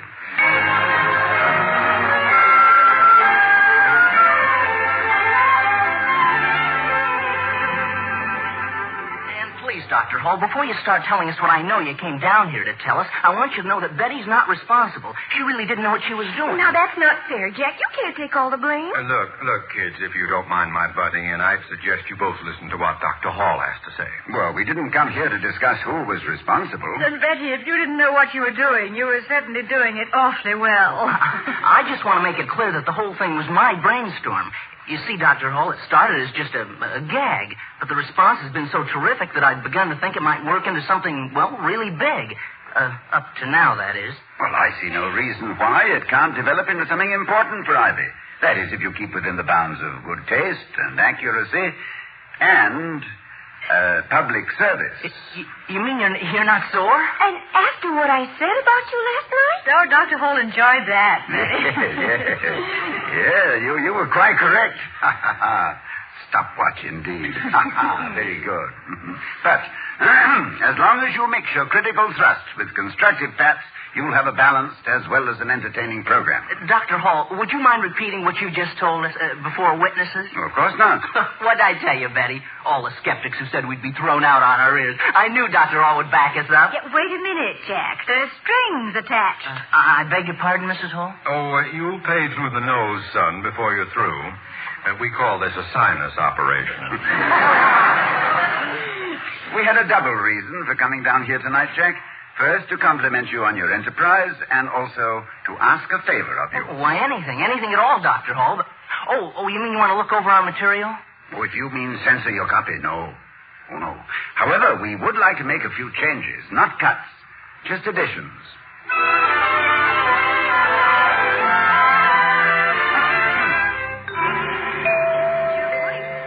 Of the Ivy Vine again. There's sad news tonight. You may have heard about the pathetic misadventure of one of Ivy's most distinguished citizens. Well, the Association for the Defense of the Jaywalker unhappily announces that its fundraising campaign is lagging. Only 23 cents of the dollar fine has been collected so far. Remember, friends, if you're a jaywalker, this could happen to you. So if you don't want to leave the jury at the mercy of this man, drop a plugged nickel into the nearest man. End of the secret code. And now a surprise feature. I give you Ivy's #1 voice. Thank you. My text for this evening is, "He who taketh the law unto himself, let him ride by himself.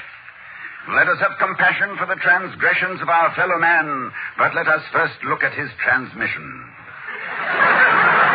And let us not forget that he who parketh in a forbidden zone may find himself parked in a forbidding cell.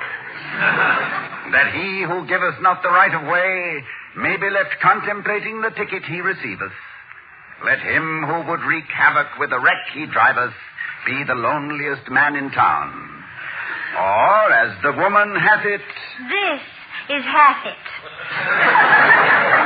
Girls, he may be a 2-year letter man. He may be handsome and dance divinely. But before you date him, find out whether he's a fender scratcher, a bumper crasher, a 2-wheel turner, or left lane passer.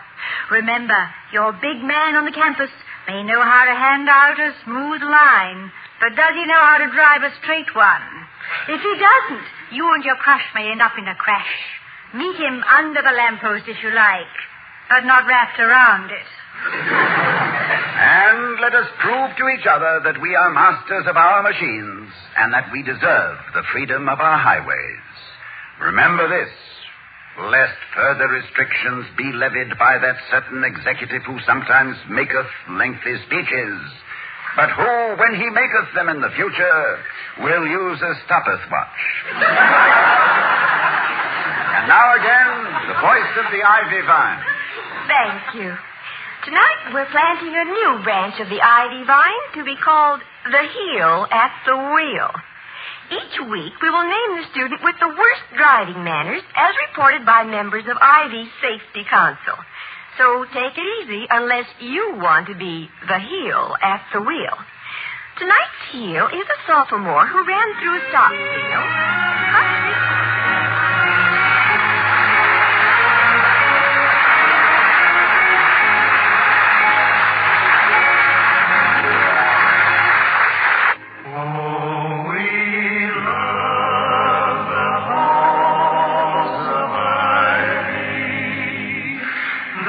Surround us here today, and we will not forget though we be far, far away to the hallowed halls of Ivy.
Hollywood, Colgate Tooth Powder presents The Mel Blanc Show, written by Mac Benoff, with Mary Jane Croft, Joe Kearns, Hans Conried, Alan Reed, Jill Walker, the sportsman Victor Miller and his orchestra, and starring the creator of the voice of Warner Brothers' Bugs Bunny. What's up, Doc? Yes, Colgate Tooth Powder for a breath that's sweet and teeth that sparkle brings you The Mel Blanc Show, with Mel playing his new character, Zookie. Hello, everybody. Hello, everybody. Hi. And starring himself in person, Mel Blanc. Hi, folks. Ugga, ugga, boo, ugga, boo, boo, ugga.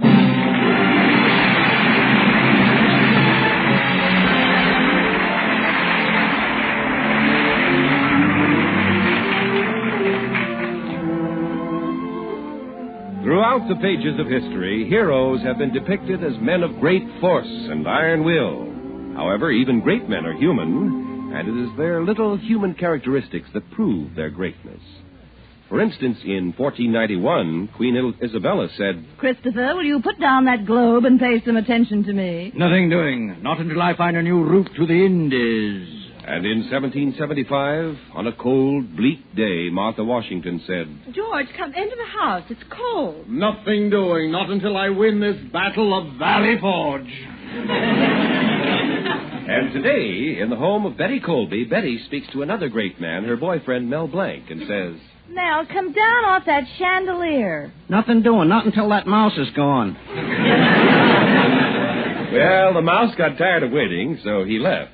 Mel came down, and just before he and his girlfriend Betty left for the picture show at the Bijou, Betty said, Oh, Mel, you're such a coward, afraid of a mouse. I am not a coward. I never told you about the time I was held up in my fix-it shop. I said to that crook, all right, put your gun on the table and scram. And what did he do? He told me to go jump in the lake. Well, what happened? I don't know. When I got back, he was gone. Now, you're just a weakling. Oh, is that so? I'm tired of all this talk. The next one who calls me on the telephone is going to get it from me. I'm going to tell him off. I don't care who it is. Answer that, Betty. Oh, all right, I'll answer it. Hello, Betty Colby's house. What? Now, listen, fathead. I don't want to be bothered with you. If you call up again, I'll beat your brains out. Do you hear? I'll come over there and mop up the floor with you. Goodbye. Well, who was it? I don't know. She didn't say.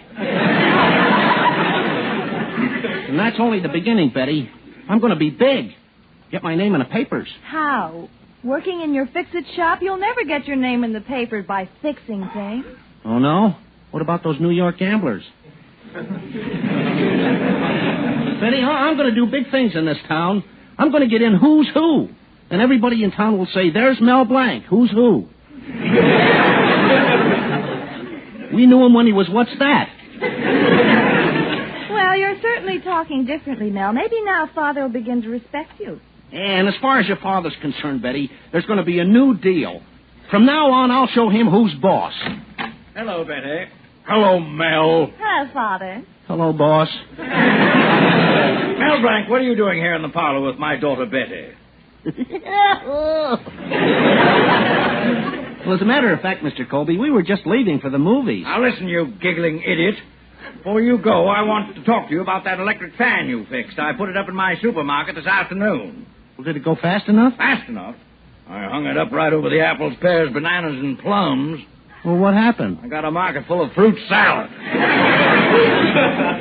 Well, gosh, Mr. Colby, I'm sorry. I meant to do well. Oh, Father, this loaf of sliced bread you brought home, you know something? There's a slice missing. Slice missing? That's funny. I had a few complaints at the store about the same thing today.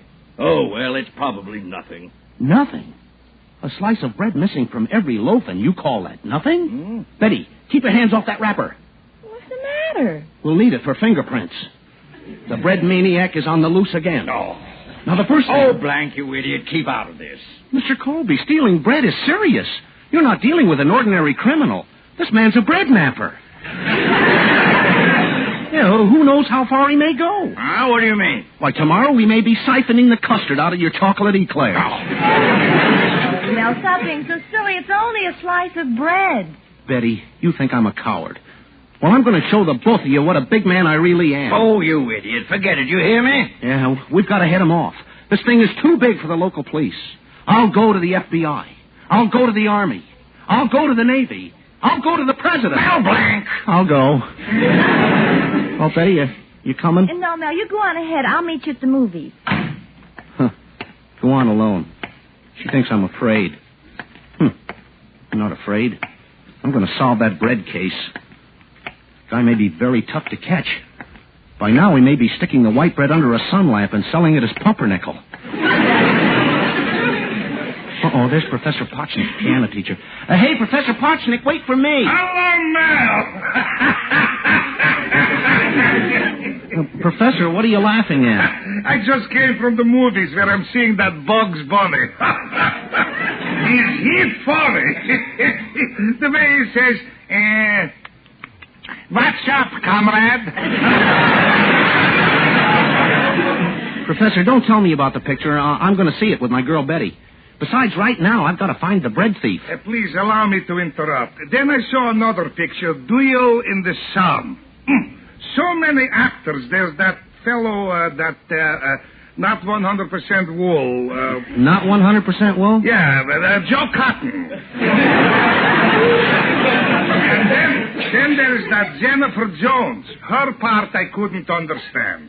All through the picture, she is wearing a blanket. So help me, never once went to sleep. But what love scenes I saw. Even in the balcony. But in the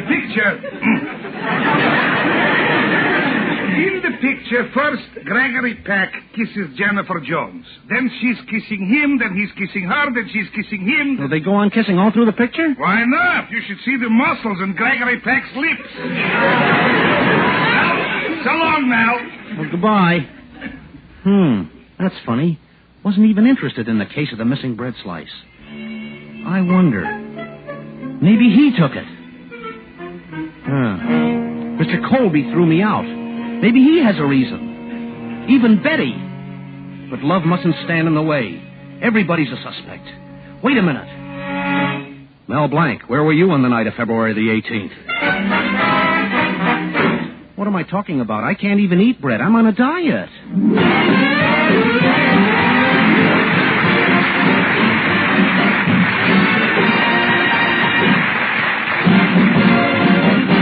Use Colgate tooth powder. Keep smiling just right. Use it each morning and use it each night. It cleans your teeth, makes breath so sweet.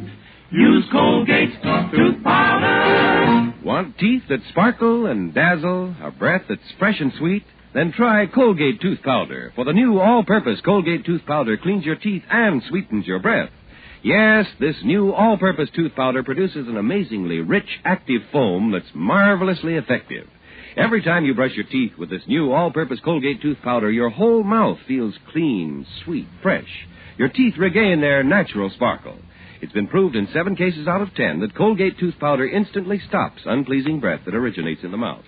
And as for cleaning, you can depend on Colgate tooth powder revealing the natural brilliance of your teeth, giving them that pearly, polished feeling. Yes, Colgate tooth powder, the new all-purpose tooth powder, does everything you can expect or ask of a dentifrice and does it beautifully. Try Colgate tooth powder today for teeth that sparkle and a breath that's sweet. Use Colgate tooth powder. Now, the sportsman, Victor Miller, the orchestra, and Blue Skies.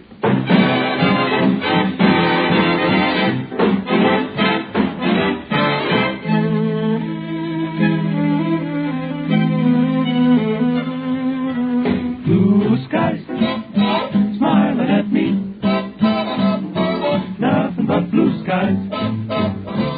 Do I see? No, nothing but blue skies with bluebirds singing a song. Nothing but bluebirds all day long. Never saw the sun shining so bright. Never saw things that were going so right. Noticing the days are hurrying by. When you're in love, my mind they fly high. Blue days, troubles, all of them gone. Nothing but blue skies from now on. Blue skies smile at me.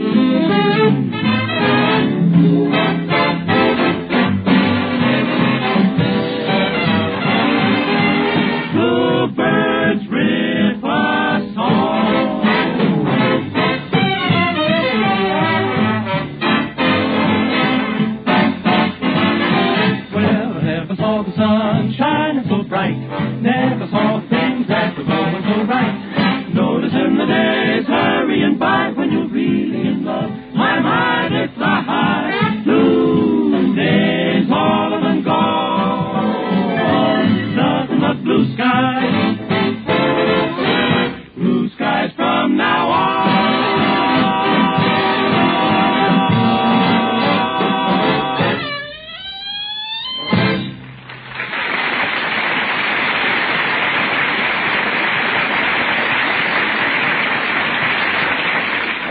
Back to Mel Blanc. Betty has spurned Mel because of his lack of courage. And Mel, trying to redeem himself, is hot on the trail of the bread thief, the person responsible for the mysterious disappearance of a slice out of every loaf of sliced bread in Colby's supermarket. Right now, he's walking down toward the movie house when he's accosted by Hartley Benson, the town Beau Brummel. Hello, Mel, old boy. Hello, Hartley. Nice seeing you. Yes, it usually is quite a treat. Say, Hartley, who do you know who would want to steal sliced bread? Oh, probably someone with a lot of crust.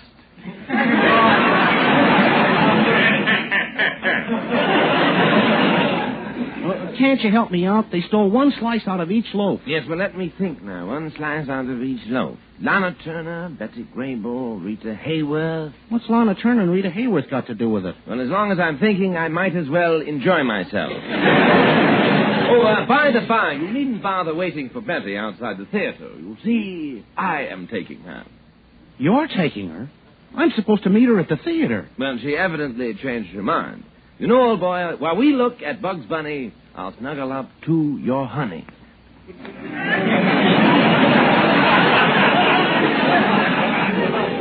Bugs Bunny. Well, Betty isn't going with me because she thinks I'm a coward. Now, just a second, Mel. If you want to know why she's not going with you, look at your suit. Who made it? Schaffner and Marx? Hart, Schaffner, and Marx. Oh. Come now, old boy. Nobody's heart was in that job.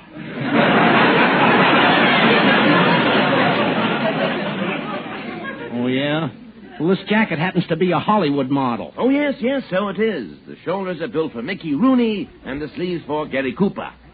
Well, goodbye, old boy, and don't worry about Betty. She'll be in very good hands.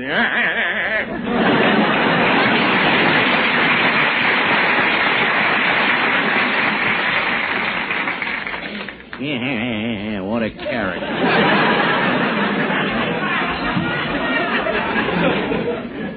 Thinks he's handsome.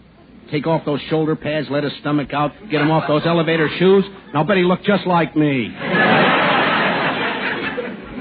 I wonder if he's the bread thief.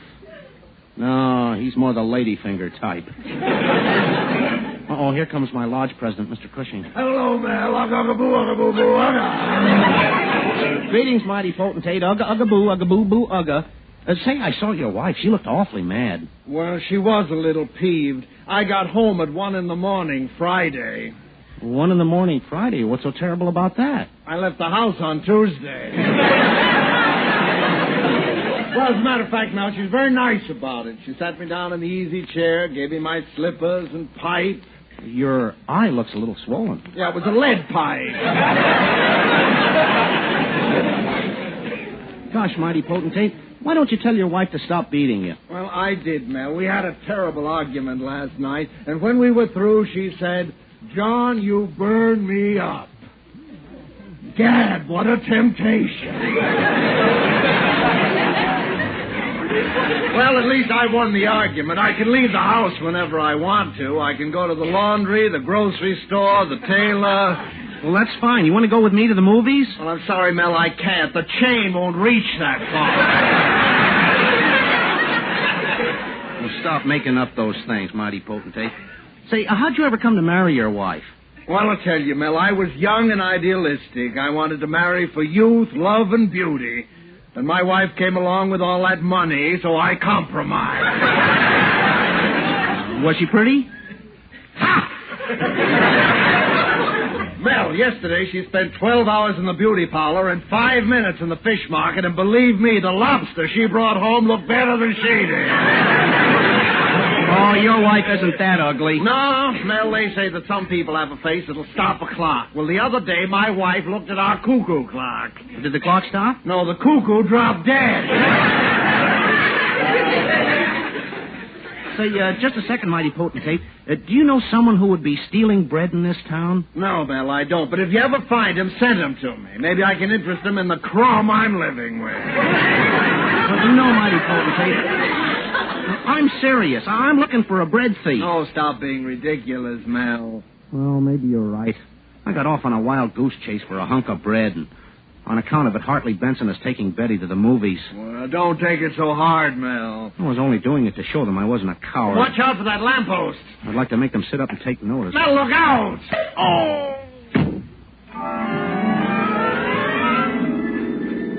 Oh, slice of bread. Colby, Betty, Bugs Bunny, missing slice of bread. Bugs Bunny, slice of bread. Hear ye, hear ye. The court of rye, white, and whole wheat will now come to order. Court will rise in general session. The missing slice of bread will now begin. Learned judges now entered the court, proceeds to the bench, and will now speak up. What's up, prosecutor? Here's the affidavit, Your Honor. The plaintiff Colby contends that the defendant, Mel Blanc, dispatched the Foynes errand boy, one Zuki, with 12 cents to purchase one loaf of sliced bread. The aforementioned Zuki returned with the aforementioned bread and one slice was missing. The aforementioned defendant, Mel Blanc, was not refunded the aforementioned 12 cents, although he made an aforementioned big stink about it. Where's the first witness, Doc? Here I am, Your Honor. Your Honor, have you examined the witness? Yeah, certainly, Doc. What is your opinion? Step up, miss. Put your right hand on this white bread. Swear to tell the loaf, the whole loaf, and nothing but the loaf, so help you right, Fred. I do. Cross your knee and hope to die. Cross my knee? Oh, Your Honor, doesn't he mean cross my heart? Judge, the prosecutor knows what he's talking about. Well, I object, Your Honor. I want to cross-examine the defendant's assistant, Zuki. Okay, Zuki, take the stand. Now, young man, tell us. What's your name? John Doe. What's your occupation? Well, you see, I'm a radio announcer. A radio announcer? Yeah, listen. Doctor, I have a lady in the Doctor, I have a lady in the I have a lady in the Never mind, she went home. Is that all you announce? No, I also give the time. Well, how do you do that? Like this. It's 5 o'clock.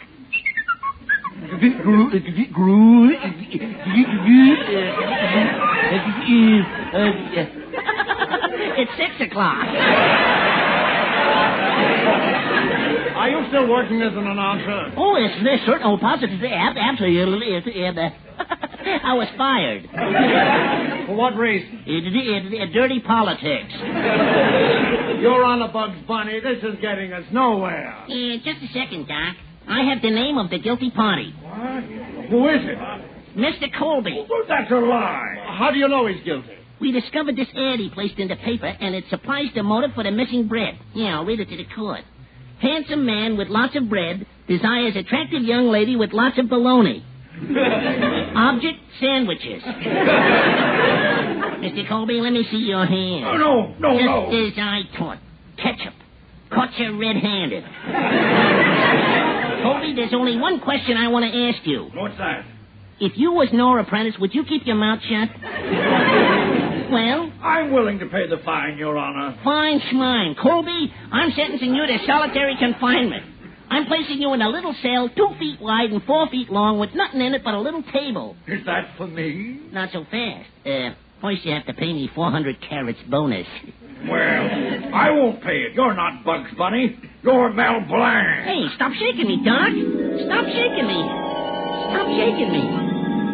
Stop shaking me. Stop shaking me. Mel, wake up. What happened? You walked into the lamppost. We had to drag you into the theater and revive you. Huh? You were out for so long we missed the picture. We did? Yes, but we're just in time for your favorite cartoon. My favorite cartoon? Yes, listen. What's up, Doc? Oh, no. Not that.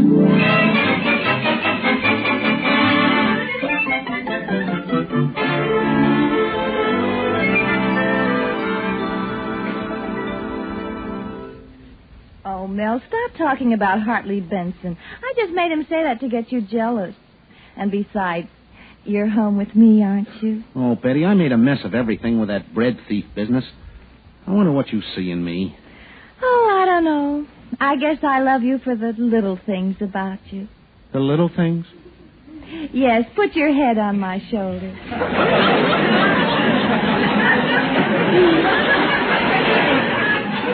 No, Betty, let's dance. I'll turn on the radio. Ladies and gentlemen, this is the Ace Bread Company's program.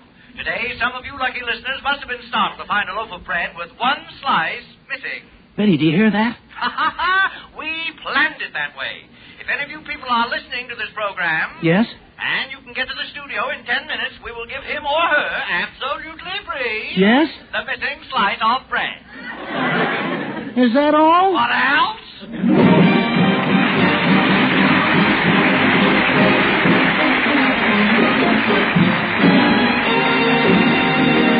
Mel Blanc will be back in just a minute. Use Colgate tooth powder, keep smiling just right. Use it each morning and use it each night. It cleans your teeth, makes breath so sweet. Use Colgate tooth powder. Lively, active, marvelously effective. That's Colgate tooth powder, the new all-purpose Colgate tooth powder. It cleans your teeth and sweetens your breath. Yes, every time you brush your teeth with this new all-purpose tooth powder, your whole mouth feels wonderfully fresh, sweet. That lively, active foam swirls around your mouth, cleans in all the corners. In 7 cases out of 10, it's been proved Colgate tooth powder instantly stops unpleasing breath that originates in the mouth. And when it comes to cleaning your teeth, why, Colgate tooth powder does a thrilling job. For it leaves teeth gloriously clean, reveals their natural brilliance. Try Colgate tooth powder, the new all-purpose Colgate tooth powder today, for teeth that sparkle and a breath that's sweet. Use Colgate tooth powder. This is Mel Blanc saying thanks for listening. Good night, Andy. That's all, folks.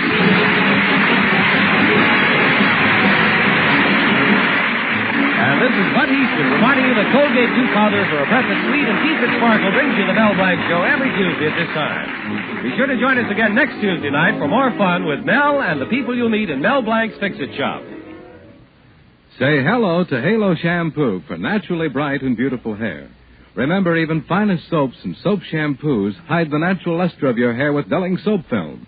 But Halo Shampoo contains no soap, therefore leaves no dulling soap film. Even in hardest water, Halo makes oceans of rich, fragrant lather. Quickly banishes loose dandruff and dirt. Halo needs no lemon or vinegar rinse. Say hello to Halo and goodbye to dulling soap film. Get Halo shampoo at any cosmetic counter.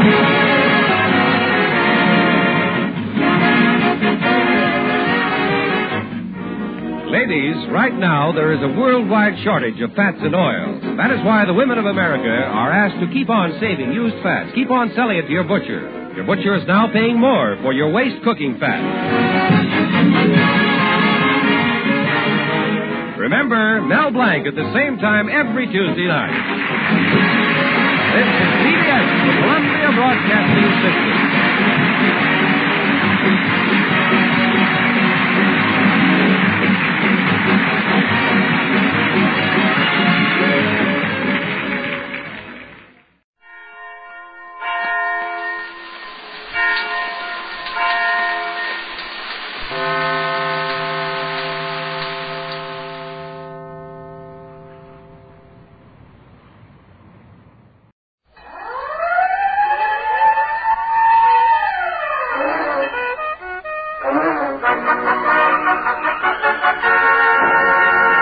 The Texaco Star Theater.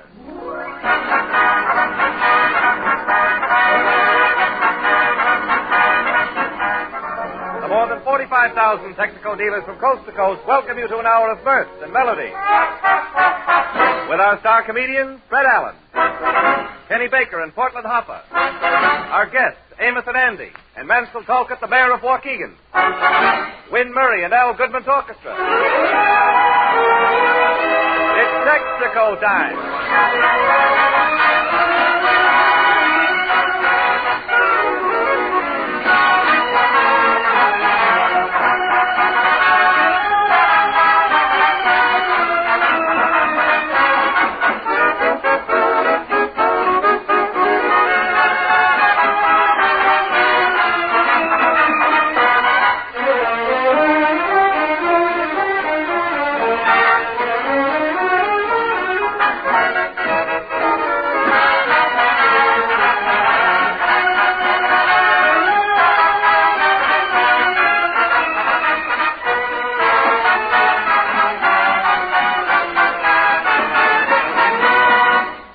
Gentlemen, tonight we present something heretofore unheard of in radio.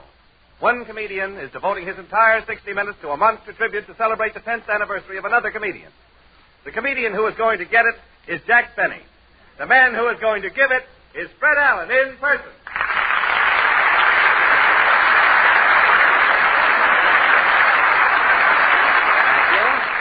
Thank you. As long as I accidentally bowed so low, I might as well pull up my stockings. I mean, a midget might walk in and say, there is a man who is not neat. His stockings are varicocele. And thank you.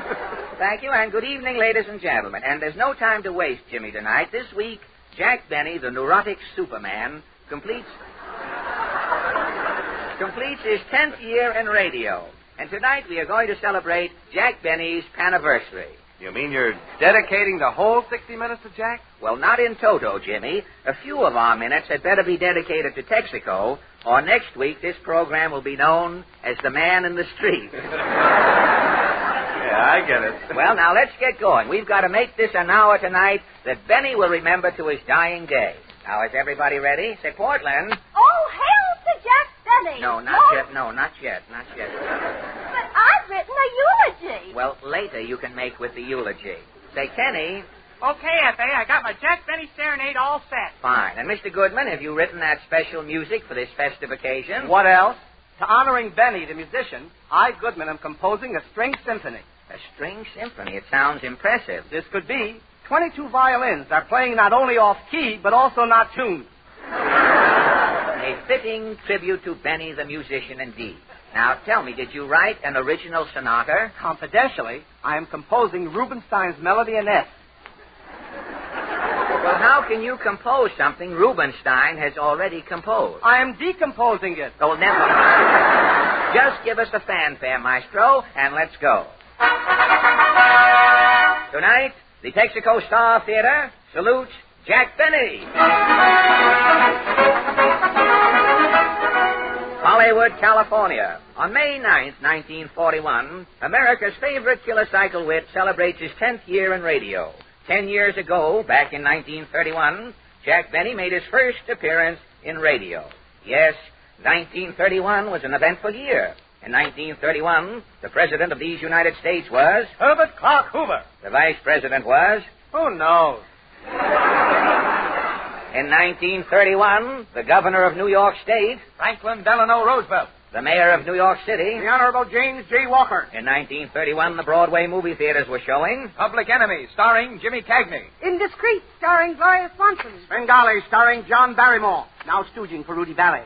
In May 1931, the baseball season was underway. The Brooklyn Dodgers are in 7th place. 1-3, lost 10. Wait till next year. This took 10 years, however. In 1931, prohibition was enforced. Bootleg liquor flooded the country. It was not unusual to hear a drinking man say, I took a drink today. It dissolved my 2 front teeth right down to the pivots. That year, vaudeville comedians were telling prohibition jokes. Have you tried that new nip and tuck whiskey? Yeah, 1 nip, and they tuck you away for the night. This theme is still laying off. In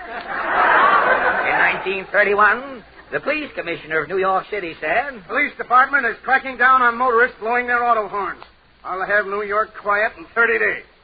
That man is now living in Connecticut. A New York subway contractor announced that year. Blasting the 6th Avenue subway will damage the water main. The 6th Avenue subway may never be completed. That's what he thought. Today, you can't tell the 6th Avenue subway from a hole in the ground. In 1931, the district attorney of New York said, Slot machines have got to go. I'll stamp out every racket in New York if I have to use both feet.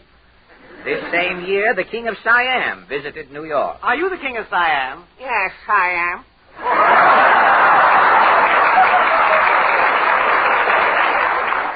On May 1st, 1931, a new high mark was set in Manhattan's skyline. The Empire State Building, 102 stories high, was open to the public. Up in the observation tower of the Empire State Building, a sightseeing couple from Jersey was heard to say, Sure high up here, ain't it, Mabel? Yeah. Say, what's that tetanus lifesaver laying in that field? That ain't no lifesaver, Mabel. It's a Yankee Stadium. Well, what do you know? Say, what's that slack thing there? Looks like a pancake somebody sat on. That's Jersey, Mabel. Jersey, what do you know? Yeah, ain't it wonderful? Yes, it was wonderful. In 1931, thousands of people who lived in Jersey came all the way to New York City and paid $1 to go up on top of the Empire State Building to look back at Jersey again. Many important events occurred that year. Several people questioned about 1931 remember other momentous happenings. A little-known man about hamburger stand who recalls 1931 is Sherman Mazda. What is your outstanding recollection of 1931, Sherman? Oh, 1931 is the year the pajama string was invented. The pajama string was invented that year, hey? And this impressed you? Oh, the pajama string was a boon to mankind. A boon to mankind in what way? Before the pajama string was invented, yes, a man going to bed with pajamas on had his hands full.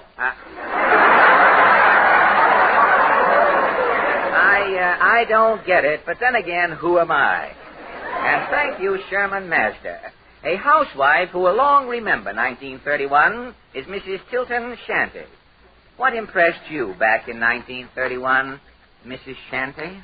1931's the year cellophane came out. And cellophane impressed you, did it? Cellophane liked to ruin me. Well, how do you mean? In 1931, they started putting cellophane on bread. I see. Nobody told nobody what it was. Oh, and you? I was slicing the cellophane along with the bread, putting butter on it and eating it. You were eating cellophane? With butter on it. Well, how was it? It's better with ketchup on it. Well, tell me, how long did you continue to eat this cellophane? For 6 months. Then I couldn't stand it no more. I felt like I had an accordion in my stomach. An accordion in there? Yeah. Inside I felt creased. Creased, huh? Well, what did you do? Nothing. Just quit eating bread. You did, huh? Well, after eating cellophane for 6 months back in 1931, do you feel any ill effects today? Don't feel nothing. No? But when I bend over, I crinkle. You... And every time I sit down, it sounds like somebody's opening a bundle. Well, thank you, Mrs. Tilton Shanty. A man who will long remember 1931 is Mr. Bedecker Stilt. What, in retrospect, Bedecker, highlights that year for you? 2 things. Namely? 1931 is the year the zipper was invented. And? 1931 had the coldest winter in history. Well, what is it about the zipper and the cold that still impresses you? Well, like I say, in 1931, the zipper was invented. Yes? They was putting zippers on everything. Shoes, raincoats, overnight bags. And you succumbed to the vogue, did you? Oh, yeah. You did, huh? I bought me a Bell Brigham Union suit. It had a zipper all the way down the front. But where does the cold spell come in? Well, sir, the morning the cold started, I get up to put on my union suit. The zipper is frozen. The zipper is frozen. I bend down to breathe on it while I'm trying to pull it up. Yeah? There I am, breathing and tugging and breathing. Yes? All of a sudden, zip. Up she comes. I can't straighten up. Why not? My nose is caught in the zipper.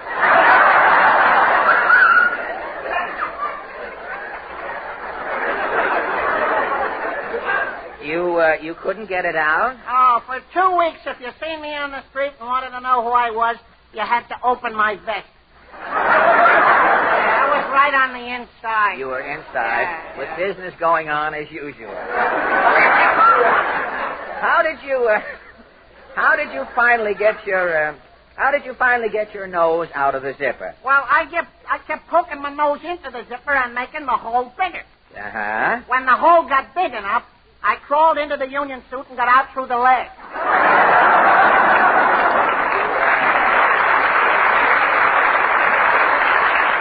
You made it the hard way, and thank you, Bedecker Still. And with Mr. Still's nostalgic escapade, we bring to a close this cavalcade of highlights taken from that outstanding year, 1931, and the first episode in our great tribute to Jack Benny.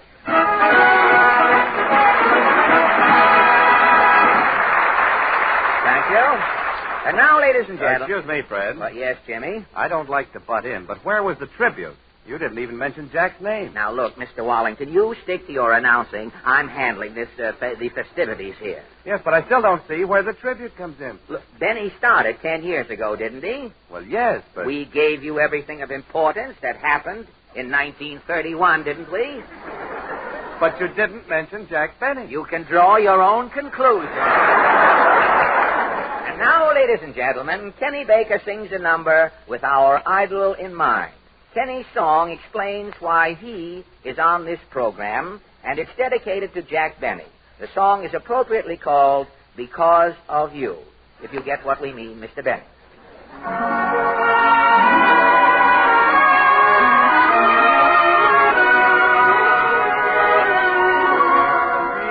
Because of you, there's in my heart. Because of you, my romance had its start. Because of you, the sun will shine, the moon and stars will say you're mine, forever and never to part.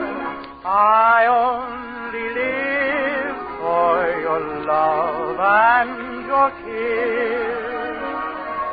It's paradise to be near you like this. Because of you, my life is now worthwhile, and I can smile because of you.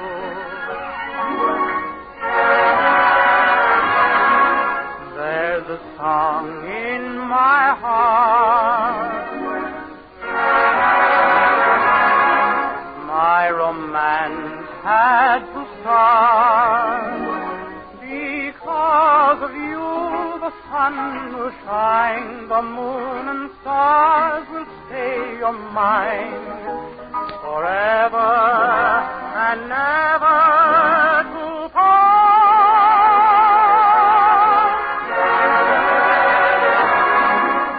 Pledge your love with a kiss. It's paradise to be near you like this. Because of you, my life is now worthwhile, and I can smile because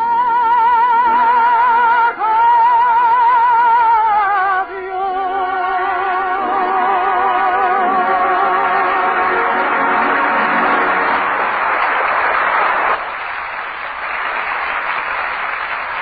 Thank you, Kenny. That was very nice, Kenny. Say, Fred, would you like to take a little intelligence test? An intelligence test? You mean to see if I'm as smart as Mr. Benny? Or what do you mean? Well, I'm going to give you 3 familiar phrases. Now, you tell me who says them and what they mean. All right, Jimmy. All right, here we go. Last call, curtain going up. Why, that's a call boy in a theater. That's right. Now this one. Last call, dinner now being served in the dining car. Oh, that's easy. Your dialect gave the whole thing away. That's a Pullman waiter. That's right. Now here's one more. Last call, final warning. All right, who is that? Gosh, Jimmy, I've got to give up. Who is it? It's me. You? No kidding. Right. You had me fooled at that. With the last call, the final warning to put your car in condition to stand warm weather driving. The deadline is here. No driver can feel absolutely safe about his car without a complete change over to spring right now. So why delay? See your Texaco dealer. He'll quickly and expertly put your car in condition for warm weather driving. First, he'll replace the worn-out winter oil now in your crankcase with insulated Haviland or insulated Texaco motor oil, insulated especially to resist high engine temperatures. Next, he'll drain the transmission and differential, refill with the right seasonal grade of Texaco gear lubricant to make sure of smooth, quiet shifting. And then he'll stop squeaks and wear on the chassis with Marfak, M-A-R-F-A-K, Texaco's famous 40-point chassis lubrication service. So don't delay. Tune up and catch up with spring at your Texaco dealer now.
Inserted Dumbre, the music at an age you can't even pronounce, and played by, whatever it was, played by Al Goodman and his orchestra. Their records are now available at the 54th Street Police Station. And now, ladies and gentlemen, on with our Jack Benny Paniversary. Oh, hail to Jack Benny! Oh, no, wait, later with the hail, Portland, later. But you haven't said anything nice about Jack yet. Well, we'll get to that. This is a monster tribute, and we'll get to the monster shortly. Now, if you'll just go on. Oh, hail to Jack Benny! I'm yelling hoarsely. Well, I don't... May he jump 10 points on his next carossery. Oh, now, look, please, Portland. Hi, folks. Oh, hello, Kenny. What's up? Mr. Benny's Crossley. And incidentally, Portland, that's Crossley. You'd better get the name straight because Mr. Crosley, the head of the Crosley Radio Survey, is going to be on our program next week. Is that the Mr. Crosley who lets you know if your program is going over with a bang? Yes, that's the... Crosley with a bang, he says. Well, what's wrong with that, Mr. Goodman? Crosley is with a bing. Bing Crosley. All right. All right. Mr. Chase is with a bang. What? What, Mr. Chase? The Chase National Bank. This is an all-out Benny program, all right. Oh, hail to Jack Now, Benny. later, please, Portland. Now, later. Don't you want me to finish my poem? Not now. I don't know. I told you, Porty. This celebration is a fake. This program isn't a tribute to Mr. Benny at all. Oh, no? No. You should be ashamed of yourself, Mr. Allen. This is like at a dinner. The guest of honor is getting a Mickey Fink.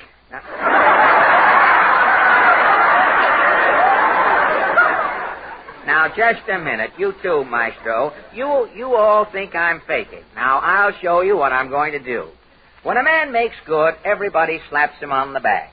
But who is it, no matter whether he's up or down, who is it keeps plugging him? His agent. No, I'll tell you who it is. It's the folks back home, his old hometown. Now, tonight, I have spared no expense in bringing before you a distinguished citizen of Mr. Benny's hometown.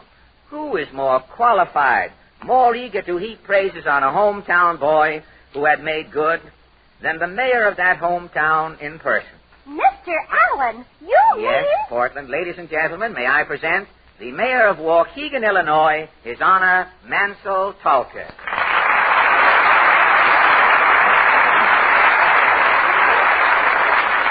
Well, good evening, Mayor Talcott. Good evening, Fred. Well, Mayor Talcott, if... You can call me Bitey, Fred. Didey, did you say? Oh, Bitey, that's my nickname. Oh, fine. Bidey, I see. Well, Didey had me a little worried there. I thought you were appearing under wraps tonight. Not on a night like this, Fred. Well, now, first, I want to thank you for making the long trip down from Waukegan to be with us on this festive occasion. Fred, on behalf of Waukegan, I would like to thank you for this opportunity to bring a message from the fairest city of the Middle West. Fine. Tonight, all animosity is forgotten, and credit where credit is due is our slogan. Yes, I'm eager to start talking, Fred. Small wonder you're having trouble holding in. Yes, it's a proud night for Waukegan. 10 years ago, what was Waukegan? A slumbering little hamlet on the shores of Lake Michigan. And then, overnight, it happened. It certainly did. One morning, Waukegan awoke to find itself nationally famous. Internationally famous. Right you are. And what was it, Mayor Talcott, that happened 10 years ago that skyrocketed Waukegan to the fame it enjoys today? The Johnson Outboard Motor Company opened its new plant. Exactly.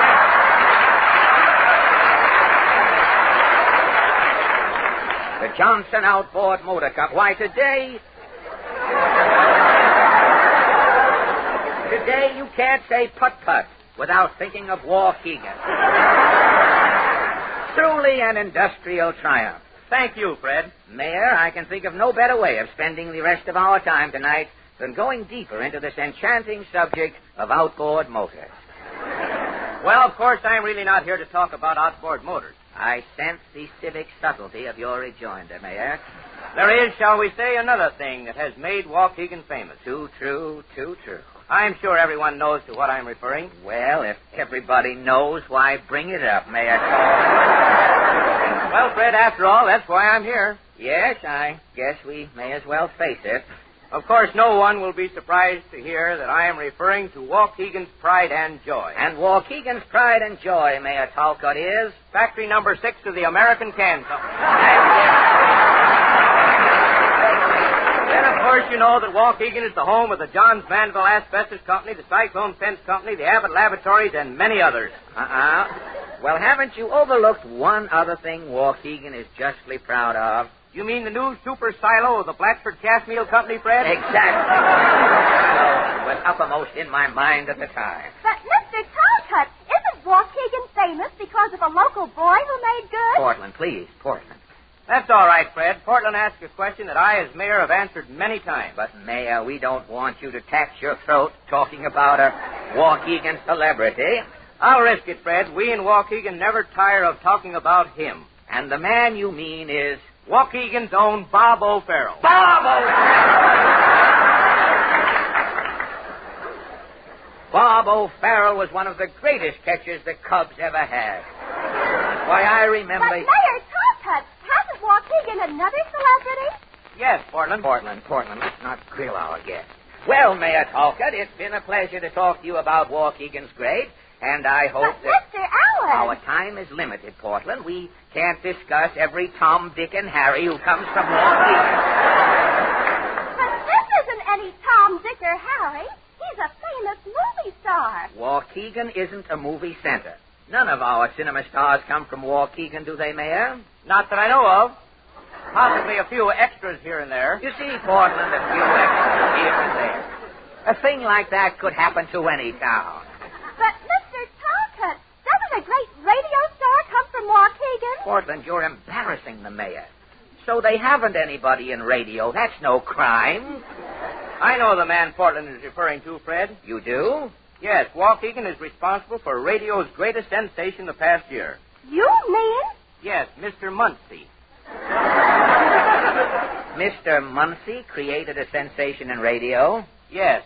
His suspenders broke on We the People. But there's another man from Waukegan on the radio, Mayor Talcott. Yes, but his name would mean nothing to the mayor. If you can tell me something about this man, I might place him, Fred. Well, now let me see. About 30 years ago, this fellow, who is now prematurely an old man, this fellow was keeping company with a girl named Gussie Loomis. Oh, yes. Gussie still lives in Waukegan. I'm glad to hear that, and doing well, I hope. Well, this sentimental young tailor's son, as an inexpensive token of his affection, gave Gussie a lock of his hair. But as the years went by, Gussie got to know him better, and naturally they drifted apart.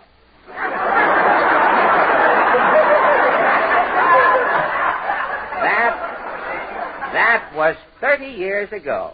This is mighty interesting, Fred. It is mighty interesting. I find it so myself. Well, Mayor, last fall, this jaded old roue came all the way from Hollywood, stole into Waukegan in the dead of night, broke into Gussie Loomis's trailer, and turned it topsy-turvy. Why, Fred? He was trying to get back that lock of hair.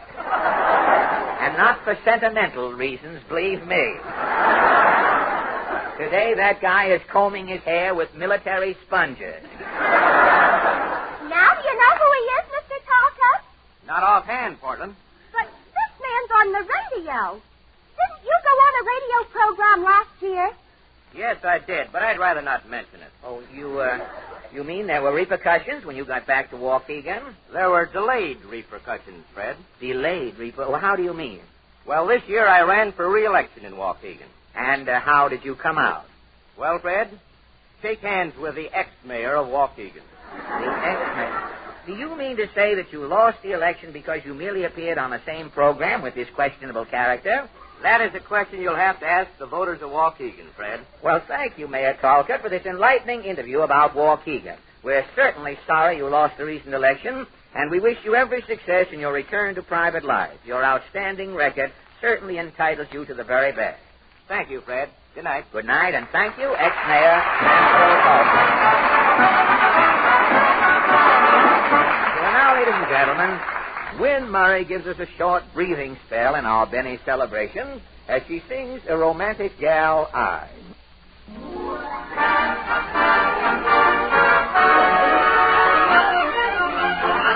A romantic guy I, pale and frantic guy I am, so high in the sky that each passerby must know that love is the reason why. A romantic guy I, your romantic eye my way would bring heaven nigh, so why don't you try a romantic guy, a romantic guy I.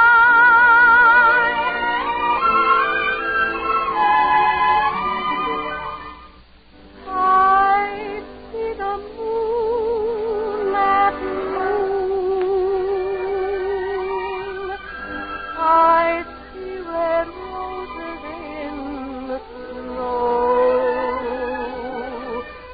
You've kept each vow of love, and now I know why I see the moon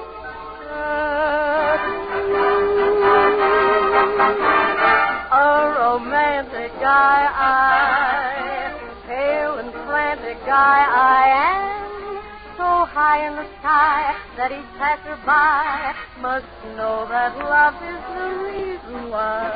A romantic guy I. Your romantic eye my way would bring heaven nigh.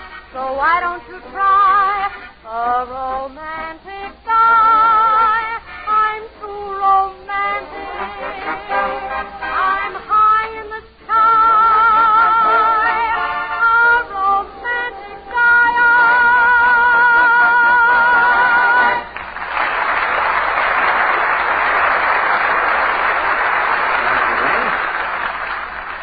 Now, tonight, as a special feature of the Jack Benny anniversary, we solve a mystery that has baffled the Benny program for the past few weeks.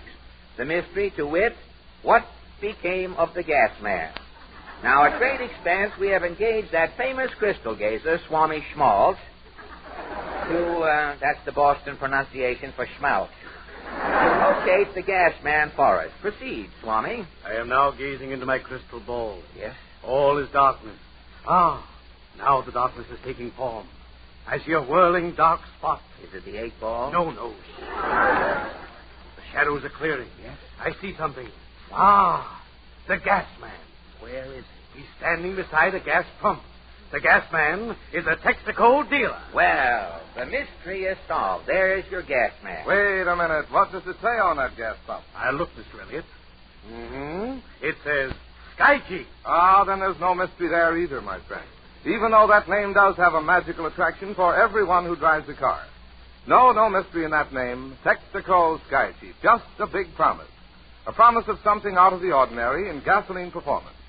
So the next time you're ready to fuel up, try Texaco Sky Chief. Then feel the difference. The lift of smooth, mighty power to take off. The quick, surging response to the throttle in traffic and on the hill. The effortless way your car soars along the straightaways. Yes, Sky Chief is that different.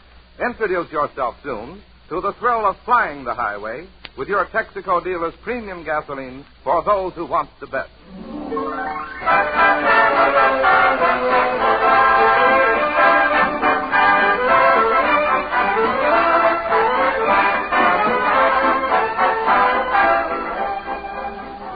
The Texaco Star Theater continues immediately after a short pause for your station identification. This is the Columbia Broadcasting System. WABC, New York, 880 on your dial.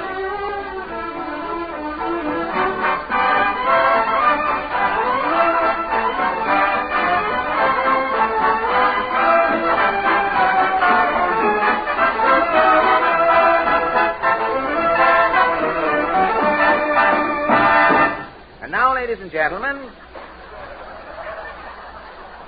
and now you ought to get a dimmer put on that blue serge suit there. And now, ladies and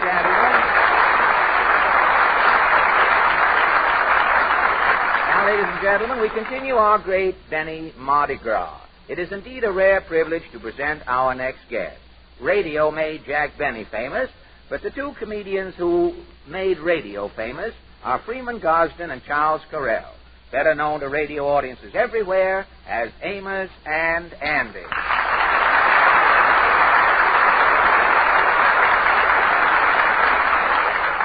Well, welcome to our Jubilee, gentlemen. Thank you, Fred. That goes for me, too, Fred. You know, this is really an event, catching you two boys in public without your dialects on. Well, to tell you the truth, Fred, Charlie and I would feel a lot better right now as Amos and Andy. Well, you're not nervous, are you? Well, I'm nervous, Fred, and I'm not kidding. Yes, Charlie's so nervous, I'm shaking. Well, all right, fellas. If it'll make you feel more at home, I'll start shaking, too, to be sociable. Thanks, Fred. That'll help a whole lot. Well, this get-together tonight will probably confuse everybody, boys. You were on tonight at 7 o'clock for Campbell's Soup, and now you're here for Texaco. Tomorrow, people will probably be trying to buy soup at filling stations and putting Campbell's chicken gumbo in their gas tank. Well, if they do, Fred. Wait, we train them to laugh young here. That's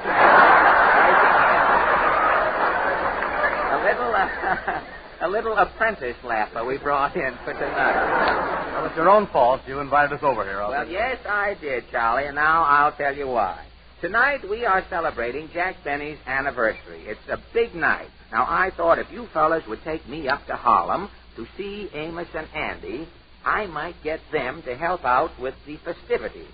Well, how about it? Why, sure. We'll take you up to the lodge all right now. Yes, and you're lucky, too, Fred, because Amos, Andy, and the Kingfish are up there now talking. Fine. Well, of course, the quickest way to get up to Harlem is not to call a cab, but to take your theme song. And we'll be up to the lodge hall in no time.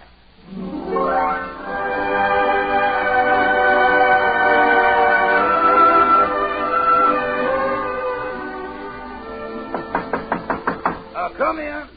I wonder who this is. Yeah, well, maybe it's the good humor man back again. Now, come in. Yes, sir. What is it, son? Well, boys, Carell and Gosden sent me up to see you fellows. My name is Fred Allen. Oh, yes, sir. Glad to know you, Miss Allen. My name is Amos. I is Andy. And I is the Kingfish. Well, I hope I'm not intruding, boys. Oh, no, sir. No, you ain't protruding, no, sir. What can we do for you, Miss Allen? Yes, sir, please. Well, I'll tell you why I'm here. Yes, sir, Miss Allen. Tonight, I am sponsoring a big celebration, and I need your support. You has got it. It's the 10th anniversary. We is behind you tooth and nail. Of a great radio personality. We with you, Miss Allen. He's the star of the Jell-O program. Yeah, good. It's time we was doing something for Rochester.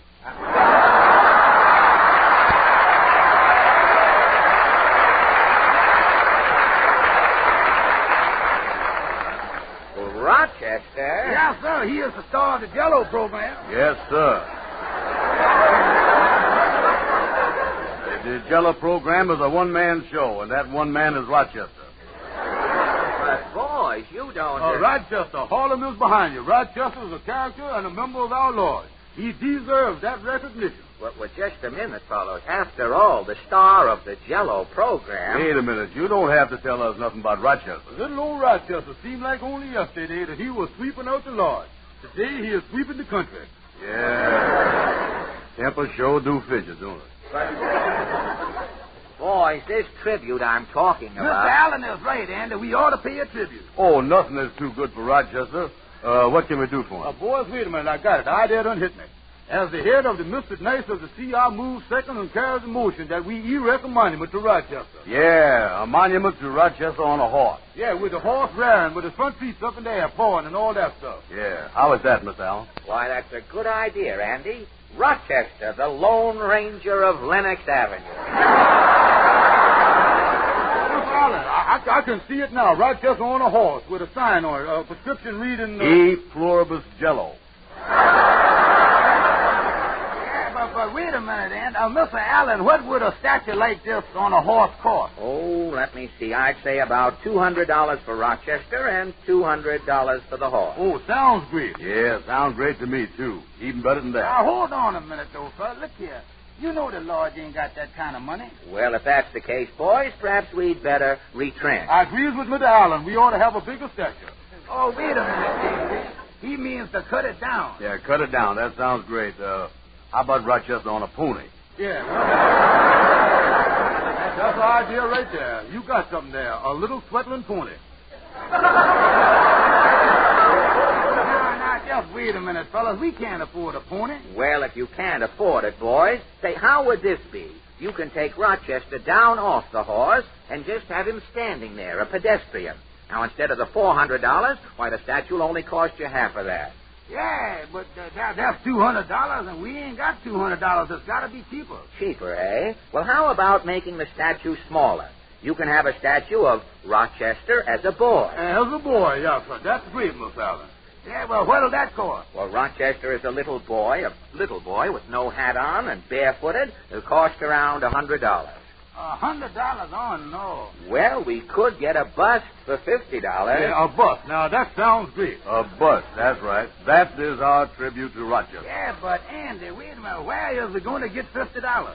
Yeah, well, now, hold on, gentlemen. Money is no object. Harlem is behind Brother Rochester to a man. We got to do something. Yes, sir. We got to do something. Well, look, boys. After all, at a time like this, it isn't a question of money. It's the sentiment that counts.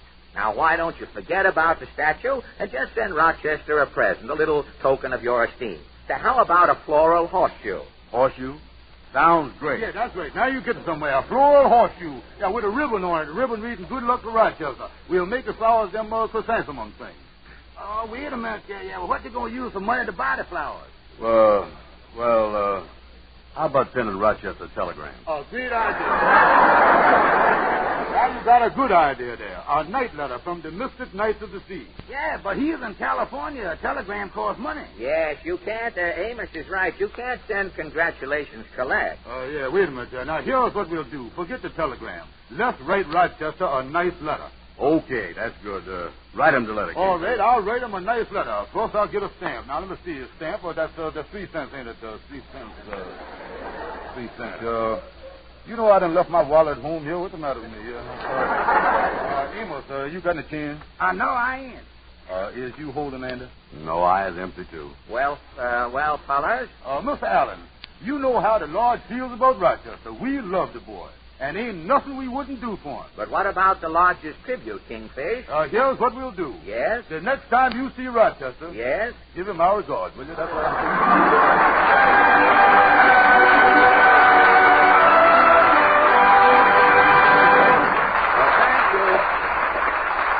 Thank you, Freeman and Charlie. That was a treat. It's been fun visiting, Fred. Yes, Fred, and you ought to drop in and see us before we go back to California. Yes, but you don't have guests on your program. Well, you come over tomorrow night, and we'll break a rule. All right, I'll see you on your program tomorrow night. Thanks a lot for your kindness and your great help tonight, Amos and Andy. Thank you. And now, continuing in our Jack Benny mood, Kenny sings a song dedicated to a bird Mr. Benny received during his opening performance at the Novelty Theater in Topeka, Kansas. The bird number is called On Wings of Song.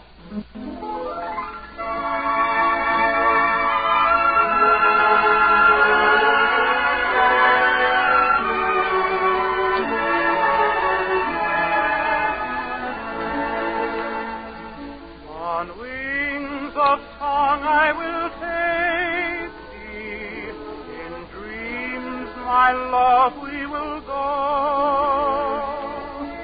to a home I have made thee, where Ganges waters flow. Our garden is brightly shining beneath the moon so clear. The lotus flowers are crying to see their sister dear. The lotus flowers are pining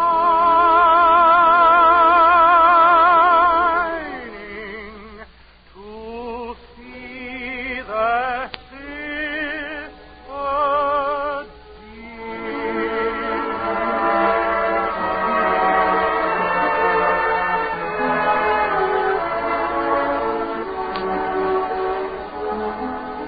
beneath a palm we rest, free from the world we will sing, rejoicing that fate has blessed us with such a lovely dream, with such a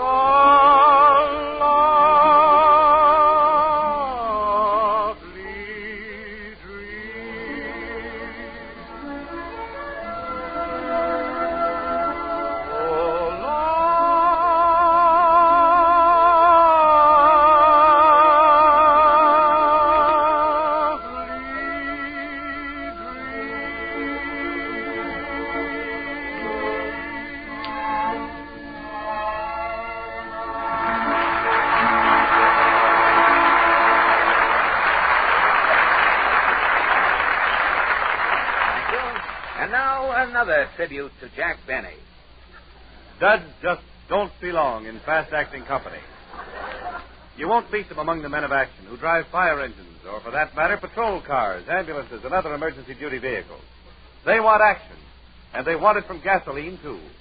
They don't want duds around in the form of sluggish, slow-action elements that rob engines of vital power in the line of duty.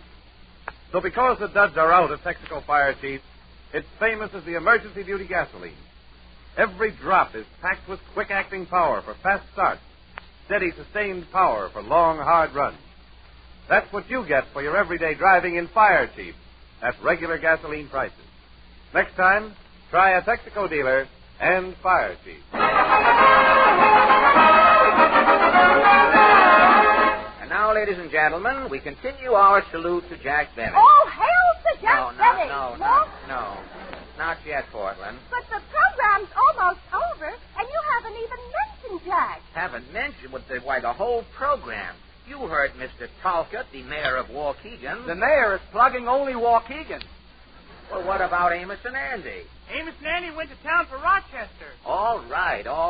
You think I'm sabotaging, Benny? You people just can't wait. Why, the whole Texaco Workshop sketch coming up now is about Mr. Benny. This cavalcade is called The Highlights of a Lowlife, or Benny Marches On.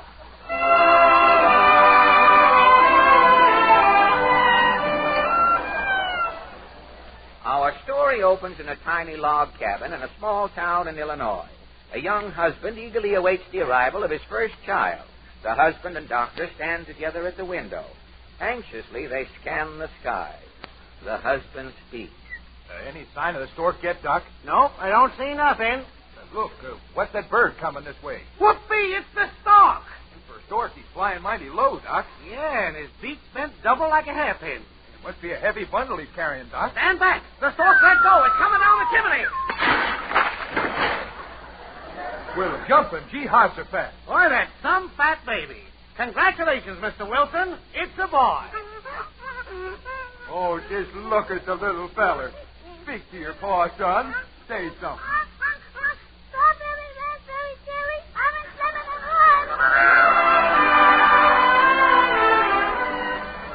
That was the first highlight in Jack Benny's career. Don Wilson was born.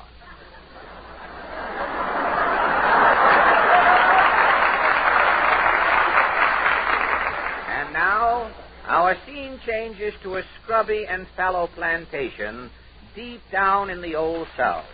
Old Colonel Oglethorpe Harrison has sent a slave to fetch his raw-boned son, Philpot, out of the cotton patch. Philpot Harrison enters the room. You all send for me to be Fox, Pappy? Sure enough did, Philpot. The time has come for you all to inherit the traditions of the old Sioux. What traditions, Pappy? You're going to become a planter like your pappy, Philpot. I'm going to be a musician, Pappy. You're a little stall, son. You won't have a pop to your name, Philpot. Well, then I'll just be still, Pappy. Son, if you all ain't a planter, you all ain't the son of a Harrison. Well, you can take the son off of Harrison, too. I've still got Harris left. Son, you was christened Philpot Harrison. My new name's Phil Harris, Pappy. But for 10 generations, us Harrisons has planted corn. Corn is in our blood. Then I'll put corn in my music. I'll be Phil Harris, king of corn. This was the second highlight in Jack Benny's career. Philpot Harrison did become a musician, and today this raw-boned son of a southern planter is known to millions as Phil Harris, the king of corn. His band tours the country as the crow flies. And our locale shifts again. The scene now is the basement in the May Company department store in Los Angeles, California. It is 5:30 closing time. Over in a dark corner, a beautiful young sales girl is checking over her slips at the toupee counter. The floor walker speaks. Call out your sales, Miss Livingston. I'll check these receipts. Yes, Mr. Morrow. 15 black toupees. Right. 10 blonde toupees, complete with sideburns. Right. 8 brunette toupees with spit curls. Right. 1 pompadour toupee. Just a minute, Miss Livingston. That pompadour toupee is missing. The pompadour... Why, that heel, I'll bet he took it. Who? There was a man in here this afternoon trying on a pompadour toupee. Yes. What did he look like? He had a flabby front, veal cutlet feet, no hair, and his face was sort of fish belly white. Jack Benny. Who's Jack Benny? The most notorious toupee thief in California.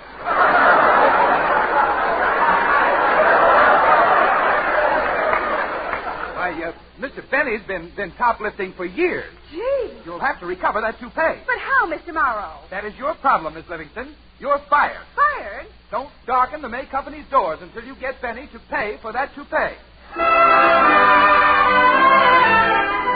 And that is why Mary Livingston is with Jack Benny today. She's still trying to collect for that toupee Benny filched from the May Company 10 years ago. In 1935, an apple-cheeked lad applied for a singing job on the then-flourishing Jello program. We find him in the agent's office finishing his audition. How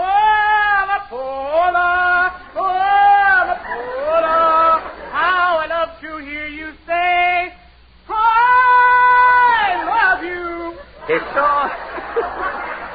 His song ended. The boy spoke.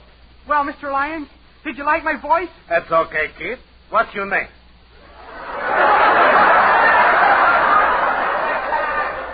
Kenny Baker. Kenny Baker. Do I get the job with Mr. Benny? First, let me ask you a couple questions. Can you shine shoes? Sure. Why? Can you do laundry? Yes, but... How are you on mowing lawns? What am I auditioning for, Mr. Lyons? A singer's job or a handyman? Both, son. Mr. Benny figures you'll only be singing one day. The rest of the week you'll be doing odd jobs around for Mr. Benny. Well, that's all right, I guess. Fine. Oh, and by the way, when you bait Mr. Benny's mousetraps at night, be sure and leave a big hunk of cheese in the bedroom trap. Sometimes Mr. Benny wakes up in the night and likes a little snack.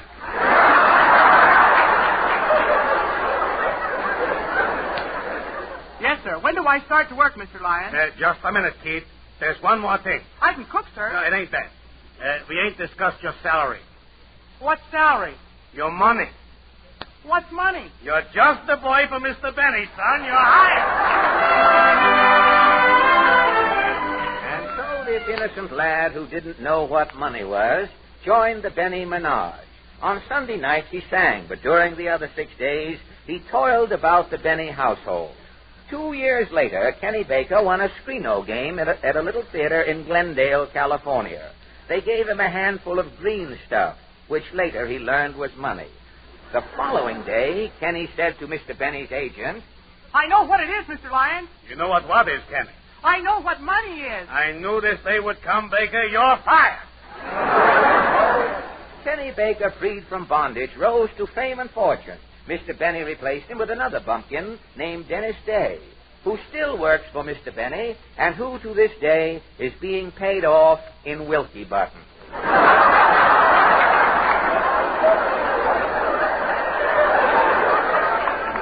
These talented folks whose stories you have just heard are responsible for Jack Benny's success in radio today.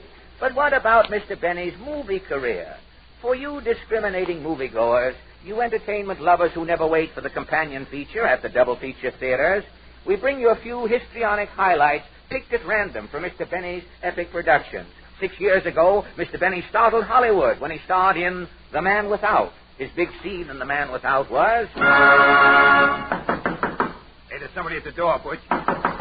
Butch, there's somebody at the door. Don't open it. The man knocking at that door who never got into the picture was Jack Benny. In The Man Without, he was truly the man without. The following season, our favorite touched a new high in dramatic delineation when he starred in the Western feature Hop Along, Benny Hops Along. The scene that started the audience huzzahing was... Sheriff, there's a runaway horse coming down the trail. Jeepers, Sheriff.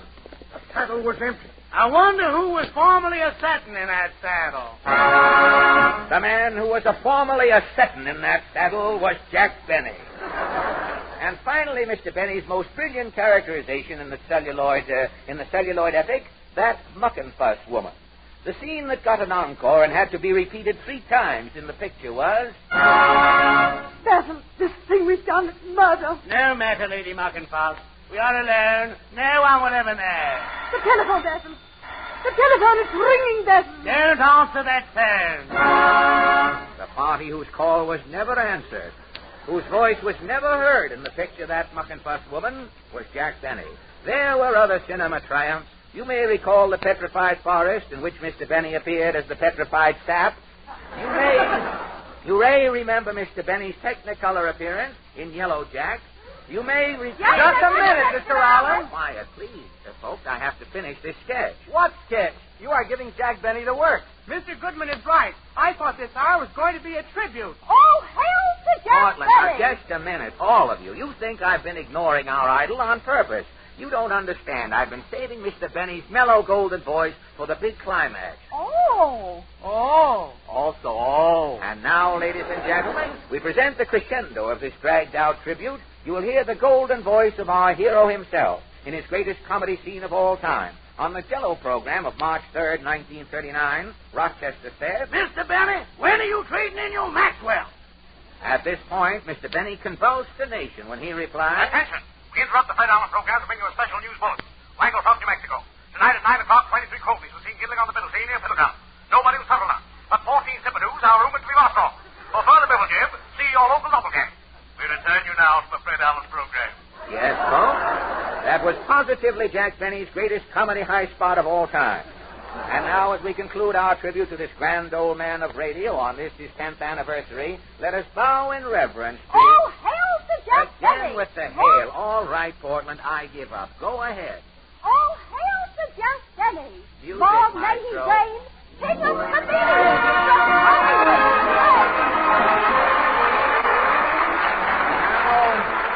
Just a word from Larry Elliott. The United States government is asking the people of America to buy defense savings bonds and stamps. This money will be used to finance the National Defense Program. Tonight, we are calling to your attention this message. Buy a share in America. Buy that share by purchasing defense stamps and bonds tomorrow at your post office or bank. Thank you, Larry, and thank you, ladies and gentlemen, for joining us tonight. Thanks to Walt Keegan for lending us Bidey Talcott, and to the Campbell Soup Company for its kindness in letting Amos and Andy drop in tonight. Next week, we'll have Mr. Crosley, the man who originated the radio survey. Tune in and hear how the popularity of your favorite radio show is determined. This is Fred Allen saying good night for the more than 45,000 Texaco dealers from coast to coast, and inviting you to drive in anytime. Remember, you're welcome. This is the Columbia Broadcasting System.